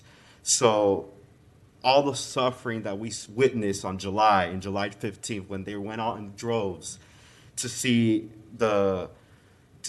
what is happening in Cuba from here in this perspective it's so sad. So doing something here 90 miles away, it means the world to our families and the people who now call America home. So we are still suffering communist dictatorship in Cuba. They're planning on November 15th another protest, a huge manifestation, and we have to continue going forward with the message that we need freedom in Cuba. It has nothing to do with vaccines, has nothing to do with a lack of food at this point, because they're used to the lack of food. They're used to not having the medical treatment. At this point, it's because of the dictatorship that has been there for 62 years. So doing something here in Gainesville, Florida, where the top 5 university is, where education is the most important thing, I think, in the world, one of the most important things, because the mind is one of the most important things. So us as UF students have the obligation to show and educate people about the horrors that are continuing happening in Cuba. So I just want to thank you guys so much for allowing this resolution to be here. I so happened to back home in Miami, the city of Miami Lakes, with Councilman Josh Dieguez and Commissioner Ian Baecio in Sweetwater. We were able to pass similar resolutions in those cities as well. So seeing this come almost 350 miles away means a lot to me, because I was able to help in those resolutions over there. And this, although it's symbolic, it does send a message. It sends a message to not only the Cuban Americans that are still living here in the United States, but it sends a message to the Cubans that we have not forgotten them. Because yes, it seemed like a trend at first for people to say, oh, patria y vida, but it has not ceased. We still need to help the Cuban people who are suffering in the island. So we have to make sure, and things like this, resolutions like this, show that we are still there. And if I'm not mistaken, the resolution still goes out to the President of the United States, Secretary of State, and many other elected officials that are key into allowing Cuba to be free once again. So once again, thank you, Commissioner Sacco. And I'm looking forward to hopefully having, to a certain extent, a protest for Cuba here in Gainesville soon, because I know on November 15th, cities across the United States will be doing so. I would love to see something like this happen here in the city of Gainesville, where there is a nice amount, which I didn't know before, a nice amount of Cuban Americans here in the city of Gainesville. So thank you so much, and God bless you. Thank you. Patria vida. Thank you. So I'll go back to Commissioner Sacco for a motion. Thank you, Mr. Mayor.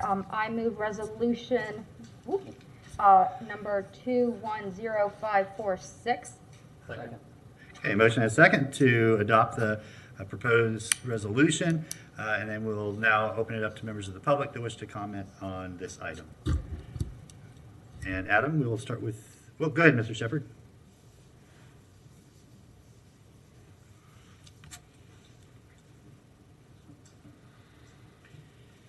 My name is Donald Shepard, and I'm the people's representative. And as people's representative, it wouldn't be good for me to sit on my backside and say nothing. As a people's representative, I talk for all, whether you're Republican, Democrat, or whatever. But this is a true factor. I've seen it with my own eyes. I've been to Miami, I've been to Cuba, and I tell you, if you've ever been there, you don't want to go back, because there's one place that the governance in that Cuba has destroyed the people's hearts. But there's people strong, like these people, who come before us and give us an example of what not giving up means. And that Mrs. Sacco has done since she started as a commissioner. She hasn't gave up, and she's fighting for the people. I whimper because I know the pain that these people went through. I've seen it as a truck driver, going there to deliver supplies, and then to have that load taken from you, and you saying, go back, go to your country, you know, and what choice you got? Or unless you take and lose your truck and everything you got on you, and live in a society with what they created back then for their people, which is not right. So I say, let's help these people be part of us. Let's get this letter to the president and have him nominate peace in Cuba and send help over there for them. That's all, sir. Thank you. Thank you, Mr. Shepherd. Yeah, we normally don't allow cheers or jeers. It's hard not to, I know, with this topic, but that's our decorum in the chamber here. Adam, over to you. Thank you, Mr. Mayor. The only callers we have on the line are for the non-binding resolutions. So this is the first non-binding resolution, Adam. The number is DBR1, and it's titled Resolution in Support of Cuba. That is correct. I thought I heard 210566, and this is 546. My bad. We do have three callers. Tana Silva, you are the first caller. You have 3 minutes. Thank you.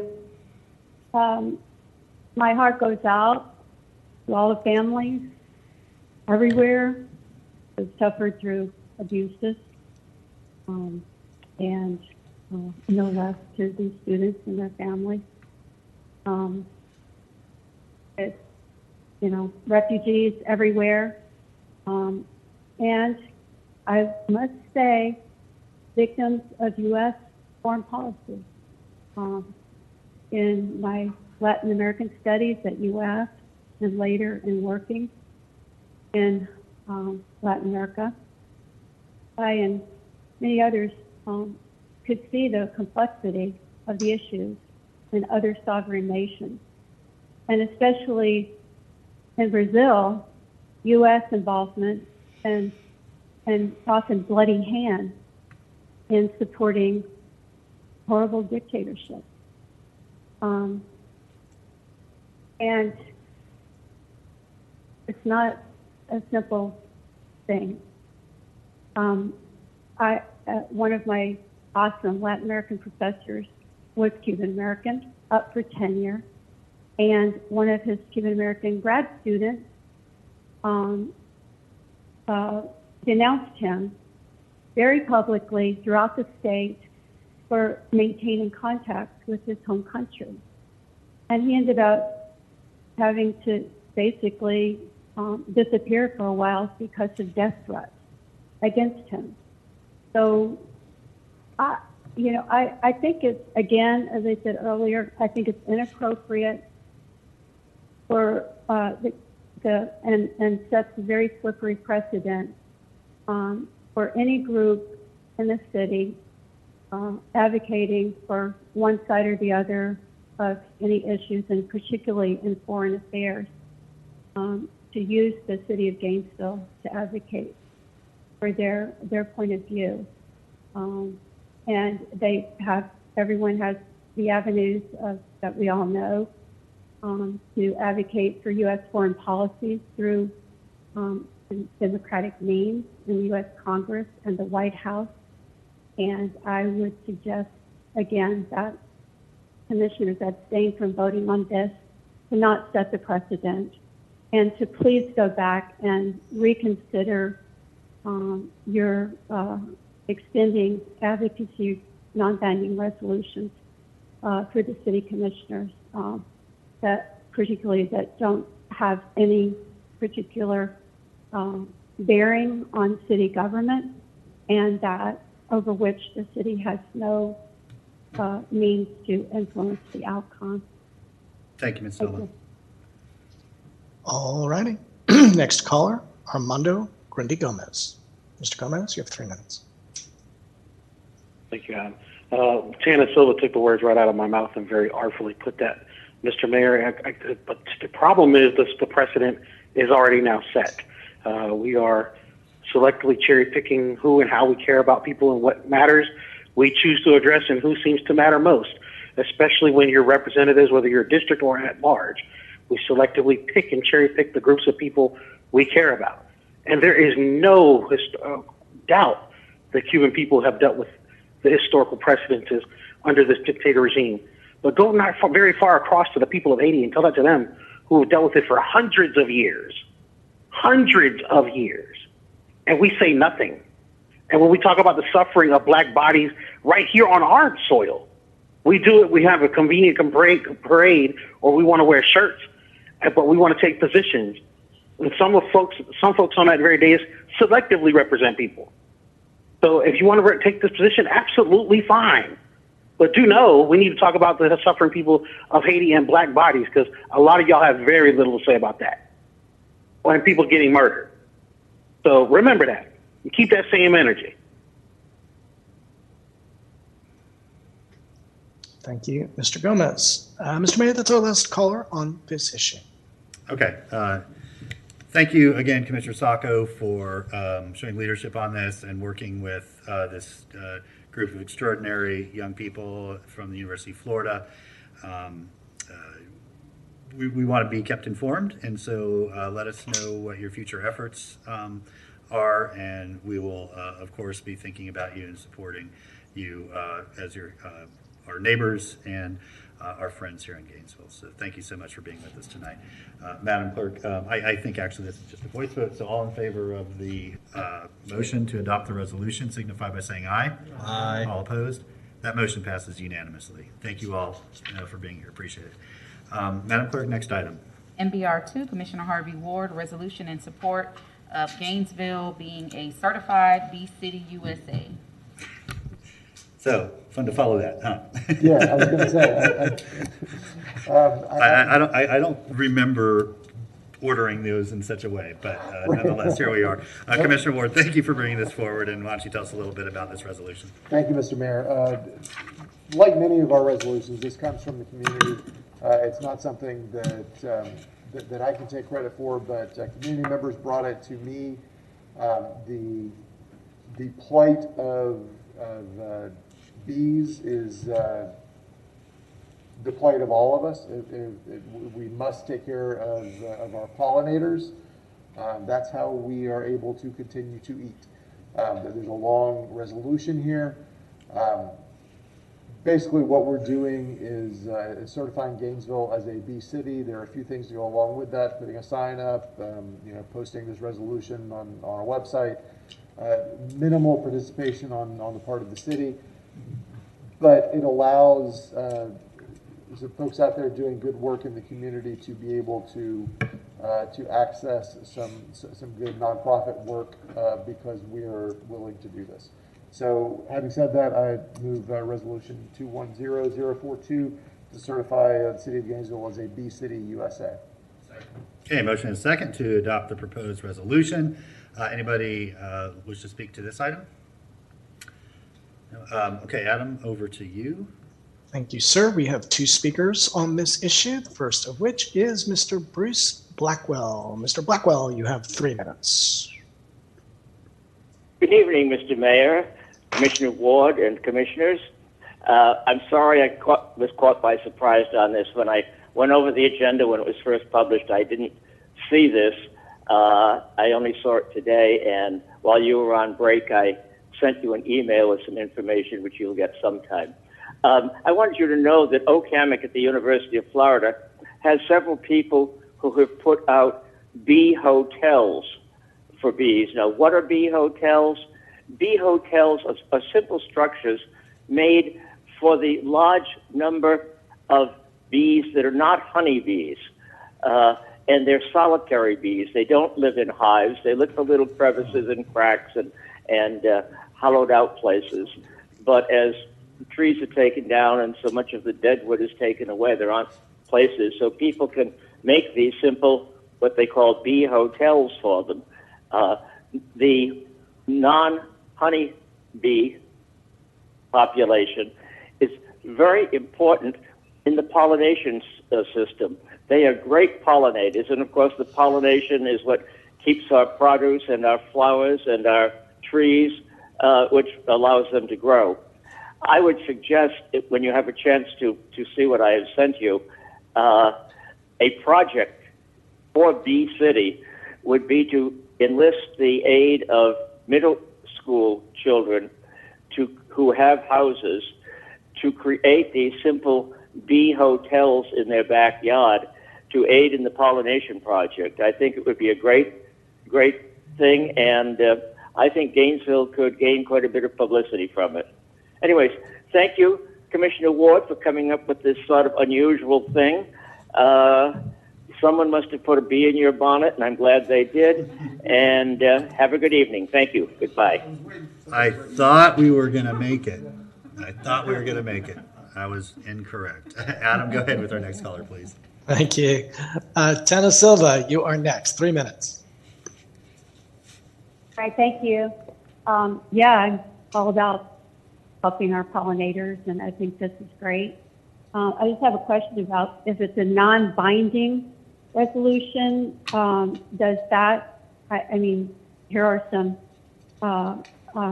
activities for the city manager's office to authorize and conduct celebration, publicity, and so forth. So, I mean, I'm just not sure that this is what a non-binding resolution is. Maybe I don't understand the concept.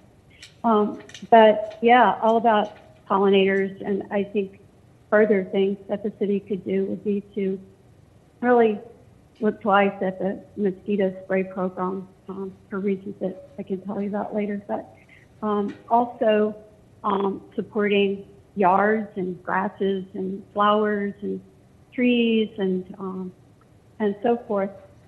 But one real reason I wanted to speak on this was that when I first looked at it, I thought, finally, one of our well-known local citizens is getting what he's been asking for, such a simple thing over the decades, really, but it's not. And that is the request to make Gainesville a butterfly city. And so I would ask, just out of kindness and to contribute to this effort, to save the pollinators and help them to proliferate, to consider Gabe Kamelitz's long-standing request to make Gainesville a butterfly city as well as a bee city. Thank you. Thank you, Ms. Silva. Mr. Mayor, that was our last caller. Okay, thank you very much. We'll turn back to the commission. All in favor of the motion signify by saying aye. Aye. All opposed? That motion passes unanimously. Thank you, Commissioner Ward. All right, Madam Clerk. Have the second reading of ordinance 210064, voluntary annexation of 282.86 acres of privately owned property west of Southwest Williston Road and south of Southwest 62nd Avenue. An ordinance of the City of Gainesville, Florida, annexing approximately 282.86 acres of privately owned property generally located on the west side of Southwest Williston Road, south of Southwest 62nd Avenue, and the City of Gainesville's city limits north of Southwest 78th Lane and east of Southwest 63rd Boulevard, as more specifically described in this ordinance as petitioned for by the property owners pursuant to Chapter 171 Florida statutes, making certain findings, providing for inclusion of the property in Appendix 1 of the city charter, providing for land use plan, zoning, and subdivision regulations and enforcement of same, providing for persons engaged in any occupation, business, trade, or profession, providing directions to the city clerk, providing a severability clause, providing a repealing clause, and providing an immediate effective date. Okay, thank you, Madam Clerk. This is a second reading. Commissioner Hayes Santos. Thank you, Mayor. I move ordinance number 210064 on second reading by title only. Motion and a second to adopt the proposed ordinance on second reading. Any members of the public wish to speak to the motion starting in the chamber? I see none. Adam, I'll go over to you and give you a moment. Thank you so much, sir. Nobody being screened at the moment, though. Okay, then we'll move back to the commission for a roll call vote. Commissioner Duncan Walker. Nay. Commissioner Ward. Aye. Commissioner Sacco. Aye. Commissioner Ariola. Is absent? He's absent. Okay. Sorry, couldn't see around you. And Commissioner Hayes Santos. Aye. And Mayor Poe. Aye, that motion passes 4-1 with Duncan Walker in dissent and Ariola absent. Next item, please. Our next item is the second reading of ordinance 210065, voluntary annexation of 59.80 acres of privately owned property south of Southwest Archer Road and east of Southwest 44th Street. An ordinance of the City of Gainesville, Florida, annexing approximately 59.80 acres of privately owned property generally located south of Southwest Archer Road, west of I-75, and north of the City of Gainesville city limits and east of Southwest 44th Street is more specifically described in this ordinance as petitioned for by the property owner pursuant to Chapter 171 Florida statutes, making certain findings, providing for inclusion of the property in Appendix 1 of the city charter, providing for land use plan, zoning, and subdivision regulations and enforcement of the same, providing for persons engaged in any occupation, business, trade, or profession, providing directions to the city clerk, providing a severability clause, providing a repealing clause, and an immediate effective date. Okay, thank you. Commissioner Sacco. Thank you, Mr. Mayor. I move ordinance 210065 on second reading by title only. Second. Okay, motion and a second to adopt the proposed resolution on second reading. Any members of the public wish to speak to that motion? Adam, over to you. We do have a neighbor who is interested in speaking on this issue. It is Tana Silva. Tana, welcome back. You have 3 minutes. Thank you. One last time. And I meant to comment on SR1 first, but this applies to both of them. And it's, again, that annexing hundreds of acres west of I-75 actually violates the city's comprehensive plan elements to discourage sprawl and encourage compact urban development. And worse, it forces older central neighborhoods and areas to subsidize the very sprawl and traffic that the mayor, some commissioners, and fellow density hawks say they oppose whenever it comes to upzoning properties in the city. All for no net benefit, even aside from the 43 acres of elite Oak Hall private school that the city annexed that doesn't even pay taxes. The city has a big backlog of deferred maintenance of wastewater and other vital infrastructure that comes under greater pressure with every big new development in town, and the hot impervious surface, the tree destruction, the stormwater runoff, and so forth that it brings. Police, fire, emergency, planning, public works, and other city services are stretched already within existing city limits. Creek banks are eroding from increased stormwater. And please remember all this next time some of you tout density as the highest value in granting random upzoning for property owners and developers benefit. And some of us constituents certainly will. Thank you. Thank you, Ms. Silva. Mr. Mayor, we have one person being screened right now. We need a few more seconds.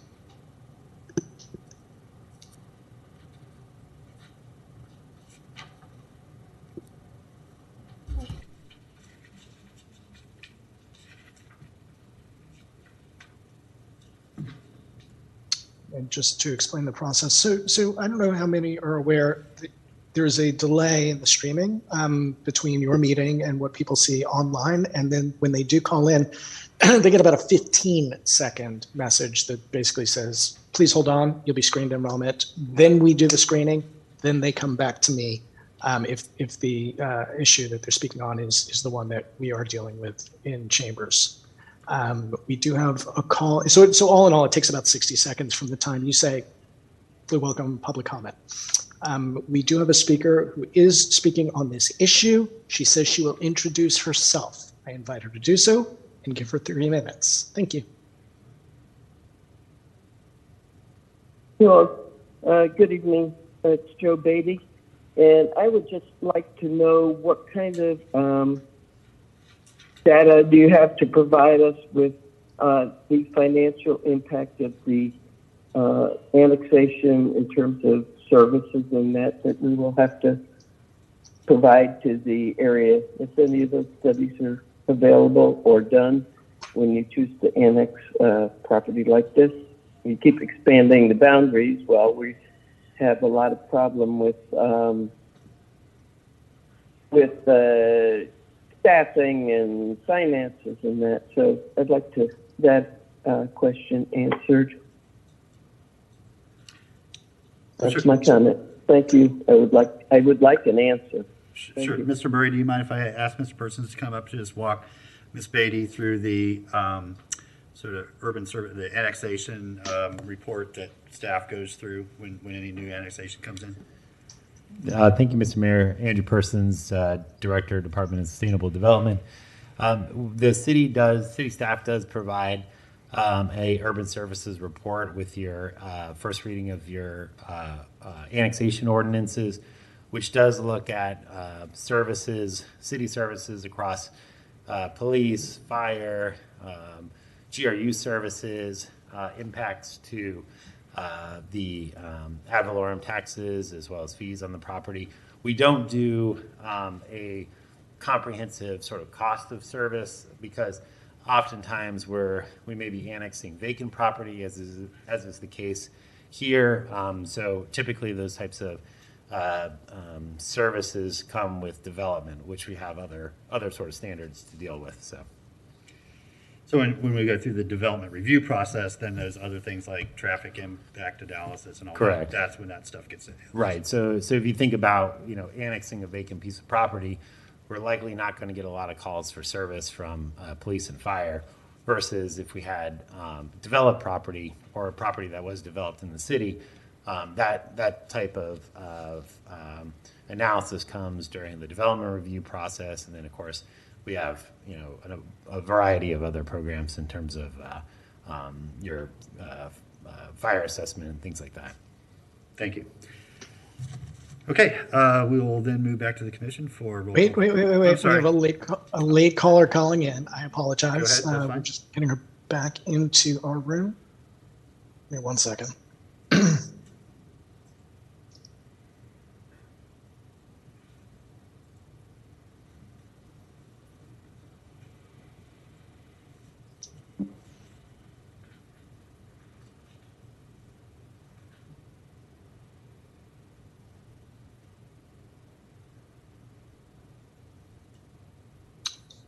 All righty. It is Debbie Martinez. You have the floor. 3 minutes. Yes, thank you for taking my call. I just want to thank Ms. Tana Silva for going over all the details. It appears to me that the City Commission is addicted to expanding. You can't take care of what you currently have, but you want to keep expanding and adding more projects, and now you're wanting to do more of these annexations, and you can't even take care of what you have. And it's no wonder that we have our staff members, whether they be charter officers or directors of departments, with this race to the top with their salaries. Everybody wants, to be the highest paid charter officer or departmental manager in the entire country. You look at the city managers in Tallahassee, the city manager there makes $19,000 a year, and less than that in Austin, Texas. And we're paying ours $250,000 and up. So you're just creating more and more expense and on the backs of the hardworking families and the poor. So I don't know if you all need to go to therapy or what, but it's getting to the point where you have to stop and trying to restrict citizen comment on regular people like Ms. Silva, Mr. Scott, Ms. Beatty, and all these others that do extensive research is not the way to improve local governance. Thank you. Thank you, Ms. Martinez. Mr. Mayor, that was our last caller. Okay, thank you. We'll move to a roll call vote now. Kim Walker, Nay. Commissioner Ward, Aye. Commissioner Sacco, Commissioner Ariola, Aye. Commissioner Hayes Santos, Aye. and Mayor Poe. All right, that motion passes 5-1 with Commissioner Duncan Walker in dissent. Next item, please. Our next item is the first reading of ordinance 210034, quasi-judicial rezoning of 4.1 acres located at 55 Northwest 23rd Avenue.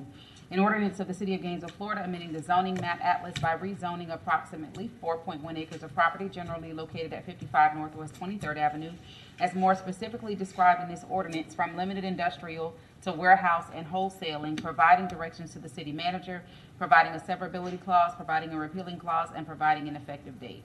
Okay, thank you. Mr. Murray, I see we have Ms. McMullen on to present this item to us. Yes, good evening, Mayor and Commissioners. So this is the first reading, and again, I am Brittany McMullen, planner with the Department of Sustainable Development. This is the first reading of ordinance 210033. The request tonight is privately initiated, and it is to rezone property located at 55 Northwest 23rd Avenue from limited industrial to City of Gainesville warehousing and wholesaling. So this is an aerial view of the property. It's about 4.1 acres in size, and it does front on Northwest 23rd Avenue. The existing use at the property is retail and warehouse or storage. And the purpose of this request is to facilitate the construction of a church facility with a multi-purpose room, as well as allowing for the existing uses to remain at the property. So section 30-3.14 outlines the review criteria that staff and the city plan board and you all should look at to approve a rezoning change. Staff does find that the review criteria are met.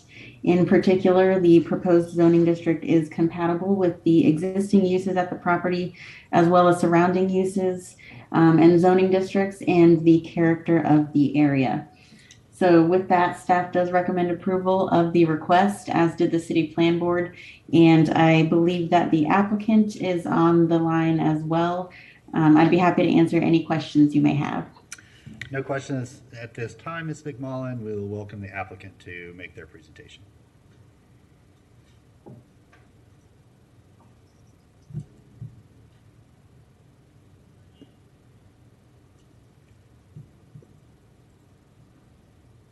Mr. Diedenbach, I saw you on earlier. I don't know if you're representing the applicant or not, but if so, we cannot see, nor can we hear you. There you are.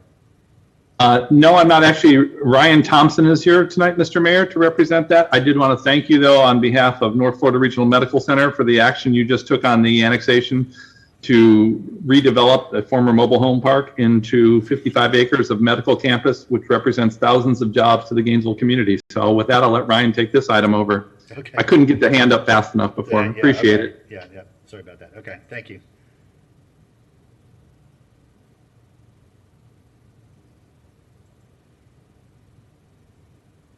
Good evening, Mr. Mayor, Commissioners. Ryan Thompson with CHW, agent for the applicant.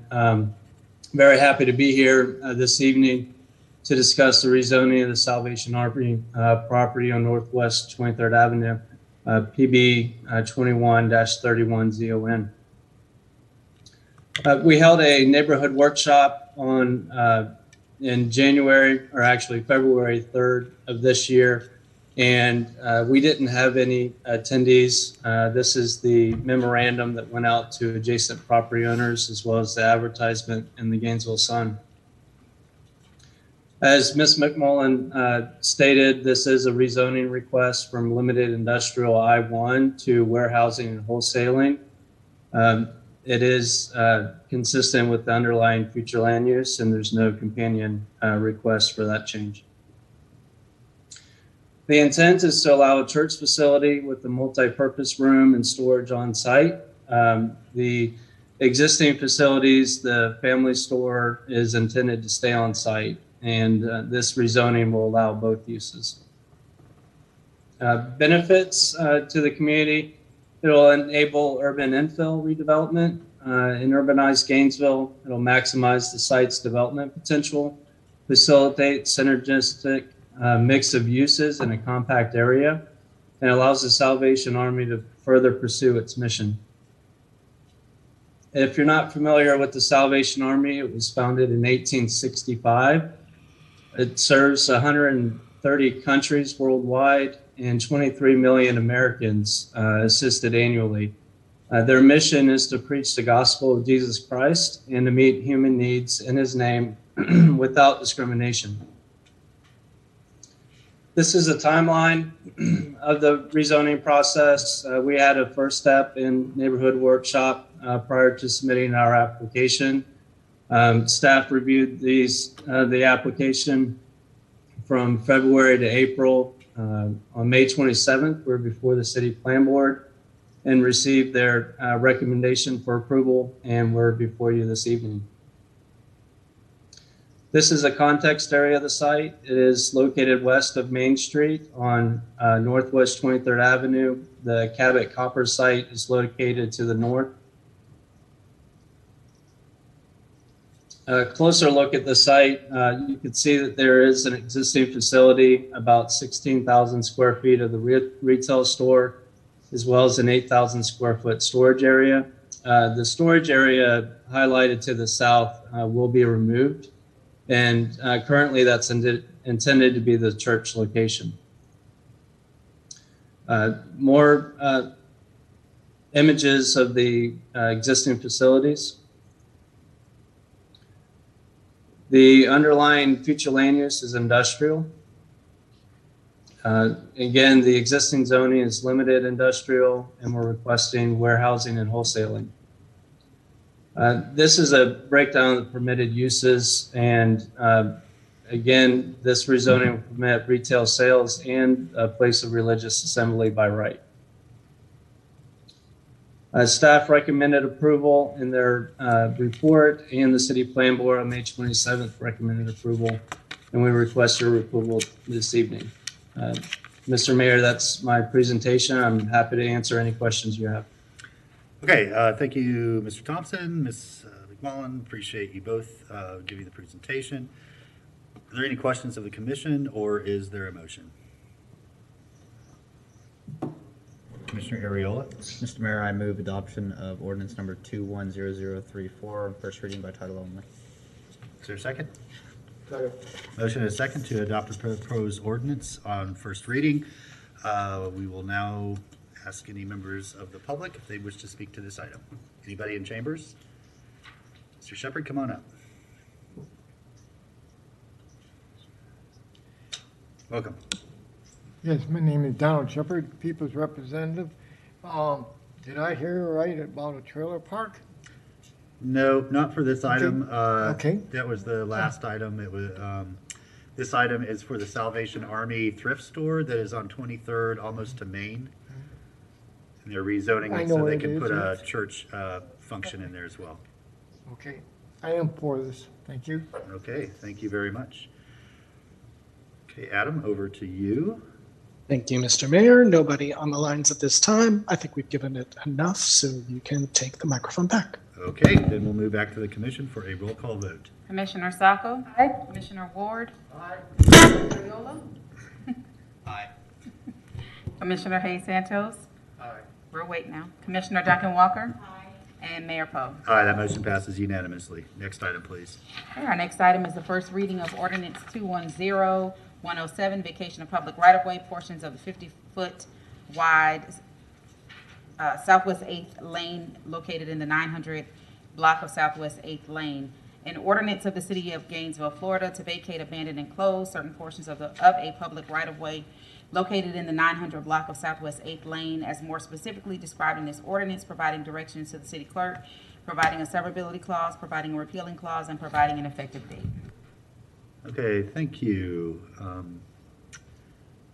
do we have from staff to present this? Hi, good evening, Mr. Mayor. This is Nathaniel Chan with the City of Gainesville. I'll be presenting on this item. Okay, welcome. Good to see you. Thank you. Again, for the record, good evening, Mr. Mayor, City Commission. My name is Nathaniel Chan. I'm a planner with the City of Gainesville Department of Sustainable Development. This is petition PB-21-63 SVA, or item number 210107, a right-of-way vacation of a portion of Southwest 8th Lane. Right. This petition is privately initiated by EDA. The subject area for proposed right-of-way vacation is located in the 900 block of Southwest 8th Lane. To the west of the subject area is Sorority Row, and Depot Avenue is to the south. This area is primarily zoned U9 or Urban 9, which allows for high-density development and a mix of uses. Multifamily residential development is the major use in this area. All of the property owners abutting the proposed area for right-of-way vacation have signed the application requesting the right-of-way vacation. The applicant owns the two abutting properties, Zone U9, and the University of Florida owns the conservation area at the end of Southwest 8th Lane. The proposed right-of-way vacation is approximately 134 feet in length and of the 50-foot wide right-of-way. And it's approximately 0.15 acres in area. As part of their application, EDA submitted a conceptual or preliminary site plan upon the city's request. The applicant is proposing multifamily development over the area for proposed right-of-way vacation with associated vehicular, bike, and scooter parking below the building. I won't get into many details here, but the site plan is purely conceptual. A full development plan will be reviewed at development plan review. Staff has determined that the subject petition meets the review criteria for right-of-way vacation outlined in section 30-3.41 of the Land Development Code and policy 10.2.1 of the transportation mobility element in the comprehensive plan. The proposed right-of-way vacation would not deny access to any private property. Other properties will continue to be served by the remaining portion of Southwest 8th Lane. Southwest 8th Lane does not have any existing bike lanes or sidewalks. Fire, police, and other emergency vehicles will still have access to the remaining portion of Southwest 8th Lane. And the proposed right-of-way vacation will create multifamily residential units in close proximity to non-residential uses, including Gainesville's Innovation District, Depot Park, and it's a few blocks away from the University of Florida's main campus. More details on the petition meeting the review criteria can be found in the staff report. With that being said, staff recommends approval of this petition. Thank you. I'm here to answer any questions. Okay, thank you, Mr. Chan. We will turn now to the applicant and invite them to make their presentation. Good evening, Mr. Mayor. Onelia Lazari with EDA Consultants, Inc. I'm going to share my screen with you, and I have just a very brief presentation. Could you please confirm, Mr. Mayor, that you can see my presentation? We cannot. We can see you. Okay.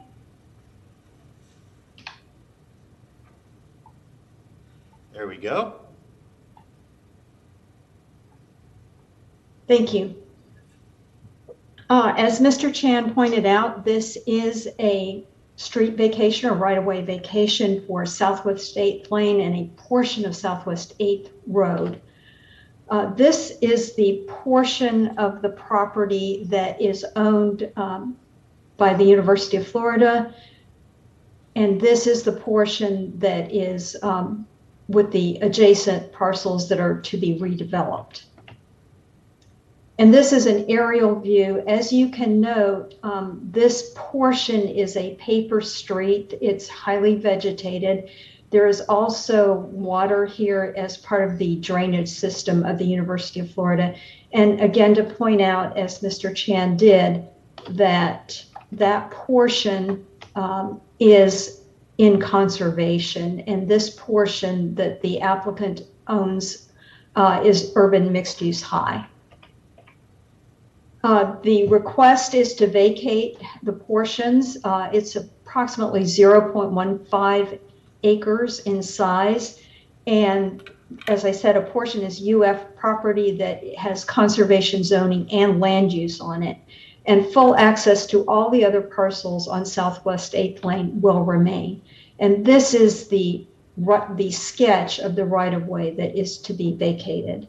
And again, it is to allow the redevelopment of these two parcels to a more dense and intense multifamily type of project.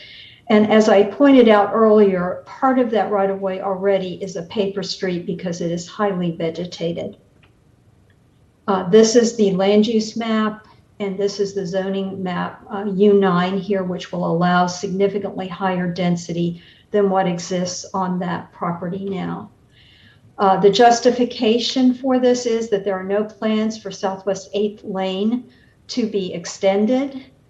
There was an ordinance that was adopted in 1990 that vacated a portion of Southwest 8th Road that would have connected to Southwest 8th Lane, and that ordinance actually precludes any connectivity to Southwest 8th Lane.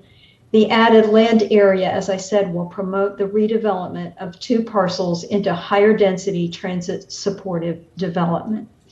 And with that, I'm going to conclude the presentation and ask if there are any questions, and I'd be happy to answer those. Okay, thank you, Ms. Lazari. We'll turn back to the commission then and recognize Commissioner Hayes Santos. Thank you, Mayor. I move ordinance number 210107 by first reading by title only. Okay, motion and a second to adopt the proposed ordinance on first reading. We will ask if there are any members of the public that wish to comment on this item. Mr. Shepard, you're good? I'm great. Okay. You're not good, you're great. I'm very happy to hear that.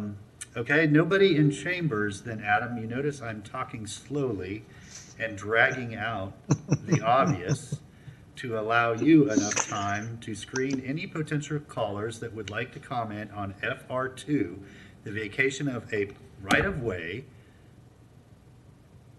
Keep going. I'm done.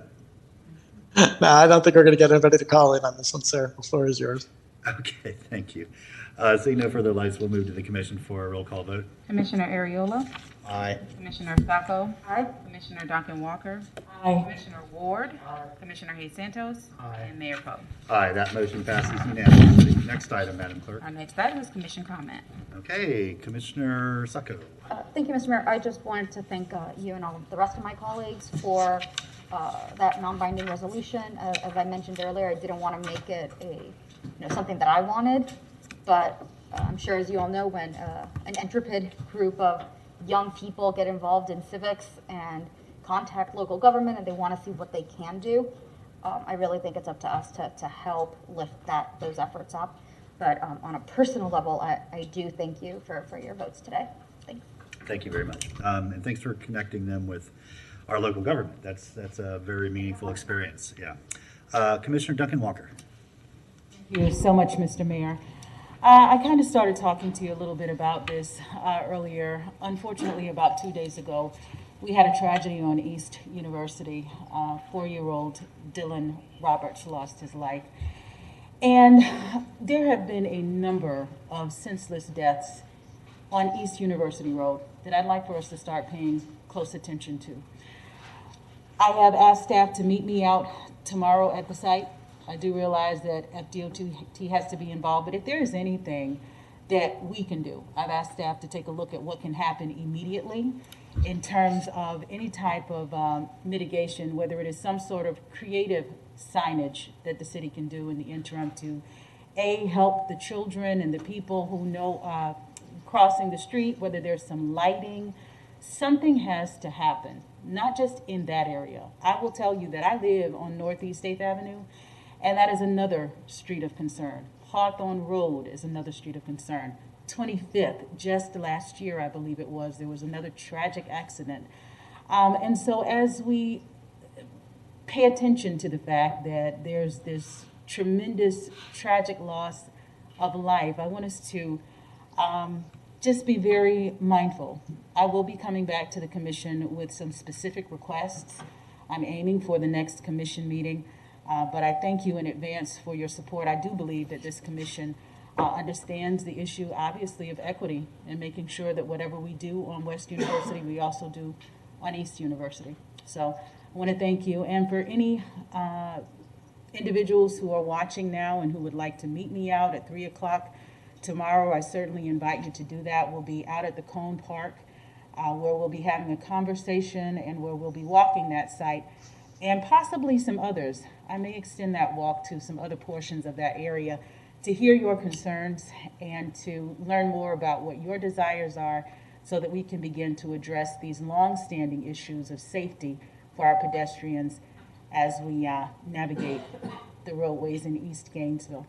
Thank you. Yeah, thank you. Commissioner Santos. Thank you, Mayor. And another horrible incident on our roads, and I'm glad you brought it up.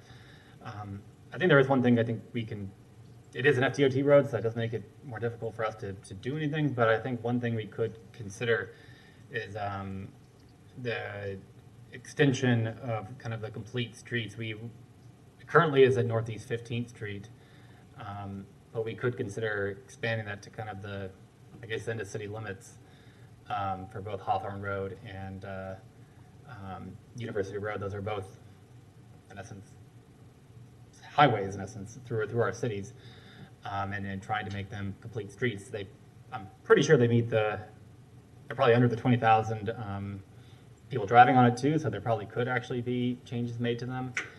So that's one thing, when you're working with staff, I hope you can discuss that with them as well, extension of that thing. And then I think we need to make sure that we, hopefully in this coming year's budget that we're starting, that we significantly increase the amount of money that we allocate for complete streets. And I think Northeast 8th Avenue is another great example where that really should be a protected, it has very wide lanes, but that should be protected bike lanes and take it all the way out west so it connects, so you can have an east-west corridor. I mean, I live on Northeast 8th Avenue as well, and there are a ton of bicycle riders and pedestrian bicycle riders that have to go on the sidewalks, and there's that center turn lane that doesn't need to be there. Like, we could have protected bike lanes that go all the way across and give people real opportunities to be safe. So I appreciate it. I just hope that we can continue. I'd ask you to, when you're talking to staff, on what that extension would mean.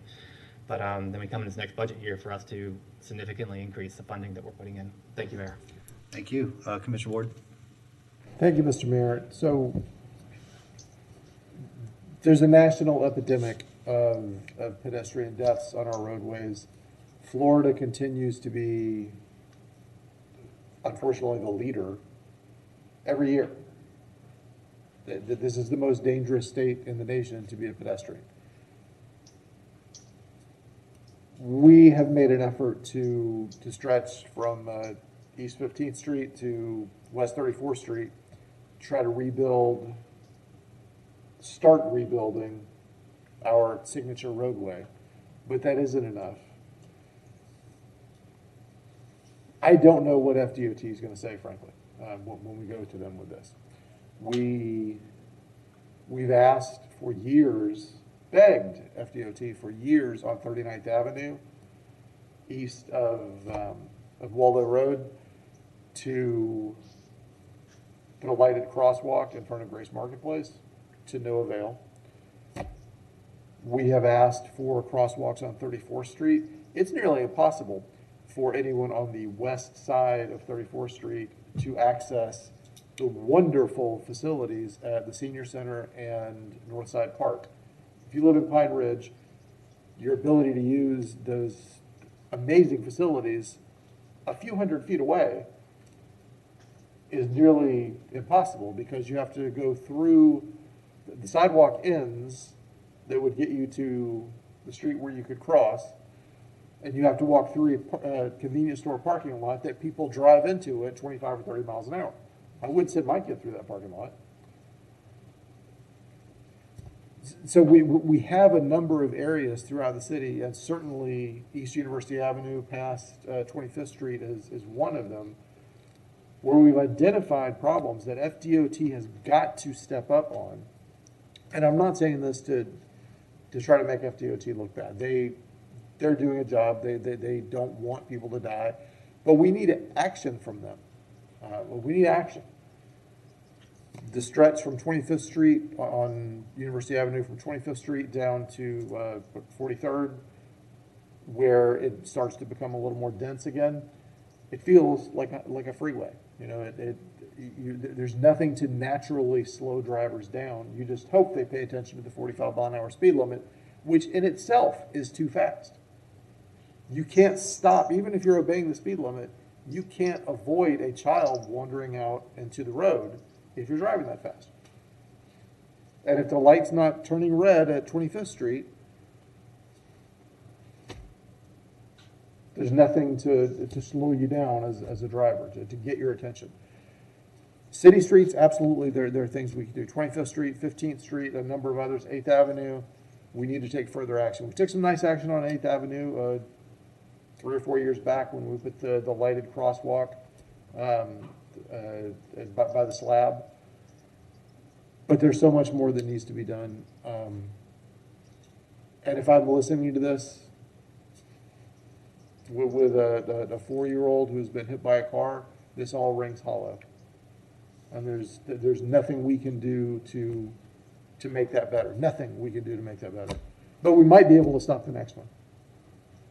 So as we try to find a way to work on that, I beg everyone, please drive slower than the speed limit. If you're watching this at home, don't be the next person who has this on your conscience and your soul for the rest of your life. Wherever you need to go is not as important as that 4-year-old. So I would ask that everyone be a part of the solution. Slow down, pay attention, and we will redouble our efforts up here to try to do better. Thank you for bringing it up, Commissioner Nakamura. Commissioner Santos. Thank you, Mr. Mayor. I think the FTC actually did decide to move forward on that Northeast 39th one, I think our last NTPO meeting. They did a report. Okay, they did, yeah. One thing I would like for the commission, because it is a larger discussion, but as we're going into kind of the next year's budget, is I think Commissioner Ward and Duncan Walker, I mean, we can't let another one happen, and I think we need to look at ways to, how can we take action now, and in a somewhat immediate future. And I think I would like for us to consider a bond measure, because that would allow us to have the funds to actually go and make those changes to actually make our roads safer, because otherwise we're just going to have to do it piecemeal, and more people will die. And I want us to hopefully strongly consider that as we're moving into it, of what that would mean, and how can we actually take real action to actually solve the issues so no one actually else has to die. Thank you, Mayor. Thank you, Commissioner Duncan Walker. I thank each and every one of you for your comments. And Commissioner Ward, to your point about FDOT and the fact that it is their road and in part, large part, their responsibility, I would just like to offer that on this side, we have started writing the report. I've asked staff to join me in helping to compile the recent information and information over time. And I'm looking forward to really pulling something very compelling together that shows the numbers, because I think that's what makes it very clear in articulating that not one more is acceptable, because we've been watching this over and over and over again. A 4-year-old, a college student getting off of a bus, et cetera, et cetera, et cetera. So we are at critical mass now, and I'm so grateful to hear the comments of you, my colleagues, in support of this idea. And whatever it is that I personally have to do in compiling information, working with staff to create our own research study to help FDOT see this need and how serious we are about it, I'm willing to go. I'm willing to do whatever it is that we have to do. I'm grateful to hear your solutions, and I'm looking forward to meeting with staff tomorrow as we talk through some of the things that we can possibly do right now to make sure that we address this issue as best we can as the city, and then hold FDOT accountable, because these are our neighbors that are dying. Thank you. Yeah, thank you. I'm so relieved to hear your passion about this latest death. You know, we somehow in our culture have separated people who are killed by people driving cars from other kinds of preventable death. And if we had 25 to 35 people dying from homicide every year, our community would rightfully be up in arms and demanding action. But when 25 to 35 people get killed on our roads a year by cars, we think about that's just the byproduct of how we live, and it's not acceptable. This is the whole essence of Vision Zero. This is exactly the effort the city has been trying to work towards, and that not one more is the key, Commissioner. You're absolutely right, and it's that much more tragic when it's a 4-year-old, but not anybody. It wouldn't be any more acceptable if it was a 65-year-old that was trying to cross the street to get to their grandchild's house or get to the corner store. I'm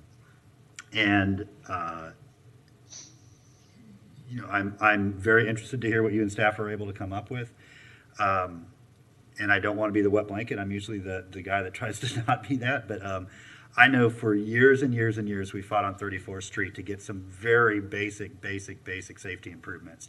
And FDOT looked at the numbers and said, not enough people are getting injured and killed. We can't justify, they have a formula, right? Can't justify it. Not enough people. More people need to get injured and need to die before we can make these changes. And it was just disheartening. So I do think we have some excellent momentum based on the efforts we're making with the study that goes to 15th. I think that Commissioner Santos is right, and it's not a much bigger ask to ask them to take it a little bit further. And it's not, that part of the roadway is not difficult to reconfigure. It's curb to curb. We could make it safer without a huge investment if the state agrees to it and allows us to do it, or agrees to do it themselves because they see it as a priority. So the more unified and consistent we are in our effort, and the other advantage we have is we have a coalition that extends far beyond our city limits that sees this as a priority. And that's the piece that we have not had before. We've had people on this dais jumping up and down and screaming. We've had a few people out in the community jumping up and down and screaming, but we haven't had that broad coalition until very, very recently. And they know how important it is to maintain that urgency and maintain that pressure. And we have to continue doing our part to make sure that all those voices are getting to the people that are ultimately responsible for making the decisions that are going to save lives. So you have got a team around you and a group of folks that feels incredibly determined to make this happen. And I know from some of us who have both felt the frustration and the despair of not making work progress, but also the hope and opportunity from where we are now that at least for the next year you're going to see a concerted and full-scale effort to make these things happen. So you have got an absolute dedicated team around you to support you in this mission. Go ahead. I really do appreciate that, and I promise I'm going to try to sum up my comments with that. One of the things that I will tell you that I'm sure you probably already know is, and I really hope that as we begin to work on this, FDOT understands that, I get it's a formula, but we have worked and made improvements on West University. And I'm not sure how many students were killed, but I have a pretty decent idea within the last year how many neighbors were killed out just on East University. So we're talking about a disparity now, and we're talking about quite possibly an inequity now. And so we'll frame it in that way so that they understand we have pedestrians along this long corridor. We have a certain group of pedestrians on this end, and we have a different group on this end. And what I'm praying that they get without much urging is what that difference is. Because right now, I have constituents and neighbors who are poised to take this all the way. And I stand with them in that, and I'm sure a lot of my colleagues do as well. So No thank question. you. No question. Absolutely. Thanks for bringing it to our attention. Okay, seeing no further business before the board, thank you all so much for all the hard work, and we are adjourned.